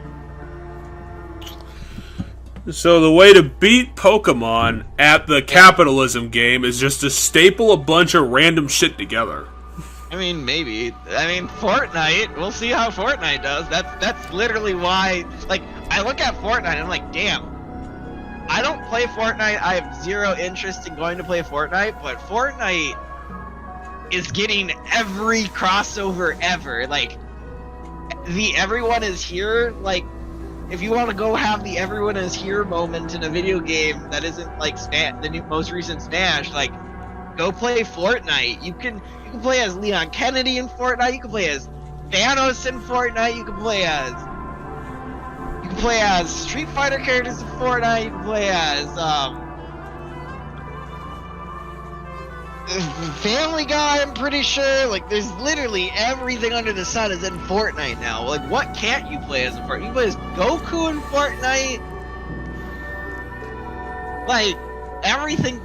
There's Lego Fortnite now. Like, shit has crossed over. Everything has crossed over with Fortnite. So, like, if your answer is wow, the Winx Club is worth $2.5 billion? I would have never guessed the Winx Club is worth $2.5 billion. You remember the Winx Club when we were kids, Jeff? I watched that show. I liked it. It was like a Nickelodeon Saturday morning cartoon magical girl show with like fairy girls that go to the school. I remember something like the Winx Club. I think I actually rewatched What I'm Thinking About pretty recently, but I'm pretty sure it wasn't that. Yeah, Winx Club was one of those. It was definitely. I think most of its appeal was to girls, but it did have some boys. I liked it. You know, it was like Sailor Moon in that way. It was kind of it's actually worth the same amount as Sailor Moon, interestingly enough. That's kind of depressing. Sailor Moon is worth $2.5 billion. Winx Club is worth $2.5 Holy shit! billion. This went on for 8 seasons. Powerpuff Girls is worth $2.52 billion. Yeah, no, I really liked the Winx Club. It was really good. Here's Black Panther, right? All these different random Marvel properties also have their own category on here. Black Panther's worth $2.29 billion. For all I know, the MCU is already adding these things, so I don't know. But yeah. Yokai Watch worth $2.09 billion. I'm trying to find what I was thinking about, but fucked if that's gonna happen soon. Oh, here it is. It was literally just called Witch. Lego is at the bottom. NBA Jam. NBA Jam is what it barely made it. It's $2 billion right at the bottom there, along with Eon, Genesis, Evangelion. The bottom two things on here. There's actually a four. What? The bottom is a four-way tie between Guitar Hero, Lego, NBA Jam, and Neon Genesis Evangelion, all worth $2 billion. What the fuck? Of all the candidates. I don't know when these were last updated though. That's the other thing. I don't know when the Wikipedia page was last updated for this. Well, if you want to win the game of capitalism, all you have to do is make the Winx Club, apparently. I mean, if you wanna, I mean, it was a good show back in the day, Jeff. I mean, you know, you're only worth a couple $1 billion. I think it was it French? No, it was Italian. I think it was an Italian-owned show. Might have been French. It was one of those, like Code Lyoko. Code Lyoko is French. I know that one's French. It was one of those like animated shows that got really popular that was made in like a country you wouldn't have expected to be made in, because you normally expect if it's gonna be big and like, you know, a media franchise, it's either like comes out of Japan and Asia or the United States or Canada or sometimes Canada, I guess. Name something that's a gigantic franchise that came out of Canada, Jeff. Total Drama. Is that on here? I'm curious if that's on here. I wouldn't bet on that. It's a pretty cheap show. It is not. I don't know. I see stuff about Total Drama online way more than I would have expected to. But well, they killed it this time apparently. I think their last reboot is not gonna go well.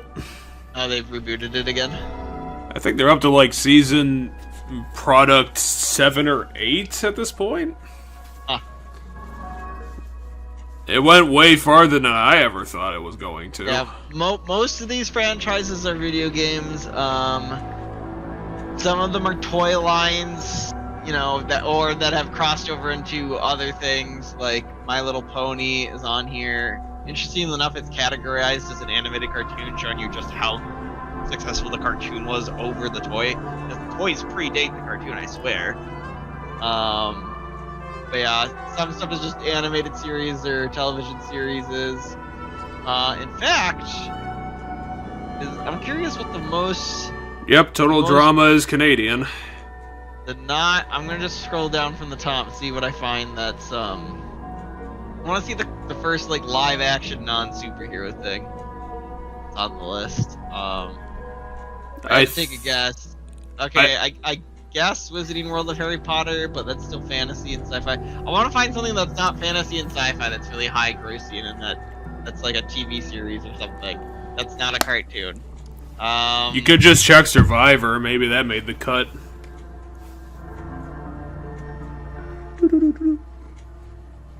The first non-animated... Okay, James Bond is the first non-animated, superhero / sci-fi fantasy thing on the list. James Bond, which is a spy thriller.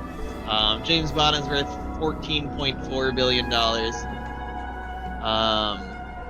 Paw Patrol is also worth $14.4 billion. Wow. That is really depressing. Preschool shows do not have value. Kids like it. Probably teaches them good lessons. I have nothing against it. I don't know anything about Paw Patrol to have anything against it. It's if kids like it, they like it. I don't care. Well, it's clearly garbage. We're gonna have to destroy it. It's just so obvious. Paw Patrol's worth more than Warcraft. Warcraft's worth $12.4 billion. Well, Blizzard deserves that. SpongeBob's worth 13.7. Paw Patrol's worth more than SpongeBob. Well, if Blizzard wants to edge out the crowd, maybe they need to put Diablo 4's microtransactions into Warcraft to make another $2 billion. Except they already did that, so they can't. Boosh! Fuck you, fans. Yeah, I mean, from what I'm telling here, in order to make like a buttload of money on a franchise, you have to make it either fantasy, sci-fi, or like really cute cartoony. Like you need to build an icon. Because like, let's look at it. Pokemon. I mean, in a way, Pokemon's fantasy, sci-fi, and really cartoony, like cutesy stuff for the kids. Like, it's all there. And then Mickey Mouse, cartoony, like very, very heavily advertised to children. Winnie the Pooh, same thing that I just said. Star Wars, sci-fi, really big sci-fi. Disney princesses, fantasy, and really kid-oriented cartoony. I'm gonna skip Pond Man. That's probably the weirdest one, but that is superhero again, kind of. But I don't know much about Pond Man other than it's a Japanese thing and weirdly worth an absolute insane amount of money. That one's solely an Asian thing, so I don't know much about it. But then you have like Wizard and World of Harry Potter, sci-fi, Barbie. That one kind of is our first one that kind of, isn't any of the things I listed. I suppose to an extent it has like the appeal to children thing, but it's not the cartoony, like cutesy thing that you're appealing to children with. It's just Barbie. Like I don't know, like Barbie's kind of its own category as far as things go, because it's not like Barbie's designed to look cute. It's just a doll of a woman and slightly cartoonish in a way, like her face and stuff. Like it's just not a real person shape, but like there's still just for the most part, it's not that it's not super stylized. Call of Duty, I guess, would be the next one. Video game that's just war. Doesn't really fit the sci-fi stuff. Because superheroes are sci-fi. People can argue with me if they want. Superheroes, by definition, are a form of sci-fi, in my opinion. Hello Kitty, super cutesy. Transformers, sci-fi. Dungeon Fighters Online. It has all of China pumping its money into it. Also fantasy. Cars, cartoonies, advertised to kids. I am surprised how much Cars is worth, by the way. Cars is like the #1 Pixar franchise. Like $5 amount value, by the way. Cars is worth $21.5 billion, and it's almost all because of toys. Yeah, it's weird that Toy Story wouldn't outseed it, but I guess that's just how people are. Today I learned Candy Crush is currently owned by Activision Blizzard. Did not know that. You never heard them. You never $20 billion. You never heard them called Activision Blizzard King? No. Yeah, and that's why, to be fair to Activision's been around since, like, the late 70s. They are an old-ass company. Yeah. Out of these, the top, like, two categories, which is things that made over 50 billion and things that made over 20 billion, let's skip the top category. The top category is things that made over 50 billion, but in the category of things that have made over $20 billion, Blizzard Activision owns 2? Yeah, they own 2. Because they own Candy Crush and they own Call of Duty, both of which have made over $20 billion. So,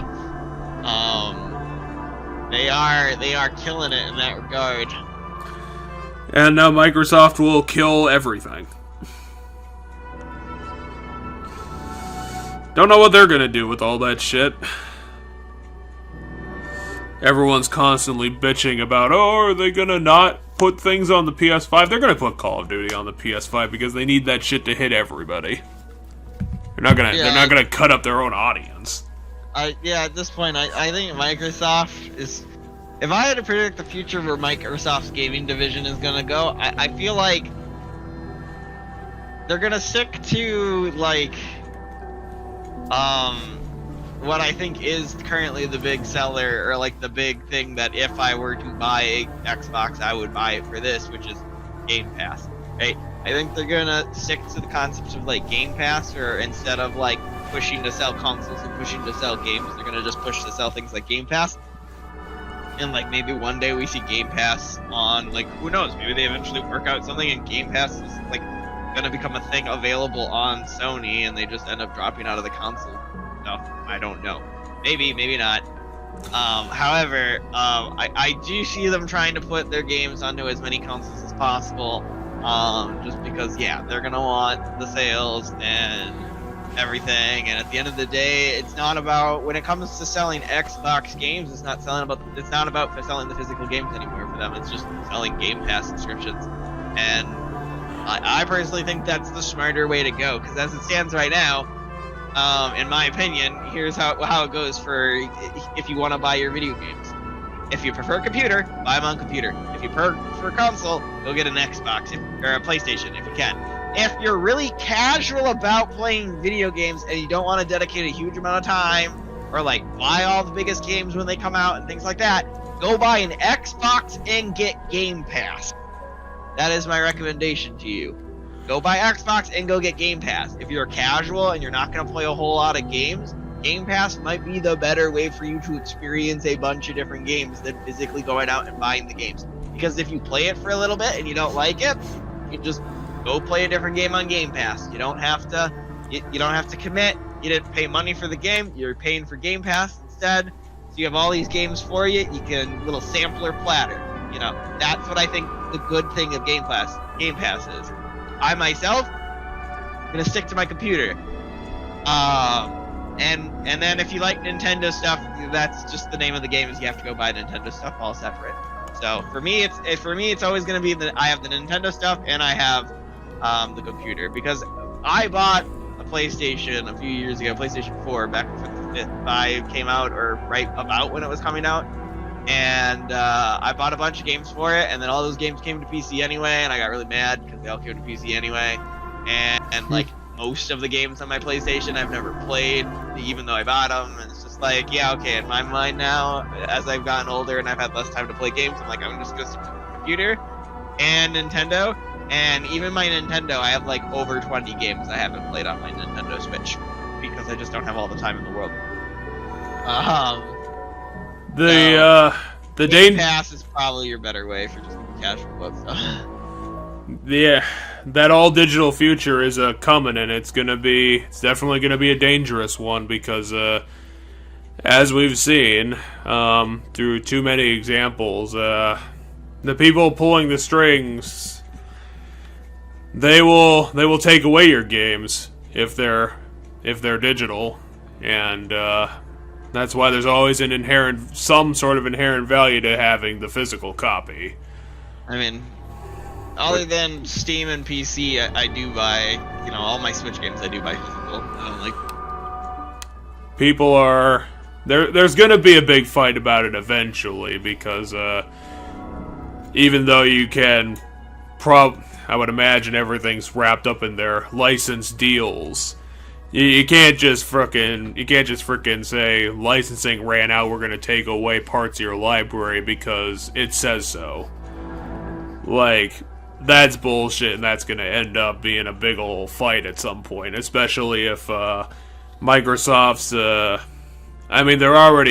they already did it with the most recent generations, but I think Microsoft is aiming for just going no disk drive with their future consoles. And that is going to be problematic. Yeah, I don't know. I was gonna say, the thing that bugs me more and that I'm worried about games moving towards is the games as the service nickel and diamond you, so that you end up paying like $200 by the end for a game. And I think that's kind of dumb.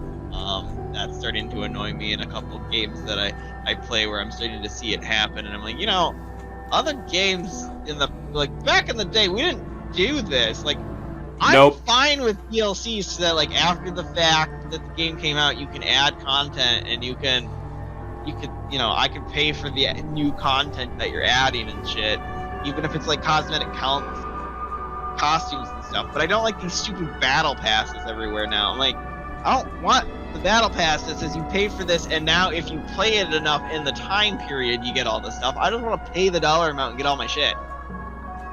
Like... Well, that's why I'm a fan of these battle passes everywhere, and yeah. Well, that's why the answer is just not to play those fucking games, and if you're really annoyed, just get into retro gaming, because you haven't played all the retro games that exist. I play the games, I just don't buy the battle pass. This is what it is. So like Street Fighter 6 right now has some battle pass stuff, and I've not bought a single one of those because I'm like, that's dumb, and I don't want to let Capcom like keep doing this. And I'm really mad. I feel like the costumes were really expensive, and because Street Fighter 6 did a dumb thing where it's got like it's got its own currency, right? You have to go. You can't just buy the thing. You have to buy the currency to buy the thing, and it's like that's dumb. And then when you go buy the currency, you have to buy more currency than the thing. I was like, just let me buy the fucking costumes. Like, and then there isn't like a way to buy all the costumes. Like, there isn't like one price to get all the costumes. You have to buy each one individually. So like, in the end, all the costumes for all the characters that they added is some ludicrous price. Where I'm like, well, guess I'm not buying the costumes. But I mean, my hope is like Street Fighter 5, because late in Street Fighter 5's development, they did a thing where essentially you could get all the costumes like much after the fact, significantly cheaper, and I'm like, maybe they'll just do that eventually, and that's when I'll grab the costumes, because I don't care. I don't need to have different costumes for my characters, like right now. Maybe I they'll. think they're cool, and you can convince me to buy them because I think they're cool. But if I don't think it's worth it, I'm fine not having the costumes. I'm not a person who needs to grab the costume. They'll throw a nice rotten chicken bone to you after the cars stop making money and they move on to the next model. I mean, I don't know. I mean, the game itself, like what's in the game, is worth the dollar amount. Like the Street Fighter 6 is a good game. It's just this random, like a bunch of stuff they're adding to the game. I don't like the way they're going about that stuff, but like the game itself, perfectly fine. Like, a good game. There's a lot of content in it for the one price, and I'm fine with that. Because there's other games right now where I feel like, you know, they like, my biggest fear is that all games turn into like a subscription service, and that would be fucking garbage. But like, well. I'm that would feel that that's the new way ever. There's like TV's, you know, already in that direction to go away. Like, yep, it's already there. And it feels like, you know, the goal is slowly over time becoming to strip everything apart. So instead of paying for one streaming service, you're paying for like 8 different ones, all for the same price, but each one only lets you watch like 2 shows. Like, so I'm, you know, it's starting to split apart where, like, you know, they're just gonna charge you a price, like everything's gonna be subscription price, and we're seeing it in some really dumb shit. Like there's something with, like, I think the auto start on one of the new cars. Like, there's like one of the car companies now is like charging a subscription service because, you know, they can use their technology with their software. They can essentially just, if you're not paying for it, they can turn off certain features in your car. So they're starting to turn certain features in your car into subscription services, and it's like, no, that's fucking stupid. That's capitalism at its end game, and I hate it. Where you're just, everything is a constant drain on your resources instead of, oh, you pay once. Well, in terms of games becoming subscription services, I wouldn't actually worry too much about that, because technically that's already happened back in the days when the big companies were trying to make MMOs and were trying to beat out World of Warcraft, and the thing that happens, which is the same thing that happened to live services, sort of, is that a lot of the MMOs collapsed under their own weight because they couldn't jar off any of WoW's subscription base, so they just collapsed completely because no one was playing them. And I'm imagining if games were going to try to do that on a wide scale, I would imagine they would start collapsing fairly quickly, because the audience isn't going to be split equally, so not every one that tries is going to get an amount of people to justify the cost they have to deal with it for putting it in. I mean, for a good example, right now the Suicide Squad game came out like just several days ago, and that's already not. It's a live service that already has a worryingly low player count. it's apparently even less than the max that Marvel's Avengers got back in 2 years ago. Like, significantly less than their player base. And that's what happens with live services that don't immediately light the world on fire, is that if they can't make it up later down the line, which is I would say pretty rare to beat your launch day player count.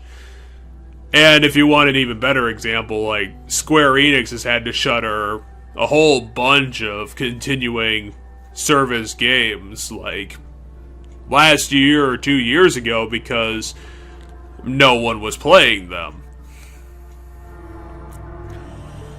So I wouldn't really worry about it because it's going to be fairly soon where they realize that the golden road they think exists is leading nowhere.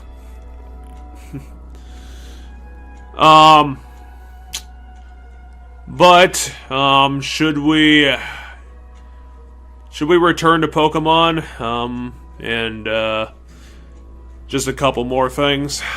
I didn't realize Suicide Squad was a live service thing. I thought it was I thought you could play that game single player. You can, but it's still a looter shooter, and it apparently has the hallmarks. Okay. Because that's a game I put on my wish list of I'll get around to it eventually because I liked the story that it was pitching. I was like, yeah, if the story is good, I'll play this eventually. You better I'm not gonna buy it on a release because I just don't have the time. But you better get onto that quickly because it might have closed down by the time you buy it.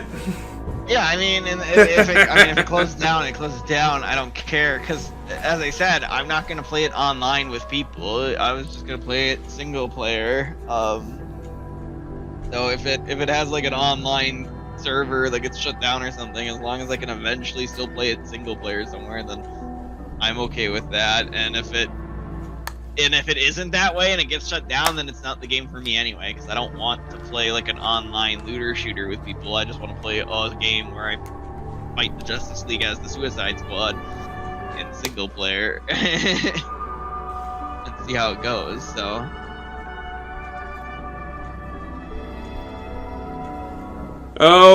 the controversies of our time.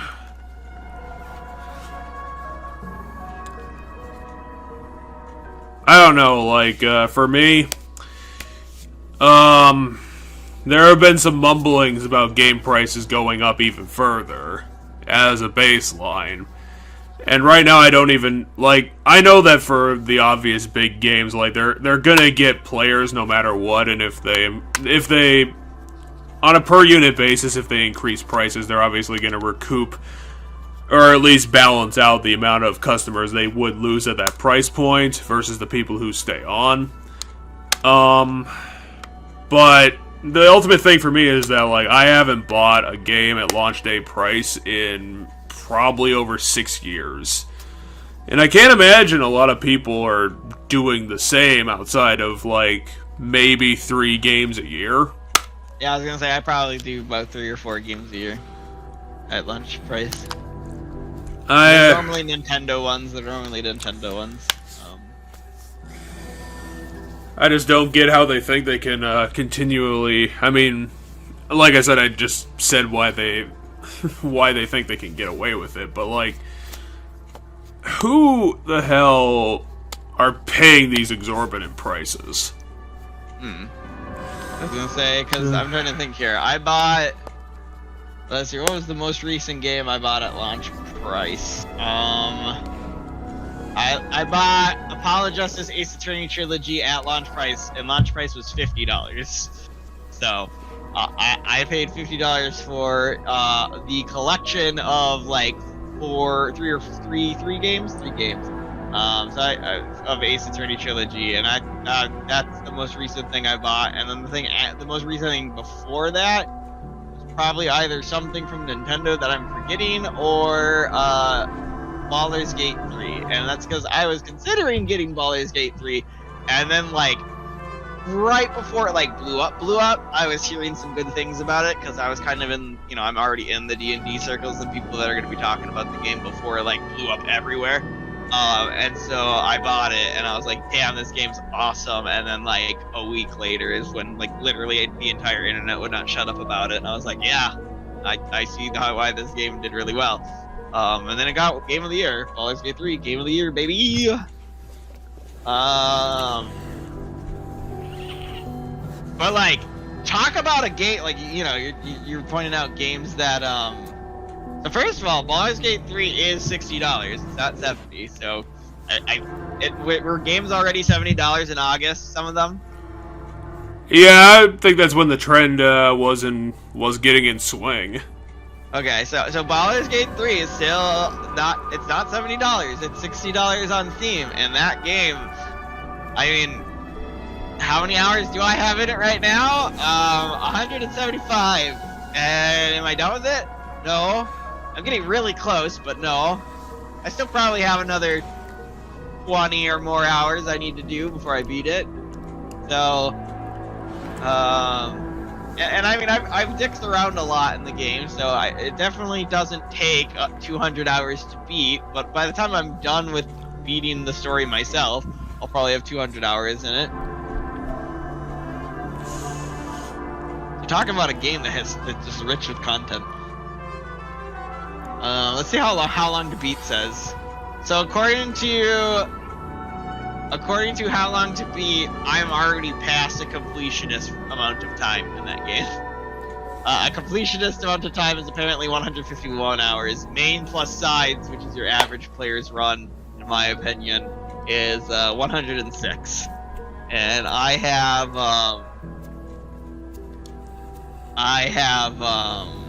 175 hours in it.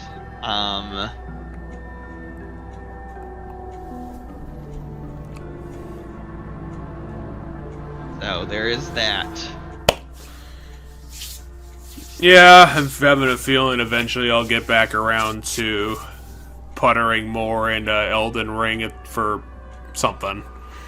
Probably try to do a 100% run myself. I'm trying to think. I think I've only ever 100%ed one game in my life. And it was one of the Lego games. It was one of the Lego games. Platinum trophies are a big commitment. Yeah. There might be like another game. I wonder, does Steam have like a place where I can just like click my achievements on Steam and it'll pull up like just games that I've 100%ed the achievements to? Unless they have some sort of platinum category, you're probably out of luck on that one. I mean, yeah, the only thing I could do is kind of click down through my, through all of my games on my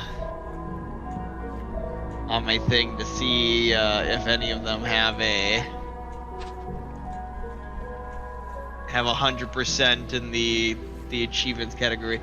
All the Telltale games have 100%, but that's the Telltale games. By playing them once, you do get all the achievements, because there aren't achievements in the Telltale games that are outside of just complete this chapter. So, but I know I have 100% of at least one game in my life.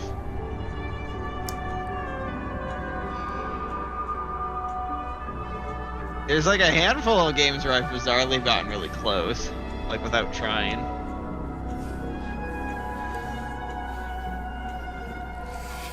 Well, those games were suckers.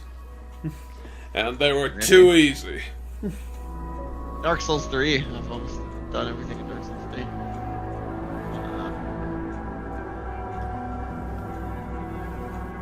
Except for that one achievement that murders everyone who tries.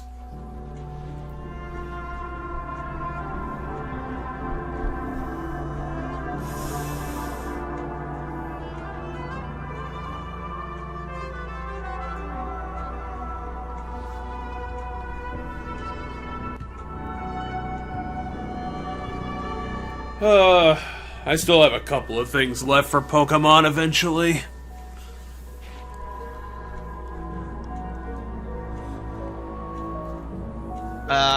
one of my favorite games that I have 0 achievements is Final Fantasy VII. I have played 50 hours into that game without getting the achievement of winning my first battle.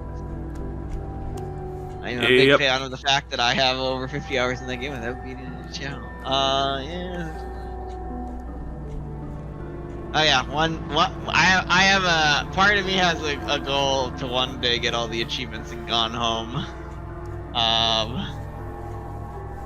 But like one of the achievements is to beat the entire game in less than 10 minutes, going from start, like getting all of the journal entries, because we did that on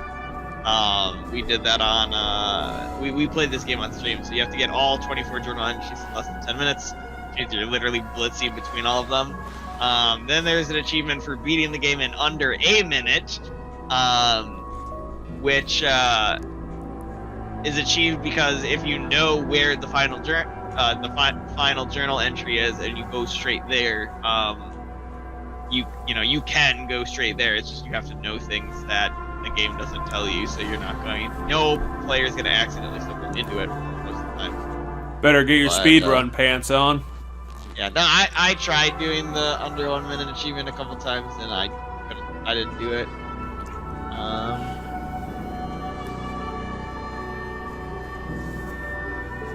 Oh, the Marvel game or the Lego game I thought I 100%ed. I don't have all the achievements in, so I did not 100% that one. So yeah, I'm not sure what game it was that I 100%ed. I know there's some of the Batman Arkham games I've done everything except the Riddler trophies because fuck that. I don't have the patience to do all the Riddler trophies because there's like well over 100 some of them in every game, and they're all these like really tiny puzzles all over the map. They just have to kind of just go and do, and I don't have. Fuck that. I'm not gonna go out of my way to do like 100 different really minor puzzles that don't do much for me in the grand scheme. Oh, yeah, okay, this is the game I 100%ed. I was like, I swear to God, I 100%ed a video game. Yes, I 100%ed South Park: The Fractured But Whole. Oh. I've gotten every achievement in South Park: The Fractured But Whole. I have not 100%ed The Stick of Truth though. That is on my agenda to one day do.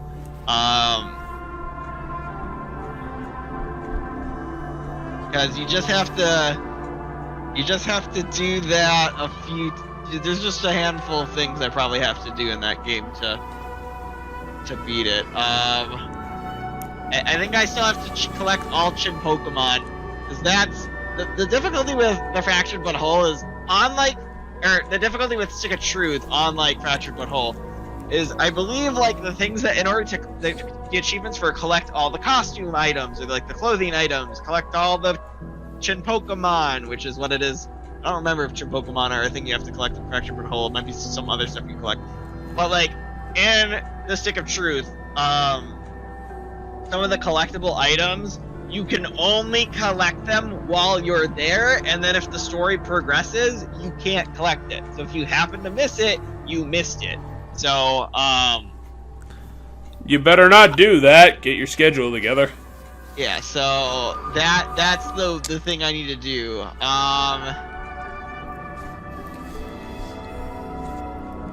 You need to find some commitment there and get your there's a handful of these schedule booked together.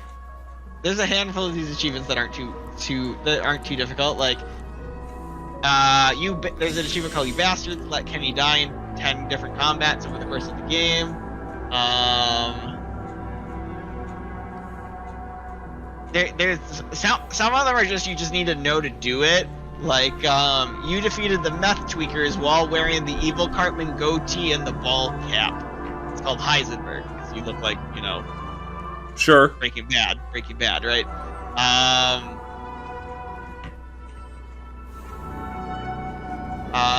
Some of these are a bit more tricky. They'll take me some time. Like, you've completed the game and never ended a battle with your buddy knocked out. That's gonna be a trickier one to do. So like never ending a battle with one of your guys down. Some of these are a little vague. You farted on 4 major authority figures. I don't know if those are 4 specific characters or not. Gotten everybody to be your friend in South Park.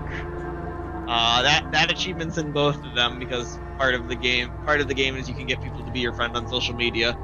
And I have not gotten everybody to be my friend in Stick of Truth, but I did get everybody to be my friend in Fractured But Whole. Collected all the available costumes as one of the achievements I never got in Stick of Truth.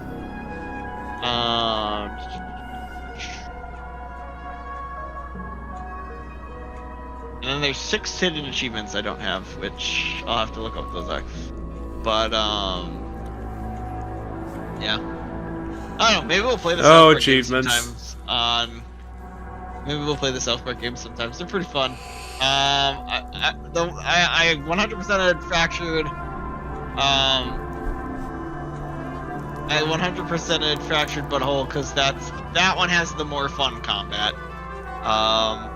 And one of the achievements is so there's during character creation in Fractured But Whole, there's a part where there's like a choose your difficulty, and it's your skin color is your difficulty. So if you play as a black character, it's the highest difficulty.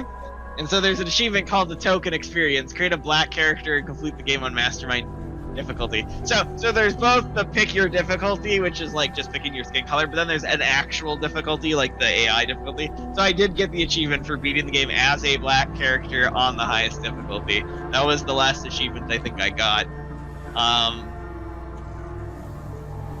Well, after that, what else would you even need to do? I mean, insanity mode. Potentially, unlock all the costumes, things like that. But yeah, I think that's the achievement the least number of people have. 4% of players have the Token Experience achievement. 9.8% of players have pick a fight with Morgan Freeman and defeat him. He's an optional boss in the game. Yep.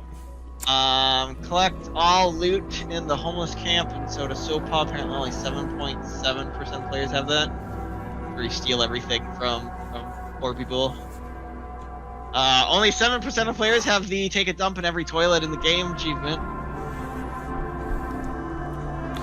Yeah, achievements can be weird sometimes. I mean, you also have to do it on the highest difficulty of every, because the toilet, there's a score you can get when you use the toilets, and you have to do the highest level score possible for each toilet in order to get the achievement.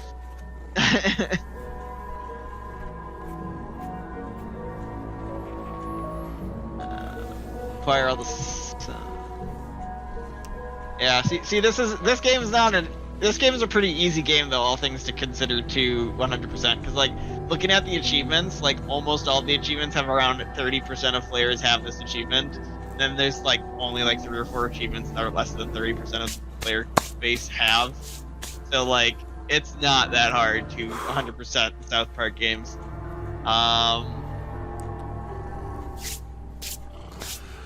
I think there is even more achievements to Stick of Truth. So Stick of Truth probably just takes longer in the fact that there's more achievements to it. And as I said, there's a lot more stuff that I know if you can miss in Stick of Truth. So one day maybe I'll get around to 100% in that game. But yeah, there we go. There is a game I have 100%ed. I will one day get all the achievements for the Stanley Parable. That is another game that I eventually plan to one day get. The hardest one I need to get for the Stanley Parable is probably either the speed running it achievement for beating it under 4 minutes and 22 seconds. That or it's the unachievable achievement, which is it is impossible to get this achievement, and I don't remember how you get that achievement, but there is a way to get that achievement. It might just be cheating. I don't remember. The other one that I think is the actual hardest achievement, because now that I look at like the percentage of how many players have this achievement, the achievement with the lowest amount of people who have it is the achievement called Commitment, which is play the Stanley Parable for the entire duration of a Tuesday.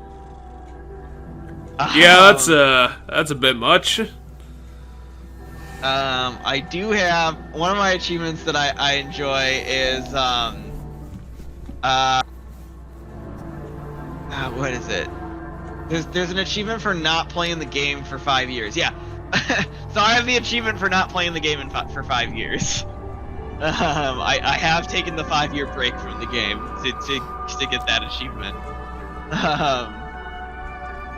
He has climbed the hill. Now he has to finish it. But yeah, there is only like 10 achievements to this game. 1, 2, 3, 4, 5, 6, 7, 8, 9, 10. Yeah, there's literally 10 achievements to this game.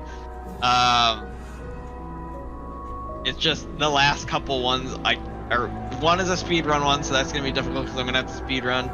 I forget how you get the unachievable achievement. It might be that you just hack the game.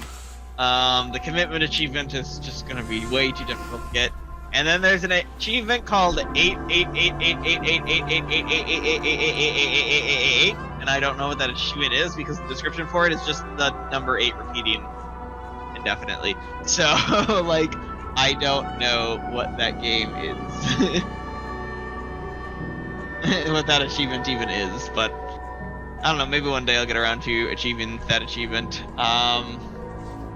Yeah, there we go. I did 100% a game. I don't know. Have you ever 100% in the game, Jeff? No, I'm not. I don't have a completionist bone in my body.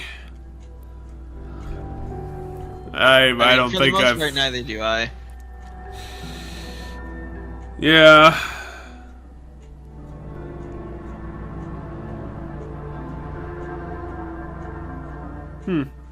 Like, if there's another game that if maybe one day I dedicate myself to getting all the achievements on, which I might not be able to get because some of them might require playing online, and I don't know how well I can do that if the player base like eventually dies or something. But like, I could maybe see myself getting super dedicated to the point where I get all 320 achievements in Civilization 6. But before I even get to doing that, Civilization 7 is probably going to be out, and I'll just end up playing that instead and not care about getting the achievements then, because that's a game I love to play on end. That I could one day see myself getting the achievements for.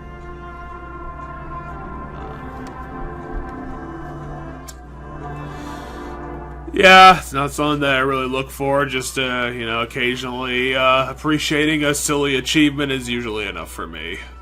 Fair enough. Yeah, I mean, yeah, that's pretty much probably at the end of the day where I'm at too. I will admit though, there is at least one game I have dedicated myself to never getting an achievement in ever, and that is Final Fantasy VII. I will never get an achievement in Final Fantasy VII. That is a goal of mine. I'd never get an achievement in the game Final Fantasy VII. And we will play that game on stream, and I will be the one playing it. So if we get an achievement during any time during my run, I'll probably rage quit the run. But it's gonna be really hard to get an achievement in that game because I have a mod for like it doesn't change gameplay at all. It's just like apparently a more closely correctly translated version. Because back in the day, English translations of games didn't always get like item descriptions right. So like you'd read an item and the way it worked and the way the item description said it worked were not the same. So like this mod I think changes some of that stuff, and then it changes some small stuff in the story, I believe. I don't know. A friend of mine told me to install it for my first run of Final Fantasy VII, and I did. And then I found out I don't get achievements because I have a mod installed. So then I made it a goal to never get an achievement in Final Fantasy VII. Well, yeah, we'll get around to that at some point. On the wheel. But first, we will finish what is next week's game. Segway! Sure. Ace Attorney 3. We will be returning to Ace Attorney 3 to find out what the fuck's going on with whatever the fuck was going on in that game. I actually do not remember our current predicament in that game. The only thing we really got was, we finished the picture. The chapter. That's right, we finished a chapter, yeah. It started with, like, it looked like Phoenix Wright was poisoning someone's coffee. Oh, yeah, it was some big buff guy poisoning a guy directly in front of him. Yeah, but the guy looked like Phoenix Wright. It wasn't quite Phoenix Wright, but it looked kind of like Phoenix Wright. And then we know, it looks like, Maya's gonna go undercover in a maid cafe or something. There's like an outfit of her in like a maid outfit holding a tray. Yeah, sort of. We should probably talk about that because, do you want to continue doubling up to get through things faster, or do you think that's, What, doing Wednesday, Friday? That's what you want to continue doing, basically? Yeah, adding in the Wednesday episodes because, something you said about, one of our projects taking a whole month to complete, I was like, maybe this is the time to give it a shot and see if we could maintain. Yeah, how would that work? Would we do, would it be Wednesday and, the weekend one be in the same game and then still rotate weeks? Or would it be like, you know, every other, so, you know, on your weeks where it's your weekend, I do the Wednesday? Like, how do we want to do this, I guess? I was thinking since Wednesday we're gonna have a little less time, obviously, to do things, I think I would take the hit and take the Wednesdays, then you could have the weekends, especially since you were running a lot of VNs at the time, so it was like, you could probably make more use of the time. Sure. Yeah, we can do it that way for the time being. Cause yeah, I mean, let me go to my wheel,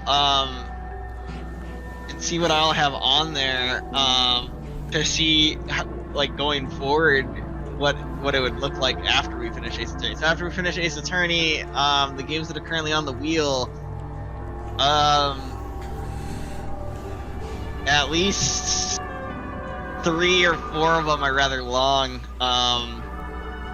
Out of the 8 options, one is an unknown amount of time, but it is an RPG, so it could be a longer amount of time. And then one's a beat 'em up game that we would play multiplayer, so we could do that one Wednesday if I do roll that one. And then one is Pokemon Infinity Fusion, so that one would take probably like only like 2, maybe 3 sessions, depending on how much time we dicked around, like finding Pokemon and doing that kind of stuff.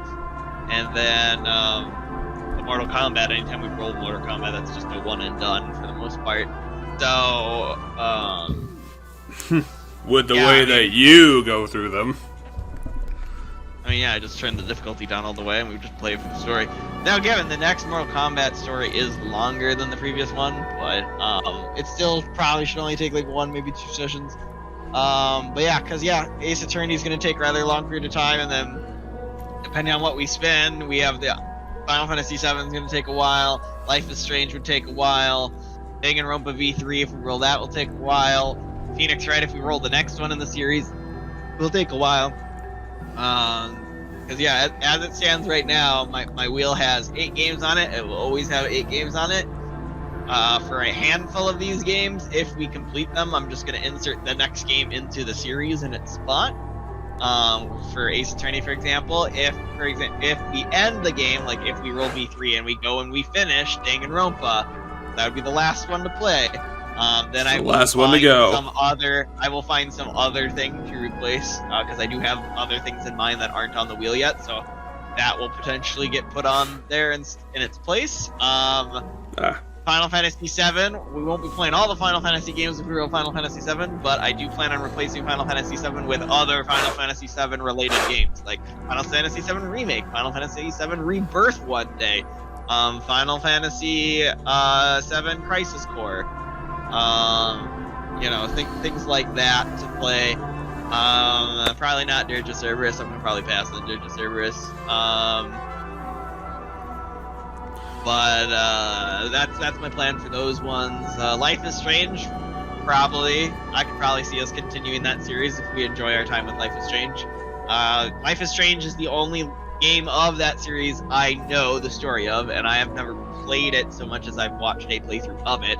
So playing through Life is Strange will be a first time for me, even though I'll know the story. But the other Life is Strange games, well, there are 3 other ones and I don't know their stories. And then there's games that have similar feels to them as Life is Strange that are made by different companies, and I'm sure there's a couple of those I want to someday play, and maybe we'll add those to the list.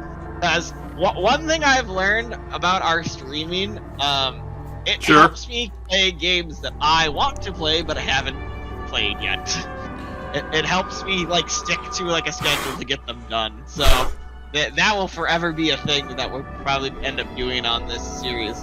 Eventually we'll get to a point where everything on my wheel will be games I want to play myself outside of the stream or inside the stream, but I'm going to use the stream as a way to keep myself to complete it. So one of those games would be completing the entire Life is Strange series. Another one could be things like eating. I have a couple other, like maybe we'll play Amori eventually. Maybe we'll play Tell Me Why, it's a game similar to Life is Strange that I want to play eventually. But yeah, so we got plans. We got plans for the future. Yeah, certainly got a bunch of plans. Like, on my side, I think my list is back up to 19 at the moment. I added Explorers of Skies special episodes to my list because it seemed like a no-brainer. That would probably be short depending on how much you'd want to see. I think I'm going to force you to at least do 2 of them, of the 5 or 6, and then I'll probably pitch the rest to you and see what you think is interesting. I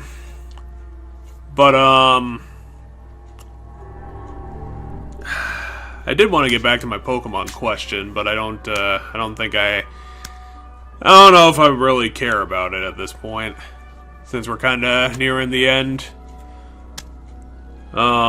I always just thought it was weird when we were talking about the Pokemon Company, where it sounded like the Pokemon Company itself had the power in the arrangement, and that seemed weird to me because, in my mind, the Pokemon Company was brought about because Game Freak managed to launch a blockbuster that it didn't see coming, and so them and their partners created the Pokemon Company to offset the brand management to them, because Game Freak would probably not want to deal with that hassle while they're a game developer. So it seemed like the Pokemon Company would be serving Nintendo and Game Freak, not the other way around. They don't seem like they should be the ones to have the power in that 3-way relationship. The Pokemon Company is Nintendo and Game Freak. Yeah, it was a conglomeration of their ideas, but it's a separate deal.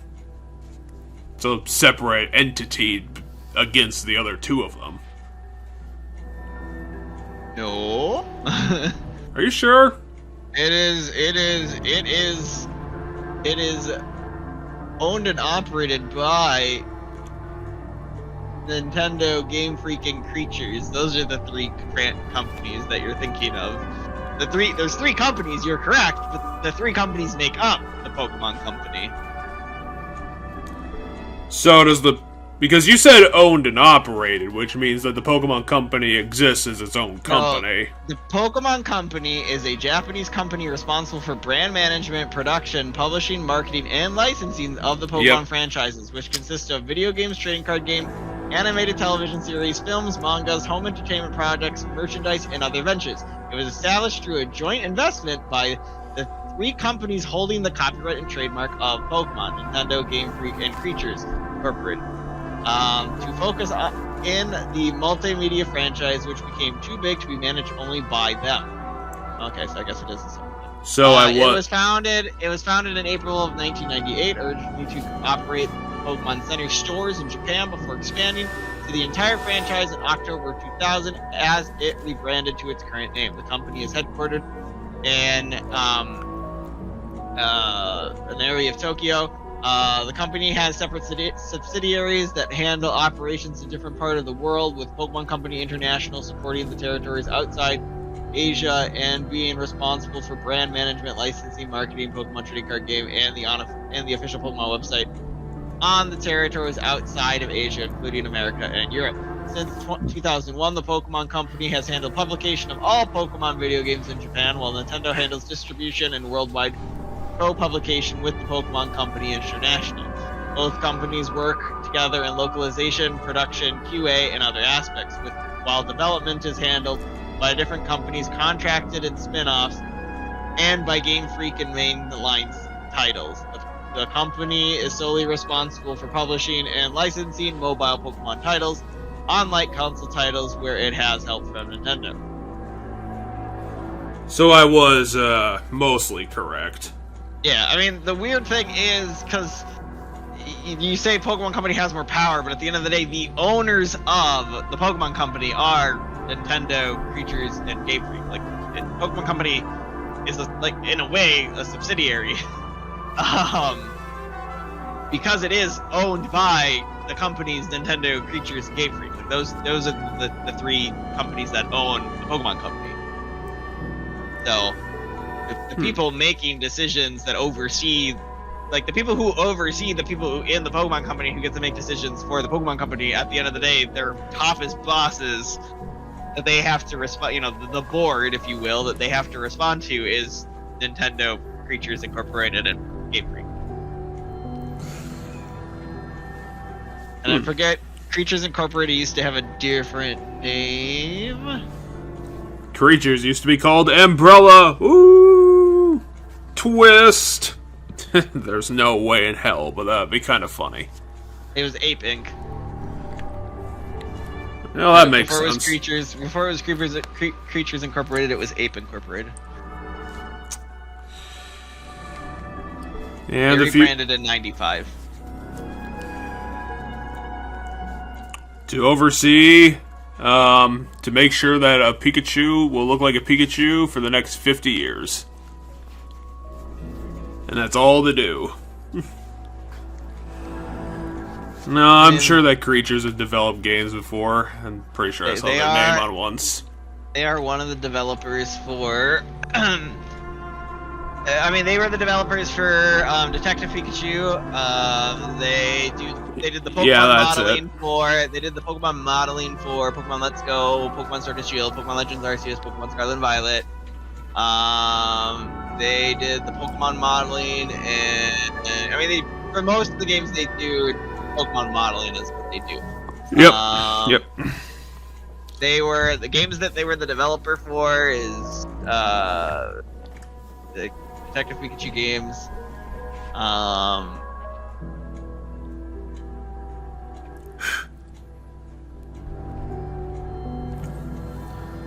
And then they were the developer for the Poke Park. Oh, really? Yeah, some of the like Pokedex apps and stuff that were more just apps and not really a game so much as like a gallery kind of deal, but it was like an app on the 3DS and things like that. They were the developers for that. They were the developer for Pokemon Rangers, Guardian Signs, as well as Shadows of Omnia. They were the developer for that.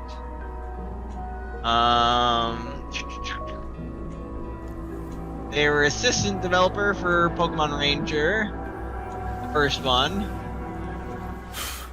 And most of the time, they once again is still just Pokemon modeling. That's all they do, is to make sure that the Charizards come out how they should. They did character stage and figure modelings as well as the opening movie design for Smash Bros. Melee. Well, that's a bit odd. They made a movie. I mean, they also did the character stage and figure modelings for Melee. So they did the opening movie design, and they did all of the character stage and figure modeling. So all the models, basically every model in the game, was made by Creatures. Same with they did the Pokemon modeling and the opening design for the original Super Smash Bros. Where they worked with HAL Laboratories. Yeah, you're right. Most things, at the end of the day, most things they do is just the Pokemon modeling. But as I said, they are the developers for a small handful of things. The biggest things that I see are they are the developers for most of the Pokemon Ranger games, which I did not realize.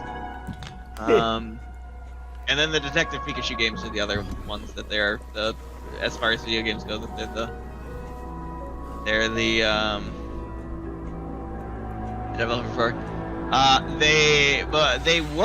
It got canceled, but they were gonna be the character modeling for Mother 3, the end of the Pig King. Oh yeah, they were gonna do another thing with that, but Mother 3 did not perform well. Canceled in 2000, restarted development without participation of creatures as the GBA game. Oh yeah. Back when it was like an N64 project or something. So that's what it says for creatures. But yeah, those are the companies that oversee creatures. So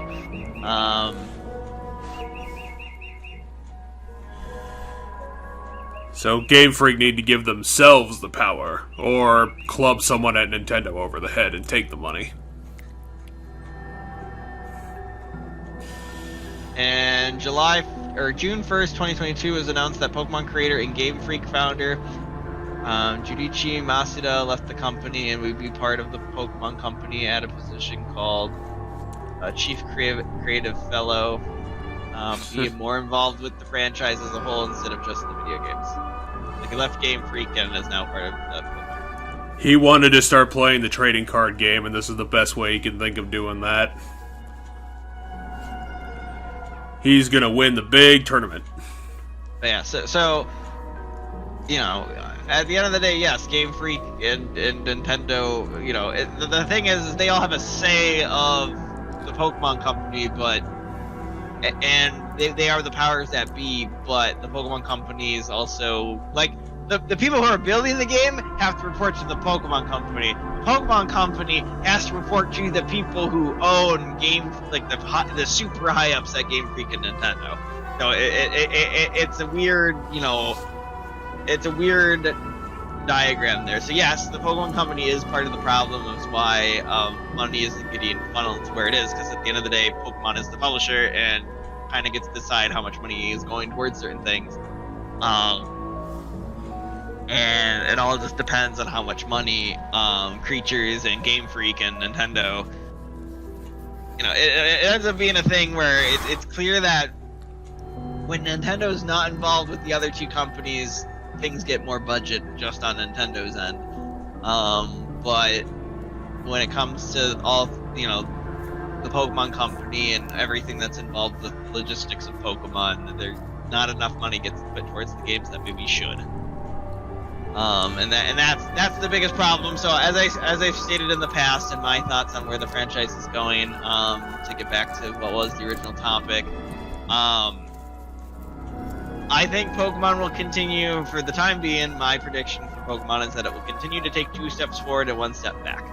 So the next game when we get the next game in the main series, we'll have seen that there's at least an attempt to address issues that we had with, you know, the performance will probably be significantly better, for example. But because this performance is significantly better, we'll find something that we used to complain about that was addressed now suddenly is something new to complain about, right? And I feel like it'll just continue to be that way for a while until, you know, hopefully one day they get a larger budget and they end up being able to put more man hours into it to get it to the value that it is. So, but yeah, that's my guess, is that we will see improvement in some areas, but then in like the areas of largest concern, but some of the areas that we have since stopped concerning ourselves with, we'll see a drop in, and then that will just continue to happen. I feel like that's what happened with Sword and Shield. I feel like Sword and Shield, I feel like that's been happening since Gen 6. Gen 6, each time there's something people complain about, and then the next game, that thing they complain about is like significantly improved upon, but because of it, some other thing ends up being really bad, and it's because they don't have enough time to look at everything. So there's too much story. Now rip out all the story. Okay, that didn't work. Potentially, that's potentially what I see happen between potentially some of what might have happened between Sun and Moon. You know, with how dialogue heavy they were talking about it was, maybe they tried to tone it back a bit, and then we don't know what we're doing. Just get the sledgehammer. But then I know one thing people complain about is the difficulty was too easy. Well, I feel like Pokemon games aren't. I don't feel like they'll ever be super difficult, but I definitely think the most recent ones are more difficult than a large portion of the rest of the series. It's where it really needs to be, but then they're gonna bring out the sledgehammer, and we're gonna get Pokemon Y2. Yeah, I mean, there's something's gonna, customizable. Like, one of my biggest critiques, like outside of the performance issue, which is obviously the clear performance issue of Scarlet and Violet, is you can't customize your character as much as you could. Like, you're restricted to like the school uniforms as your like outfits. Oh yeah. There's only 4 outfits. You can change your hair, your gloves, your shoes, your socks, and your glasses, and your hats, but for whatever reason, the stuff around your main torso and, the largest portion of the character's model is stuff you can't control. So, I feel like I want back, other than, yes, we should have the performance be really good, like, not be really bad performance-wise. If I feel like what would I need to change about Scarlet and Violet to make the game really good in my mind? Well, that's in my mind. All you need to do is fix the performance and give me outfits for, not make me have to use the school outfits. And that's it. That's all I think you need to do to make that Pokemon game literally the best one ever. Like, suddenly it's there's no contest. This is 100% for sure the best one. All you need to do, in my opinion, is those 2 things. I do agree with you that hopefully one day they move into voice acting, the Pokemon games. They're gonna have to eventually. I mean, they're already... Like, here's the thing. This is the 3rd generation where the lack of voice acting has made them look ridiculous. Yeah, I don't agree that the lack of voice acting has made the game look ridiculous, but... It has in 3 different games. It's not the entire game, but there has been identifiable moments 3 times. What's the 3rd one? Like, I know the 2 are musical related to you. Well, it's not my fault they made characters who are literal musicians. Right. But so I'm not trying to argue that. I'm asking you, what's the 3rd time? You've mentioned there's 3 times. Two of the times that I can think of are those musician times that you're referring to, but what's the 3rd one? What's the 3rd game? Because Sword and Shield, you said it needed it, especially because when you got to the part with Pierce, you said, and then you felt it especially needed it with Rhyme too. Was like the big, it definitely needed it moment for you. What was the 3rd moment or / game that you thought needed voice acting? Legends Arceus? I'm trying to remember the name, but I can't remember Poison Lady's name, and I can't even remember what game she was on. Roxy from Black and White 2? Yep. Because if you're gonna if you're gonna make a character who's a musician, you need to do something with it. It's not. I don't think her being in a band is good enough. I mean, I think the soundtrack changes with her. I think she causes changes with the soundtrack. Because I know that was a thing in the Black and White games, is that, like, there's instruments in the town that, like, people, like, musicians you can talk to in the towns, and every single time you talk to one of them for the first time, it, like, adds a layer to the town's music, so that the town's music gets, like, more and more unique, and, like, more and more, once you have found them all and spoken to them all, there's, like, more instruments involved in the town's theme when you're in the town. So I'm pretty sure she does some aspect of that in Black and White 2. But, I mean, I'm not 100% sure, I guess. But I know that's the thing in Black and White 1, is that there's, like, drummers and shit that when you talk to them, it changes the town's music. And, like, by adding their instrument to the town's music. So, like, if you find the guitarist, the player's going to add guitar into it. You can find the drummer, it adds drums to it, stuff like that, so. Well, here's my other question, is that, considering they might have constraints that they're eventually going to have to wrestle with, do you think that Pokemon is going to continue trying to have persistent open world design like this? I don't know. Maybe. Or do you think they might try and scale it back to maybe normal Pokemon world design and then just the wild area segmented off. What I think they might do is I think they might make smaller open world areas, kind of like Legends Arceus. Arceus, you go to the different. There's like a couple different maps, but they're not one giant map. I think that's what you do. Is I think you make the routes these really big open areas, routes in quotation marks. You make these areas of the map that are very large and open, and those you cut them into you can cut them into smaller areas within it, but without, they're all still one giant open area, like Scarlet and Violet. Because Scarlet and Violet, you can pull up the map and they're different. They have it sectioned off as labeled as different areas, but it's all one open world, right? But I feel like what you do is you have like a big map like that, but then you like make towns like a separate, like you go through a thing and then it, you load into the town as a separate map.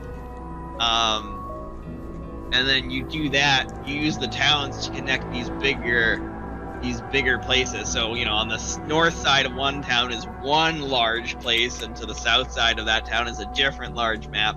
And I think that might be how they could do it in the future, to kind of have it be less open world than it is, but still more open world than it was. You have multiple big open spaces, multiple maps, and then you just, instead of collect, because Legends Arceus, as I said, had multiple maps. It's just the way they connected in Legends Arceus is you went to a person, when you left town, and asked you which map you wanted to go to, and then when you came. And then when you eventually you just go, hey, do you want to return to town? And that's how it worked. I feel like instead of doing that, you connect it through different areas. So the first map connects to this town, and then that town connects to a different big map, and then that second map connects to like maybe 2 other towns. Things like that, where you use like towns as like a space between maps, and then you have different maps on different areas of the town. That's kind of what I think would be maybe the best one. Considering that Legends Arceus was actually stable, maybe you're correct, and that's a good way to hit a middle ground.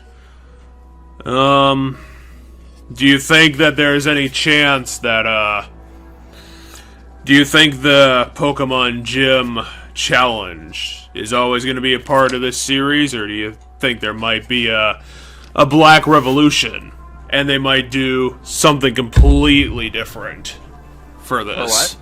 For what? Sorry, I was reading something. I missed your question. Do you think there's ever a chance that they're going to reconsider including the Gym Challenge in the future? Maybe do something like Black did and do a non-traditional story that gets away from it?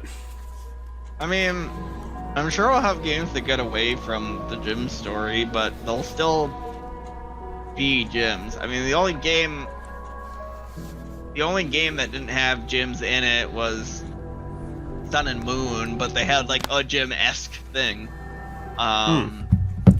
in the form of the trials, right? So I think as far as main series games go, there'll always be a gym or a gym-esque thing if they do something like the Island Trials again, right? It's sort of just like a checkmark thing. But the last couple of games have kind of made a story out of the gyms, and while Scarlet and Violet did one better by having like 2 other stories that you also worked on like simultaneously, and then all 3 stories kind of came together at the end, albeit it wasn't so much all 3 stories came together at the end so much as the characters from all 3 stories came together at the end to continue one of those stories, the story being the story involving Area Zero. Yeah, well, I mean, but the Area Zero stuff is connected to the Herb of Magnifica and like those Pokemon stuff, right? That's all connected.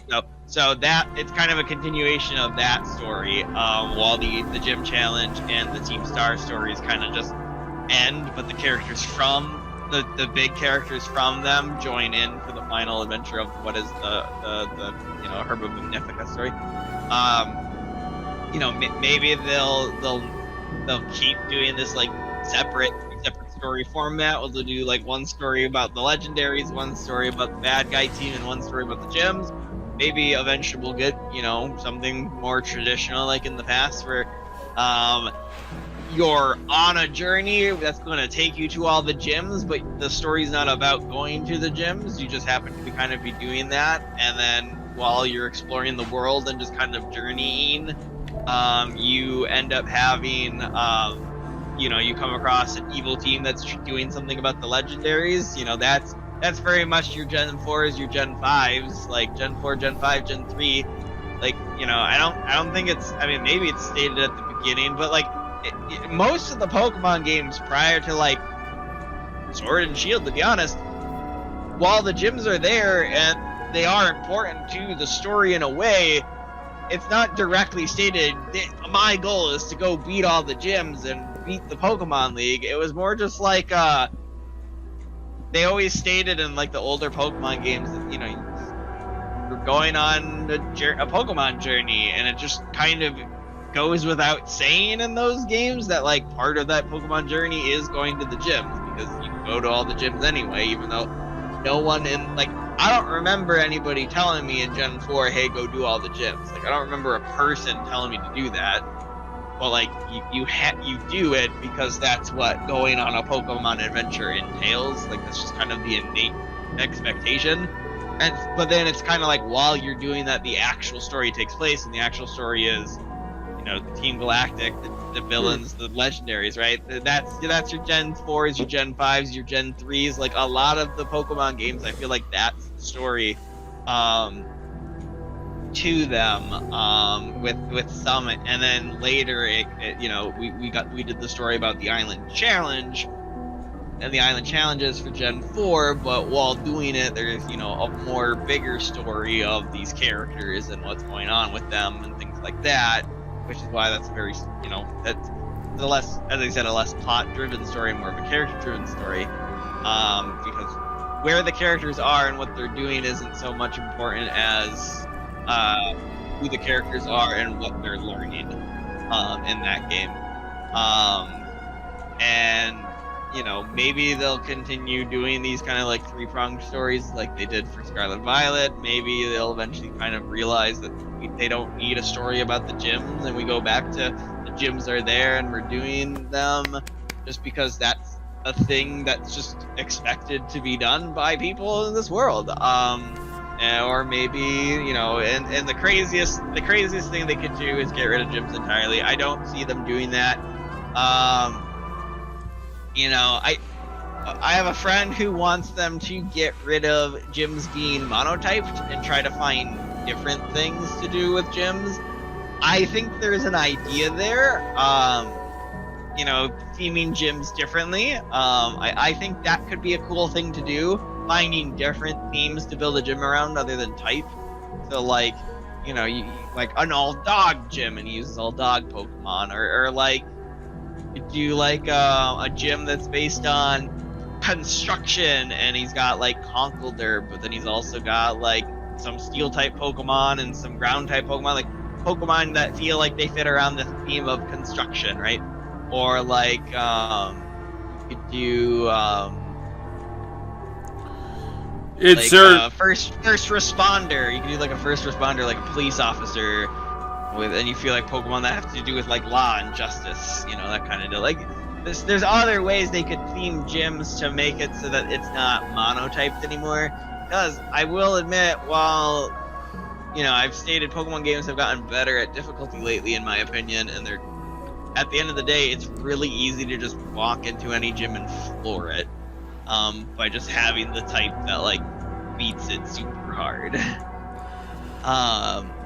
So like there is that flaw that to the gyms that, you know, could be addressed. I don't know if they'll ever do it, but it's a thing they could do. I wouldn't mind. I personally don't mind if it ends up staying just single type gym, like type related gyms forever, as long as other things are still fun and good. It'd certainly be easier in that case to build some sort of story segment around the gyms. But if anything, this last one, technically, well, never mind. It's definitely leaving me a lot more hopeful. I don't know if I'm going to keep with it and do Pokemon around the time that around launch after this. Yeah, I think that's kind of what I wanted to do with the whole Poke-Chat idea. We'll talk about it incidentally as it comes up, but we talked about all the Pokemon, and we uncovered, we have tackled that old joke of all the Pokemon being the same, and the modern half, it really isn't anymore. It's a crazy, wacky world of traditions, having them, throwing them out, going to pick them up again, putting them upside down. I don't know. They have a formula and they bent it. They bent it. They reordered things. They added more to it, and the future's going to be kind of nuts just because they're kind of running on high ambition. I don't know what the hell they're going to do next. Yeah, I don't know. Well, the only time can tell, I guess. Yeah, on Wednesday, probably, I have to try and wrangle my, my temperamental video software, because I'm going to be rendering hours of video, which it has it throws tantrums about that. We're going to be finally looking at my Dragon's Lair project. I have it ready to go. Like I said, I just need to have the software put it together. It's going to be, like I thought, a 2-episode thing. The episode that I edited together is actually 8 hours long. And we're going to be taking a look at 21 games, I believe. Damn, that's a lot of games. Yeah, but some of them are, the way I did it like this is because some of them are like 20, 30 minutes long. Oh, gotcha. So, I think it's going to be a fun time. I think these games, we're essentially just going to be watching a compilation of a combination of video games and cartoons. And, I think some of them are gonna be wacky. I think we're gonna be able to riff on them, and, hopefully this, video pans out, because, not all my, wacky comedy ideas seem to stick. But, you gotta keep trying. And, since we've hit the topic, we've, got our schedules primed for next week. I'm gonna say we call this an episode, and thank everybody for showing up to the end of Revelations 2. A game that I have a really big fondness for. Check out our future episodes for when we do more wheel spinning and get through more of our wacky project ideas for the Balancing Act, which we do at least once a week. We're trying some new stuff. I guess stick around for it, maybe.